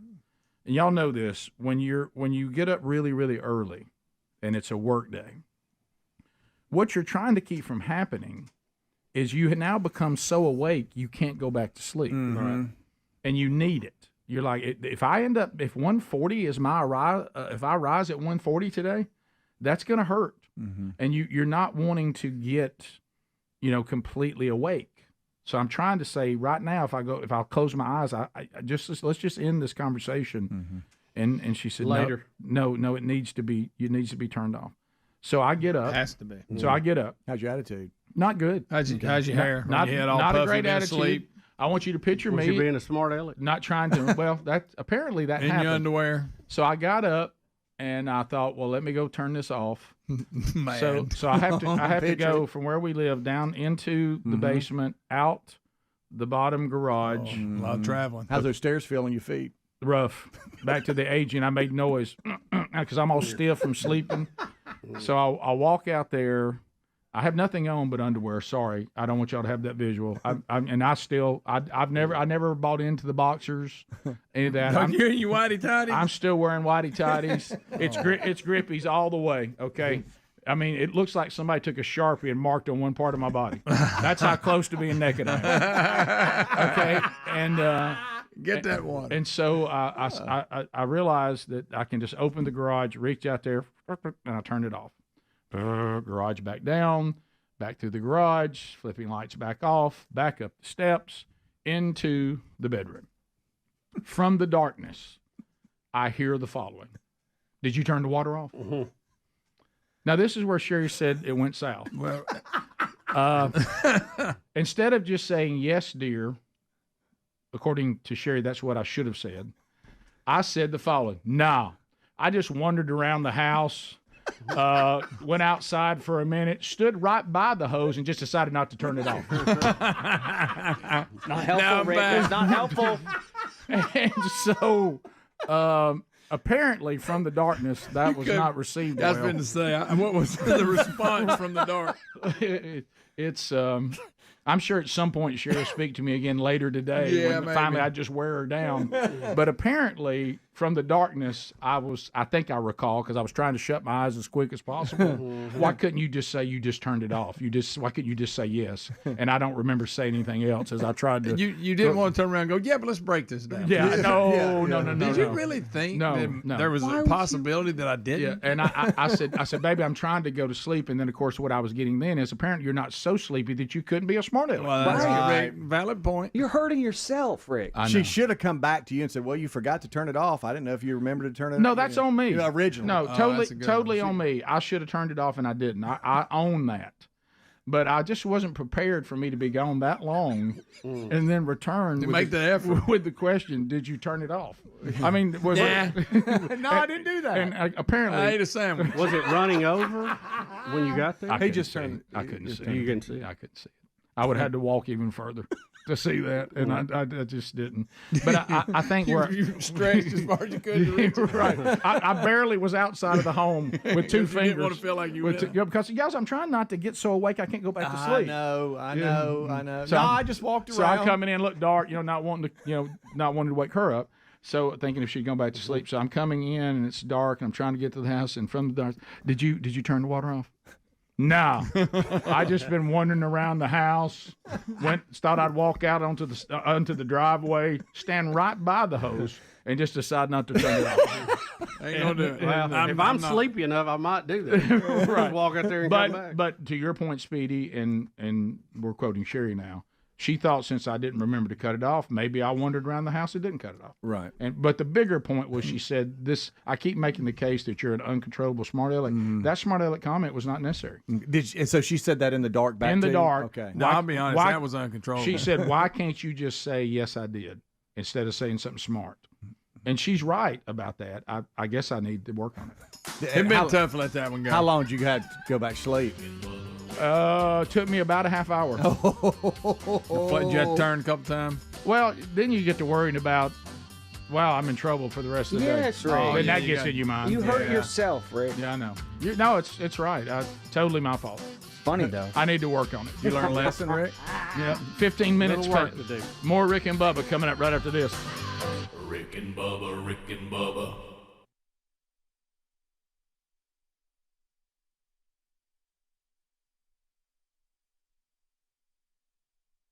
Boy. Almost like he wasn't even here. And I was like, buddy, you all right? And this is what he just murmured. I just don't remember it that way. That's it. I don't remember it that way. Yeah, the brain is a brain thing, and, right? And it protects us, and it tries to give us, good mental health, and sometimes it just takes things out of the filing cabinet that it doesn't think's good for you. I don't remember. Yeah, I don't remember. I remembered it being better for me. Right, but that's no, it wasn't. It was actually a lot worse. Mm-hmm. So I did not watch that video it was just in its entirety until we live. I thought all this talk of licking your eye, it was like a quick brush by. I had no idea. That's what I had it. Buddy, I'm kind of amazed at how well you've been able to cope when you saw how bad it was. Adler, you don't have to freeze that's that, a perfect buddy. freeze frame. Right No, now. you really don't. Please. You really don't. Let's go back to when he had Bubba. Adler, go back to when he first started. Speedy had his hand behind his head. I thought we were just playing around, goofing off, doing a bit. I didn't know what but I mean, if you're tongues were coming going to out. freeze frame it to make it look good, that's the one you want. And squeeze your... Speedy looks like a little child in his arms. He does. Live like you were dying. Okay. It's all right. Wow. Yeah. We all have things. Hey. We've all been through stuff. Speedy, you give a lot for this. How about I'm watching Vicky Quest right now? Us at the front door hollering for her. Oh, I can't wait. That was the best thing ever. Yeah, I've seen it. Well, I think we're going to have to set a segment aside, every day just to look at one of these. Now that we have this, Greg, that was before you were on the staff, and you said that you shut your day down that day. Oh, I pulled off the side of the road. I had to hear how it ended. Right. Yeah. So the Richard Simmons moment, I'm looking back. While on the clock. I will say this to you, Speedy, and I think I speak for the whole team here. We were so excited about having this piece of video from the days on Turner South.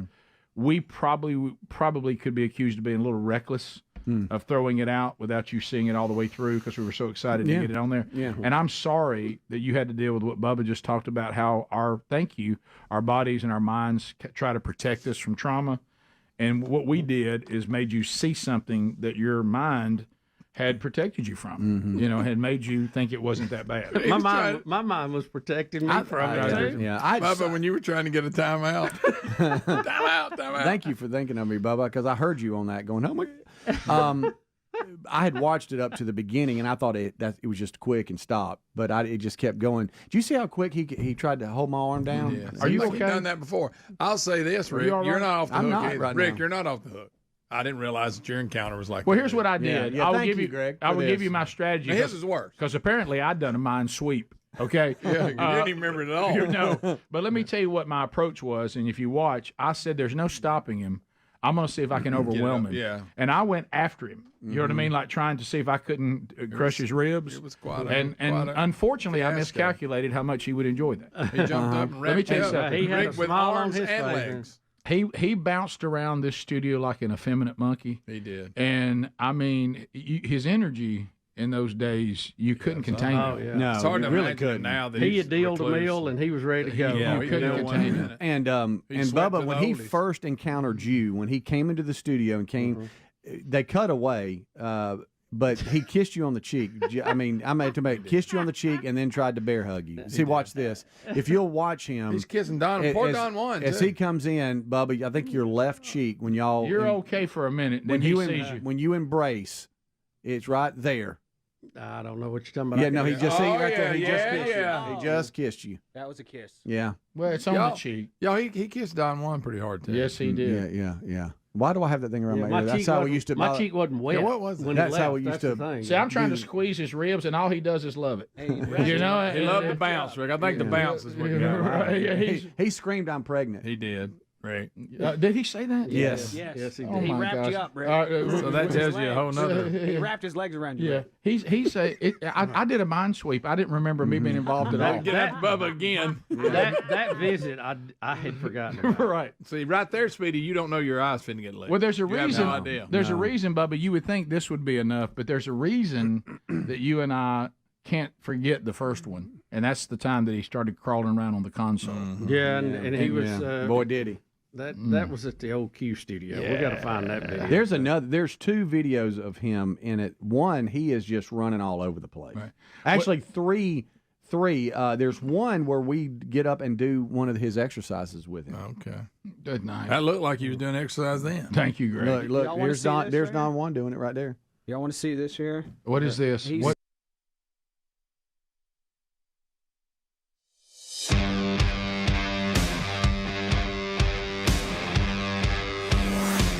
All right, here we go. 20 minutes past the hour. Thank you for being with us today on a brand new Rick and Bubba show.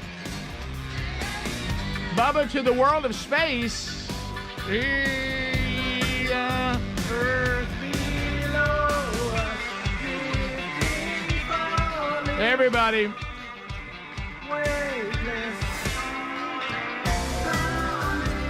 Okay. So, Bubba, give us an update from the world of space exploration. Well, we have a video clip here, Rick. SpaceX is going to push the limits again for their astronauts. All right, here we go. So here's the update. Courtesy of SpaceX, I guess? Yes. Weird uniform. They're cool uniforms, Greg. They're showing stuff, y'all. Yeah. For those of you that are just listening, y'all that are listening, we're looking at rockets and astronauts. You're not in a dance club. There's actually a video we're watching. Greg's dancing with glow sticks right now. Yeah. Go, Greg. Go, Greg. Go, Greg. That's right. Oh, nice move, Greg, with the glow sticks. Hey, watch it. Sharp. I got a pacifier in my mouth. Spin around. Look at you. So this is the first spacewalk by a commercial company and the furthest from Earth anyone has traveled in over half a century coming up. When did you say, Bubba? Yeah, tell us what they're going to do here, Bubba. Let's just keep watching. Yeah, let's just keep Well, watching. I thought they were going to describe it. Right. It's just didn't know it was a video. Oh, good move, Greg. If you're listening, really cool video stuff. These will be 3 missions that are going to People in their cars are like, push the maximum performance of the Dragon capsule. They will be endeavoring to reach the highest Earth orbit ever flown, Adler's on the end orbiting there. even through portions of the Van Allen radiation belt. Polaris Dawn will conduct research with the aim of better understanding the effects of space flight and space radiation on human health. Now, they'll be circling about 700 kilometers above the Earth. They also will try, as Adler mentioned, the first ever commercial EVA, or extracurricular activity outside the capsule, spacewalk. And they also are going to be testing the Starlink laser-based communication space system. It will be providing data for future space communication systems necessary for missions to the Moon, Mars, and beyond. So this will be a little bit of a push for them to carry these astronauts to a higher orbit and do some tests that they have never done before as far as a commercial carrier. All right, pardon my ignorance here. When it says the furthest spacewalk ever, this just means they're going to shoot out somewhere into space beyond the moon and then get out and walk on the No, outside? they'll be in Earth orbit, but they'll be higher than anybody's been in Earth orbit. And the only people that would have gone higher are the people who left Earth going to the moon. Okay. So they're going to be way on that. And they'll walk They'll where? probably be in an elliptical orbit and go way out and come back. Where would they be walking? Just in space. They're going to get outside the capsule and do a spacewalk. Okay. That's what they call a spacewalk. If you just get outside of the ship. Like I'll be hanging on the side of it and stuff like that. Doing a little work. Right. Let me say this. But though. that first one for a commercial outfit, not NASA. Sure. Yeah. Don't you know those astronauts that are stranded? They go, "Hey, that's all cool and all, but won't you come get us first?" I know. Yeah, for real. I know. I Get really, us back, and then y'all can go play. To me, that one's twofold because Let's watch it again. I think they're annoyed, Greg, the people that are stranded, but equally annoyed the people who were there and got these guests. Yeah, they won't leave. You ever had people won't go home? Oh, I hate it. This is the ultimate. You are intelligent. Hold on, Greg wants to dance again. Go, Greg. Man in headset. Go, Man in Greg. headset. Go, Oh, Greg. an astronaut. I'm trying to let everybody know what's happening. Break dancing ain't got nothing on you, Greg. Also, we were also talking about when it comes to science, this ongoing bizarre world of the vaccine, the COVID vaccine. So the thing they're having now with these COVID vaccines is they're trying to give us a reason we should take it, and no one can really think of any since it doesn't keep you from getting it. And so they're now starting things like, and Greg, you were telling us that they're talking about some of the effects of COVID and the pandemic on humans, Depression, anxiety, and then they'll PTSD. throw in. Now, this was a problem with people, but really a problem with people who refuse to take the vaccine. Yeah, said the unvaccinated are definitely having a harder time dealing with those things than the people who were. That's what they said. I'd like to see the paperwork on that one. Yeah. Now, Except for the ones with blood clots. Right, Yes. well, I You're was talking about anxiety. Yeah, I told Bubba when we were going in and out of the studio a minute ago, I said, I think I would be more anxious if I had taken the experimental vaccine than I am that I didn't. I'm actually thankful I didn't. Yeah. I think if I had taken it, I think but that look would at the bring risk, that. right? But well, like I had an email long. No, what y'all don't understand is those that have taken the vaccine. We want them to keep taking them because if they do get COVID, they won't have a hard time with it. Well, I know a lot of people that didn't take it, including in this room, that didn't have a hard time. Absolutely. With it. That's not a guarantee you're not going to have a hard time with No. it. There's a lot of people that their own immune system and did just fine with it, and so they're just almost making things up. But I finally heard, and I remember we said this was coming back when it started falling apart, and they started telling us that we should only follow preferred science. My favorite's when they told us to ignore the warnings of people who had actually worked developing this technology. That was my favorite. I mean, people who had pretty good credentials. Yeah. Don't listen to them because they're not saying what we'd like for them to say. You mean the ones smart enough to come up with this stuff to begin with? Yeah, but ignore them. And the vaccine still does some good. We're not quite clear on what it is, but it certainly does. And then they give you scenarios, but what would have happened if you hadn't taken it? Well, yeah, I mean, So I heard the first, and we knew it was coming. You remember the Camp Lejeune commercials? And the water. And then you had the ones, what was the Roundup? Roundup. Santo. Yeah. So they're running now. I heard the first commercial. If you've been damaged by the vaccine. And then they do things like, if you have this, and this, could be the vaccine. If you're having this, could be the vaccine. There's compensation available for you. Call whatever law firm, and we'll get you your compensation if you were damaged by the vaccine. We told you those were coming, and they're out there now. It's going to, like you said, it'll be a whole nother industry. Oh yeah, it'll be by far the largest sue industry we've ever seen. There'll be agencies that this is all they do. Oh yeah, absolutely. If you want to, all right, let's just look at it this way, and I'm quoting Dr. Peter McCullough here. No, you weren't allowed to hear from him. Hold Right. on now. Wait a minute, he invented it. Correct. All of the claimed benefits are theoretical, and all of the harms are observed harms of the vaccine. That is his stance. The claimed benefits are theoretical, meaning unproven. You can't prove them. They might have had a harder time if they weren't vaccinated. You can't prove that. No, you can't. It's just something you say. Like how you slapped your hands. Yeah. And don't forget too, Adler, that if I'm one of these that says, but what would have happened if you hadn't taken it? I will also remove from my examples people who had a very hard time with it after taking it. I just don't even talk about them. I'll go, well, over here, somebody, you didn't have a hard time with COVID? Not really. Did you take the vaccine? I didn't, and probably because of the vaccine. Well, my buddy of mine didn't have a hard time with it either. He didn't take it. Yeah, but he would.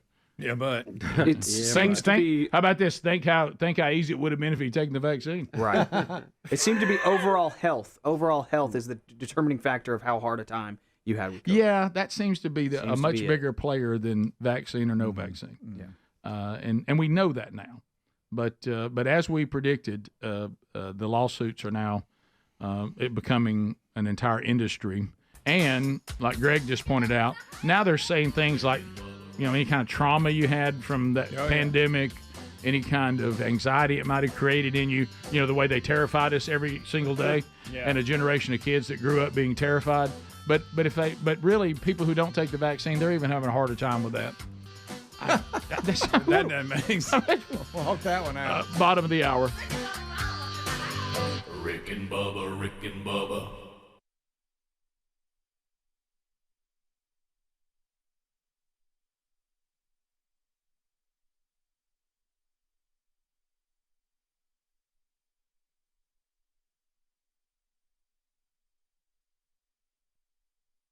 Can you play the music? Let's see. I think it's Of Rick and Bubba in the morning. Oh, that's him doing that liner. There's the liner. There's the liner, him doing it. Let's talk about Wells Fargo home mortgage. Okay, Hey, by the way, he y'all, doing I think now? this is this What is he Randy? doing? Is this Randy Johnson? No, this is the moment. He's about to get on the console. This is when it happened. This is when it happened. Y'all's No. This is it. This is that moment. This is that moment. I didn't know it was in there. It's there. It is. That's what we saw. No. What is he doing? He does not have underwear on. No, he he does doesn't. not have underwear. Oh my gosh! Bubba, this is all that stuff we remember. Y'all, I'm telling you. Yo, what was wrong with him that day? My goodness. Please stop. Okay, please, then he's please left. go. And I think Randy. Oh, is it Randy Jackson from American Idol? Yes. He was there. He was in the studio? He was there. Like, this is him. Isn't that him right there in the picture? He came down to the studio at one point. Yeah. I hear y'all taking pictures. Oh, gosh, y'all. You remember when I kept telling you all the time that he got on the console? Yes. That was it. And y'all had to blank it out. Did you see how we had to blank that out? I'm glad it was blanked out. Well, he has no underwear on. And those are shorty shorts. Yeah, they're runner shorts kind of thing. And it is not good. It's got that built-in liner that doesn't do anything. Didn't do any good. No, he didn't have that. It didn't do any good. Speedy, that's Don Juan. That's not. No. This guy's not. Randy Jackson doesn't look like that. I don't know who it is. It looked like him. Maybe it was his driver. Rick and Bubba, Rick and Bubba. Rick and Bubba, Rick and Bubba.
Here we go, 35 minutes past the hour. Thank you for being with us today. So phone calls coming in now. Speedy's on the phones. You can join us. Lines are available, so if you're dialing right now, you will actually get in. 866-WE-BE-BIG, and we'll chat with you here in just a moment.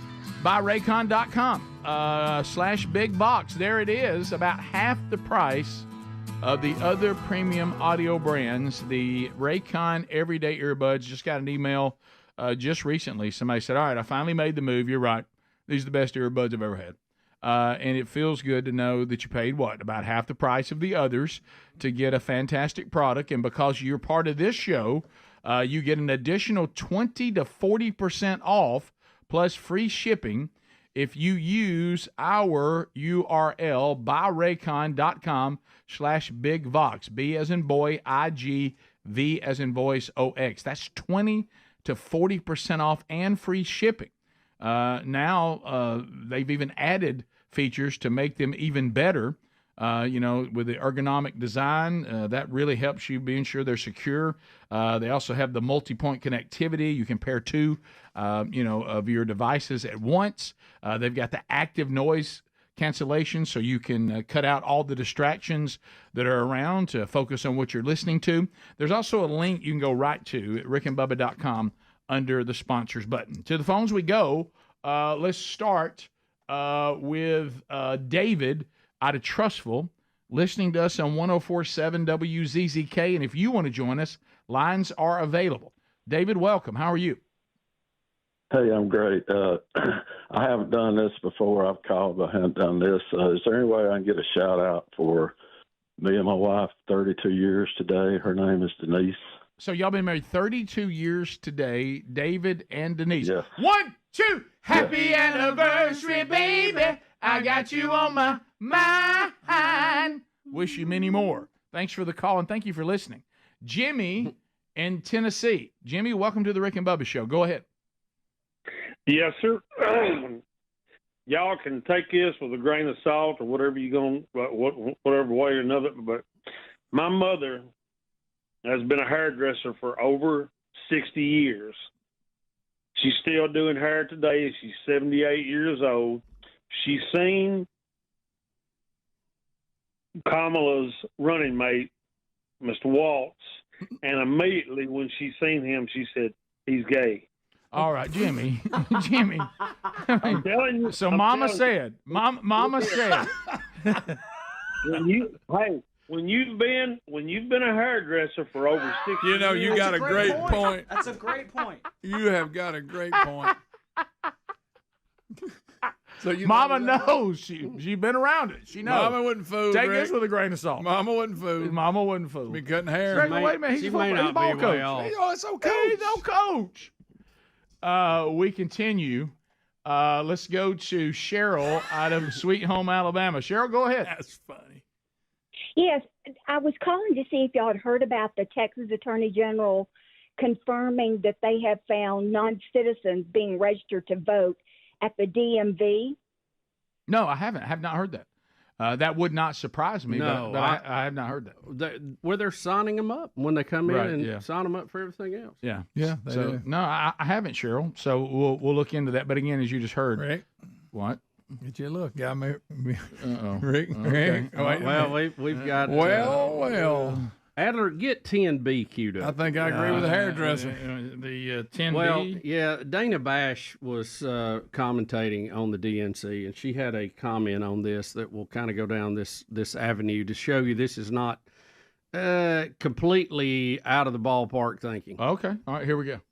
But they are doing so in trying to put forward male figures, Tim Walz being one of them, Doug Emhoff last night, who can speak to men out there who might not be the sort of testosterone-laden, gun-toting kind of guy who wants to listen to Hulk Hogan and the kind of players that came out at the RNC, or might want to listen to that, but also, in addition, understand that it's okay in 2024 to be a man comfortable in his own skin who supports a woman. And that's something that they really are trying to work on with male voters beyond the base.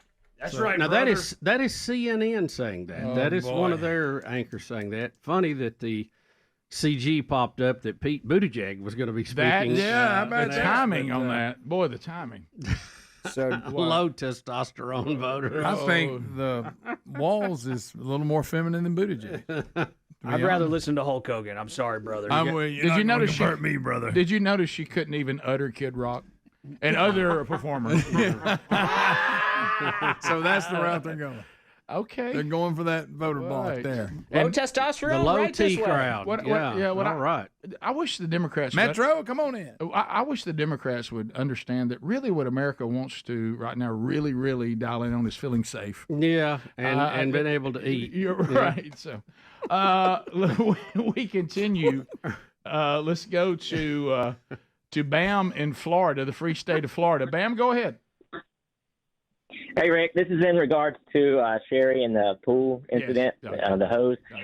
So, she said that you had the option to just say, yes, dear. I'm not married. I'll say that first off. But didn't she have the option to just say, like, good night, honey, thank you, honey, or not say anything at all? Or they even, don't. like, maybe Her question. Or maybe go do it herself. Well, now you've really got it. Now, what I would do though, and you'll never be married, by the way, if you keep on that narrative. Yeah, son, you're in trouble. No. Honestly, the joke is me being a smart aleck. I will say this. Some of you are saying this. I don't want my wife to get up in the middle of the night in her pajamas and have to go out into pitch darkness to fool with an outside hose. I wouldn't want that as a husband. You just want to do it 2 hours later. I would feel like I was not doing my job as a husband just to send my wife out into the middle of the night outside of the house when I'm the one who turned it on. And I wouldn't want her to have to go out and do anything in the middle of the night outside of the house because that would be me not being her protector like I need to be. So you need to get one of those timers to go on the hose so you can just cut it on and it'll click down and cut off. Yeah, the funny story part of that is me working on why was I not able to come back without saying anything. She was asking because honestly, you could go over in her camp and go, well, if my husband can't remember to cut it off, it's possible in the middle of the night he did just wander around the house and come back and not cut it off. But this thing of wanting my wife to go out and do something that I should do, I don't agree with that at all. And if you ever want to get married, I'd probably change my tune on that. Yeah. We continue. Buddy. Bobby in Alabama. Bobby, go ahead. Good morning, guys. How are y'all? We're good. Great. Good. I just wanted to get y'all's thoughts on if you remember back when Bush was running for president and Howard Dean made a fool of himself. Yes. It's kind of like Walt. How would you compare those two together? Gosh, because it seems like he makes a fool out of himself. Good comparison. You're right. It does feel like that. That Howard Dean, that was one of the strangest things. Funny. Because he just won a primary. Right. Yeah. Well, and he is leading the pack. Well, he's telling where all they're going. He goes out to the stage and he says, hey, if you like this, we're going here. He gets to hollering. There's a lot of background noise. And then the audio got out from his microphone where you could hear him and not the crowd. And he sounded like a raging maniac. He did. Walt's on the catwalk earlier. Yeah, I hadn't thought about that. Let's go to Liam in Springville. Liam, go ahead. Hey, guys. I was just calling to say thanks for bringing back the spatula. I tried to win it on the wheel of meat, but since that's gone away, can't have that anymore. Of course, that's over. But did you get one? Yeah, I finally got it. Yeah, I got it the other day. It lives up to the hype, doesn't it? Yeah, I mean, that's the only thing I couldn't win off the wheel of meat. Y'all going to bring it back for a few weeks at the end of the year, or it's done? No, we were going to. There's some guy named Liam that's become a prize pig, so we had to stop it. Obviously, you've got my number. I figured it out. No, we probably won't, because the reason why is because we're hoping you don't want to end up at the end of the year with a bunch of inventory on the shelf. Then that you want it to all kind of be gone. If we start giving it away on the wheel of meat, then people are wanting it. Then we're going to say, well, we would have had some if we hadn't given them all away, that kind of thing. So it doesn't really make any sense. We'll keep doing it like we're doing. Matter of fact, we're going to give the wheel of meat away soon. Yes, we are. And just roll it right out. Wait till you watch Greg try to ship that one. Yeah. Let's go to Ryan in Birmingham, listening on ZZK. Ryan, go ahead. Rick, how are you this morning, buddy? Good. Hope you're well. I'm doing well, thank you. You had a gentleman that called in the earlier segment about interns and updates on them. I just wanted to let you know that intern Taylor Swift made the best decision that she ever made and married me. That's good. That's good. Yeah, and also I don't know if you remember Big Country.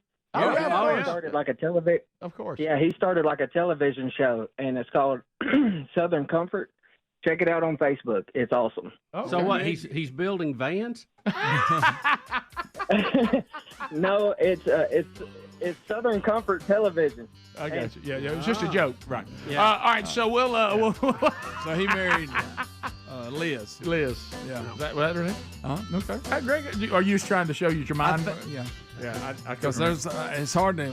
That's a lot of information. It is. Thanks, Ryan, for the update. We'll be right back. More Rick and Bubba next. Rick and Bubba, Rick and Bubba.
And Rick gave me the jersey. I thought, well, wow, that's a pretty good reason to give you that jersey. Well, she came up to me, and I'm not trying to. I don't want to get any awards for that or anything. But I mean, she wanted a T-shirt for her dad, who was fighting what all the experts tell him is going to be a losing battle with cancer, and he's a big fan of the show. And he asked her to get him some kind of shirt. And again, something we got to get better about. I didn't know we could even take merchandise to this event. I didn't think we were allowed to, but we were, and we could have. So she said, "Do you have a shirt?" And we didn't. We didn't have any, and didn't have a CD, didn't have anything. And so she said, and I could tell she was disappointed. And I thought to myself, how goofy is this? I've got 3 of these different colored jerseys, so I don't have the yellow one. So what? Right. And or I'll get another one. Sure. Sometimes. So I gave it to her. So you see that. And I gave that to her for her dad because I'm a big one. So no matter how big her dad was, it'll fit. Yeah. And and then you see that, so then it picks up with your situation. Well, there's a young lady who's been very energetic about us being there, and I really appreciate, somebody who is excited. We that fires you back up. We can't believe anybody would care. Not one person. And she asked me for my jersey. Well, I was still signing, so I didn't immediately, make a move on that. Well, one of her friends helps her out in her argument going, "Hey, Bubba, you're her favorite." Okay, and I go, "Well, that's awful nice, she, and I'm still trying to," and then, like one of her other friends shouts out, "She has dreams about you, Bubba." Immediately at that point, I stopped signing and start taking the jersey off. Wow. Yes. And, and I said, well, now, let's be sure this is in, proper context. Being that this is a Christian event, we were married, right? She said, absolutely. So I gave her the jersey, and, so. Right. Look, we appreciate your enthusiasm. Let me ask you a question. Did y'all have shirts under your jerseys? I did. I mean, y'all... I had to get a gray T-shirt, and there was one point I was shirtless for just a moment. Okay, that's what I was wondering, if y'all were walking around shirtless or just not. for a few seconds. Okay. Yeah, I didn't want to panic Lisa Long, who was the marketing director. We met her. She wanted us to change one time. We did a little promo for next year's event, and on a street full of people is not where you want us changing clothes. Yeah. That's, just for their own safety. By the way. You know what I mean? Yes. Well, you don't want somebody to stumble and, choke on something. I thought somebody was praying when I took mine off because I kept hearing somebody saying, "Oh, my God." You know what I mean? And but I realized that it was different. And so that was, right. So anyway, it was our pleasure. It really was. Thank you so much. A lot of love. Wow, a lot of love. We in the land of Cool 107. We'll talk more about the actual trip coming up next hour as our pilot will be here who drove us down and the people who were good enough to set us up and let us rent a van or use a van for the trip. But when we got home last night, or Saturday night, my wife said, well, we had some adventures here, too, and I'll tell you about that when we come back. Rick and Bubba, Rick and Bubba.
Minutes to the top of the hour. Thank you for being with us as we work our way back.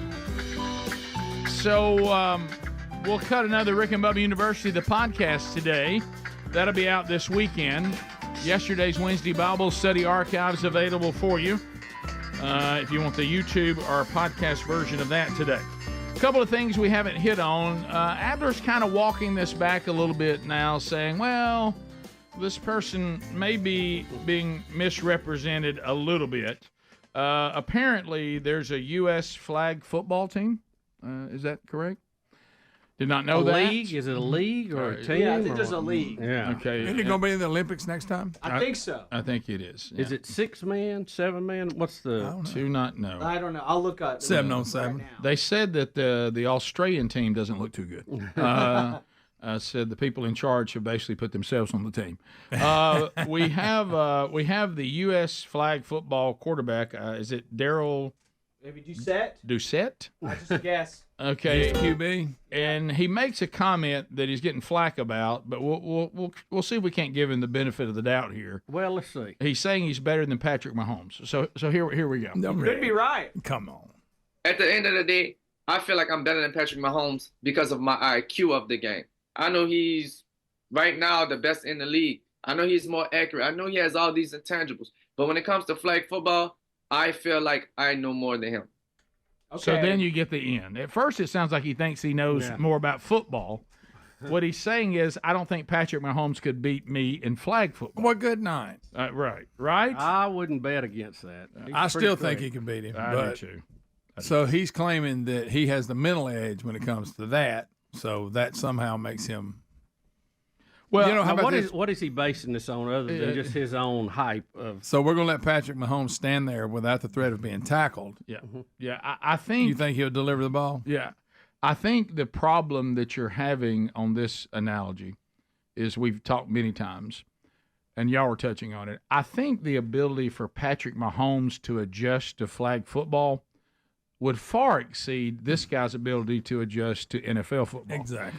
And so I don't think it's that big a mountain to climb for Patrick Mahomes to do well in flag football. Let him play. Let him play a few games. He'll be ready. Right. I think he can make the leap. I believe from the right. NFL to flag football. I just think he can do it. Yeah. I got to feel like he would. I'm with you, Bubba. I think he would become more dangerous because he's not being rushed and thrown to the ground and and you're gonna come get his flag, but he'll be rid of the ball. Remember his arm strength. That's the key. I mean, he could throw it out of the stadium. So. Sure. Yeah. Well, you ain't seen this guy. That gives you a lot of field to work with. What about this guy though? Well, I don't even know the rules in U.S. flag football. Is there a certain Mississippi rush? I don't. You get a blitz once every 4 downs. What do you? I mean, This video breaks it all down. Do we really care? Do we really want to watch it? I mean, look. How about this? Flag football is one of those things. It's good for kids to get introduced to football, and it's fun to play in the backyard. Yeah, but now people so you won't get hurt. Now this guy is acting like he's some world-class football player because he's good at flag football. Now, the girls play it at the high school level in our state. Yeah, they have a championship game and everything. That's good. Yeah, it looks like it's 5 versus 5. Yeah. Yeah, it's become very popular for the girls, no doubt. Well, there you go again. That's great. Now, point number 3. Yeah. So let's go now to, speaking of women, we have a woman at the New Jersey Zoo. I don't understand these people. I don't either. I don't understand I'm going into the enclosure. We have so people. many stories about this. Are they that many stupid Is there a mental situation here of something? I don't know. But y'all. Here's a news package talking about it, because I think in the audio, I think the person is filming it is just cussing or something the whole time. Well, they can't believe it. Yeah, but here is a get away from the blanking tiger. Yeah, news package. It was caught on camera. It happened in the city of Bridgeton. You can see the female there dangerously close to one of those Bengal tigers. There happens to be a secondary wire fence that's separating them. But at one point, the person appears to put her hand through the fence right near the tiger's mouth. Police are hoping someone will recognize the person in the video and contact them. It'll be the one holding her arm. Look at him when he's getting stirred up. Yeah. Missing a finger. He's all right now, but watch when he gets stirred up. Oh, baby. Smelt that hair. See, look, when he's going back and forth right now. Oh, baby. Mm-hmm. Yeah. Lunchtime. Oh, And a sausage. She put her hand in and was rubbing the side of his. Did you see him rubbing against Y'all, it? they And he have- thought, wait a minute, there's a meal there. They have barriers for a reason. Look at him right now. Now he's ready. up. He's ready to pounce now. You better get out of there. Well, I'm glad they had the secondary fence. I think she'll go in there and try to hug it. Yes. Yeah. Well, sometimes nature will All right, take care of the gene pool on its own. Yeah. Does he get a nip of her hand right here? I think he should get She leaves. Yeah. See her pull it out. I think it gets in his mouth for a minute. And she looks at She turns around to see what it did. Look. Yeah, I think she may be injured. That's when she left. She said enough. Yeah. I don't know why she didn't reason that out, that probably would be the end. So too many Disney movies, I think. Right. Yeah. Oh, yeah. For sure. Yeah. Are you sure this is a tiger fight in 15B? Yes. Okay. What? I love his a confidence. tiger fight. A tiger fight. Yeah, he's trying to show the size. Is this difference. a tiger theme? Well, he's trying to show the difference between a male tiger and a female tiger when it comes to size. Yeah, and we've shown a couple bear fights on the show. I don't think we've ever shown a tiger I like fight. a good bear fight. Yeah, I do too, Greg. Is that the female laying down? Yeah, the female's the smaller one. Yeah, she's holding her own. Yeah, well, we've all been there. Yeah. Then one big. Oh, yeah. Go turn that water off. Go turn that water off. Not want to fight now. No, that was into Wow. But if either one of these had gotten a hold of that lady at the New Jersey Zoo, she's donezo. that. Well, it's just Look how it's down on its. Yeah. It's bowing down to that other cold. one now. It doesn't want any more. It's of been that. cold. No, that's guys. These things are there. I mean, and tigers will they'll go for a human being in a second. Yes. And I don't know, but I don't know. Rick, why I know we you can't feel like you could. Didn't you say beat a bear in a fight or kill a bear? No, or something? no, I can't remember. I what you said. said that I wolf. can. Oh, it was a wolf. That's what it was. Remember, I stopped at bear. You did. I said you did. I can defeat any animal past a wolf, and then from bear on, I can't get it done. So no luck with the tiger. No, I wouldn't have a chance to get the tiger. No way. But you could at least talk to him with your growl. I mean, I can do that. Yeah. Like a man. Yeah, that could stir him up. Yeah, it could make my situation worse. No, a wolf's about all I can take up to that point. We have a story today about a guy that actually shot himself in the leg trying to get a grizzly off of him. I saw that. No. Rick, you're saying below a wolf. You're not saying wolf No, included. I could take a wolf. Yeah. But you're saying below. That's the wolf is the bar, and you're anything below. Rick, I'd go coyote. I'd stop at coyote. Yes, Rick. Just a You can't little take shy of wolf. Yeah, Rick, rules are big. Did y'all not see Jeremiah Johnson? He took on a whole pack of them. Well, you're no Jeremiah Johnson, my friend. Rick and Bubba, Rick and Bubba.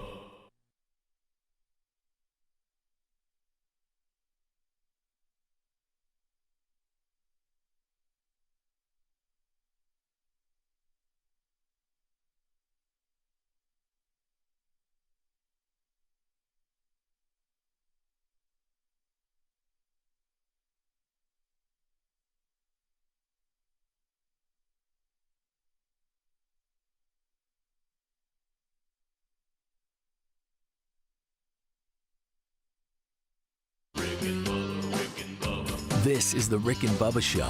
Watch more at blazetv.com/Rick and Bubba.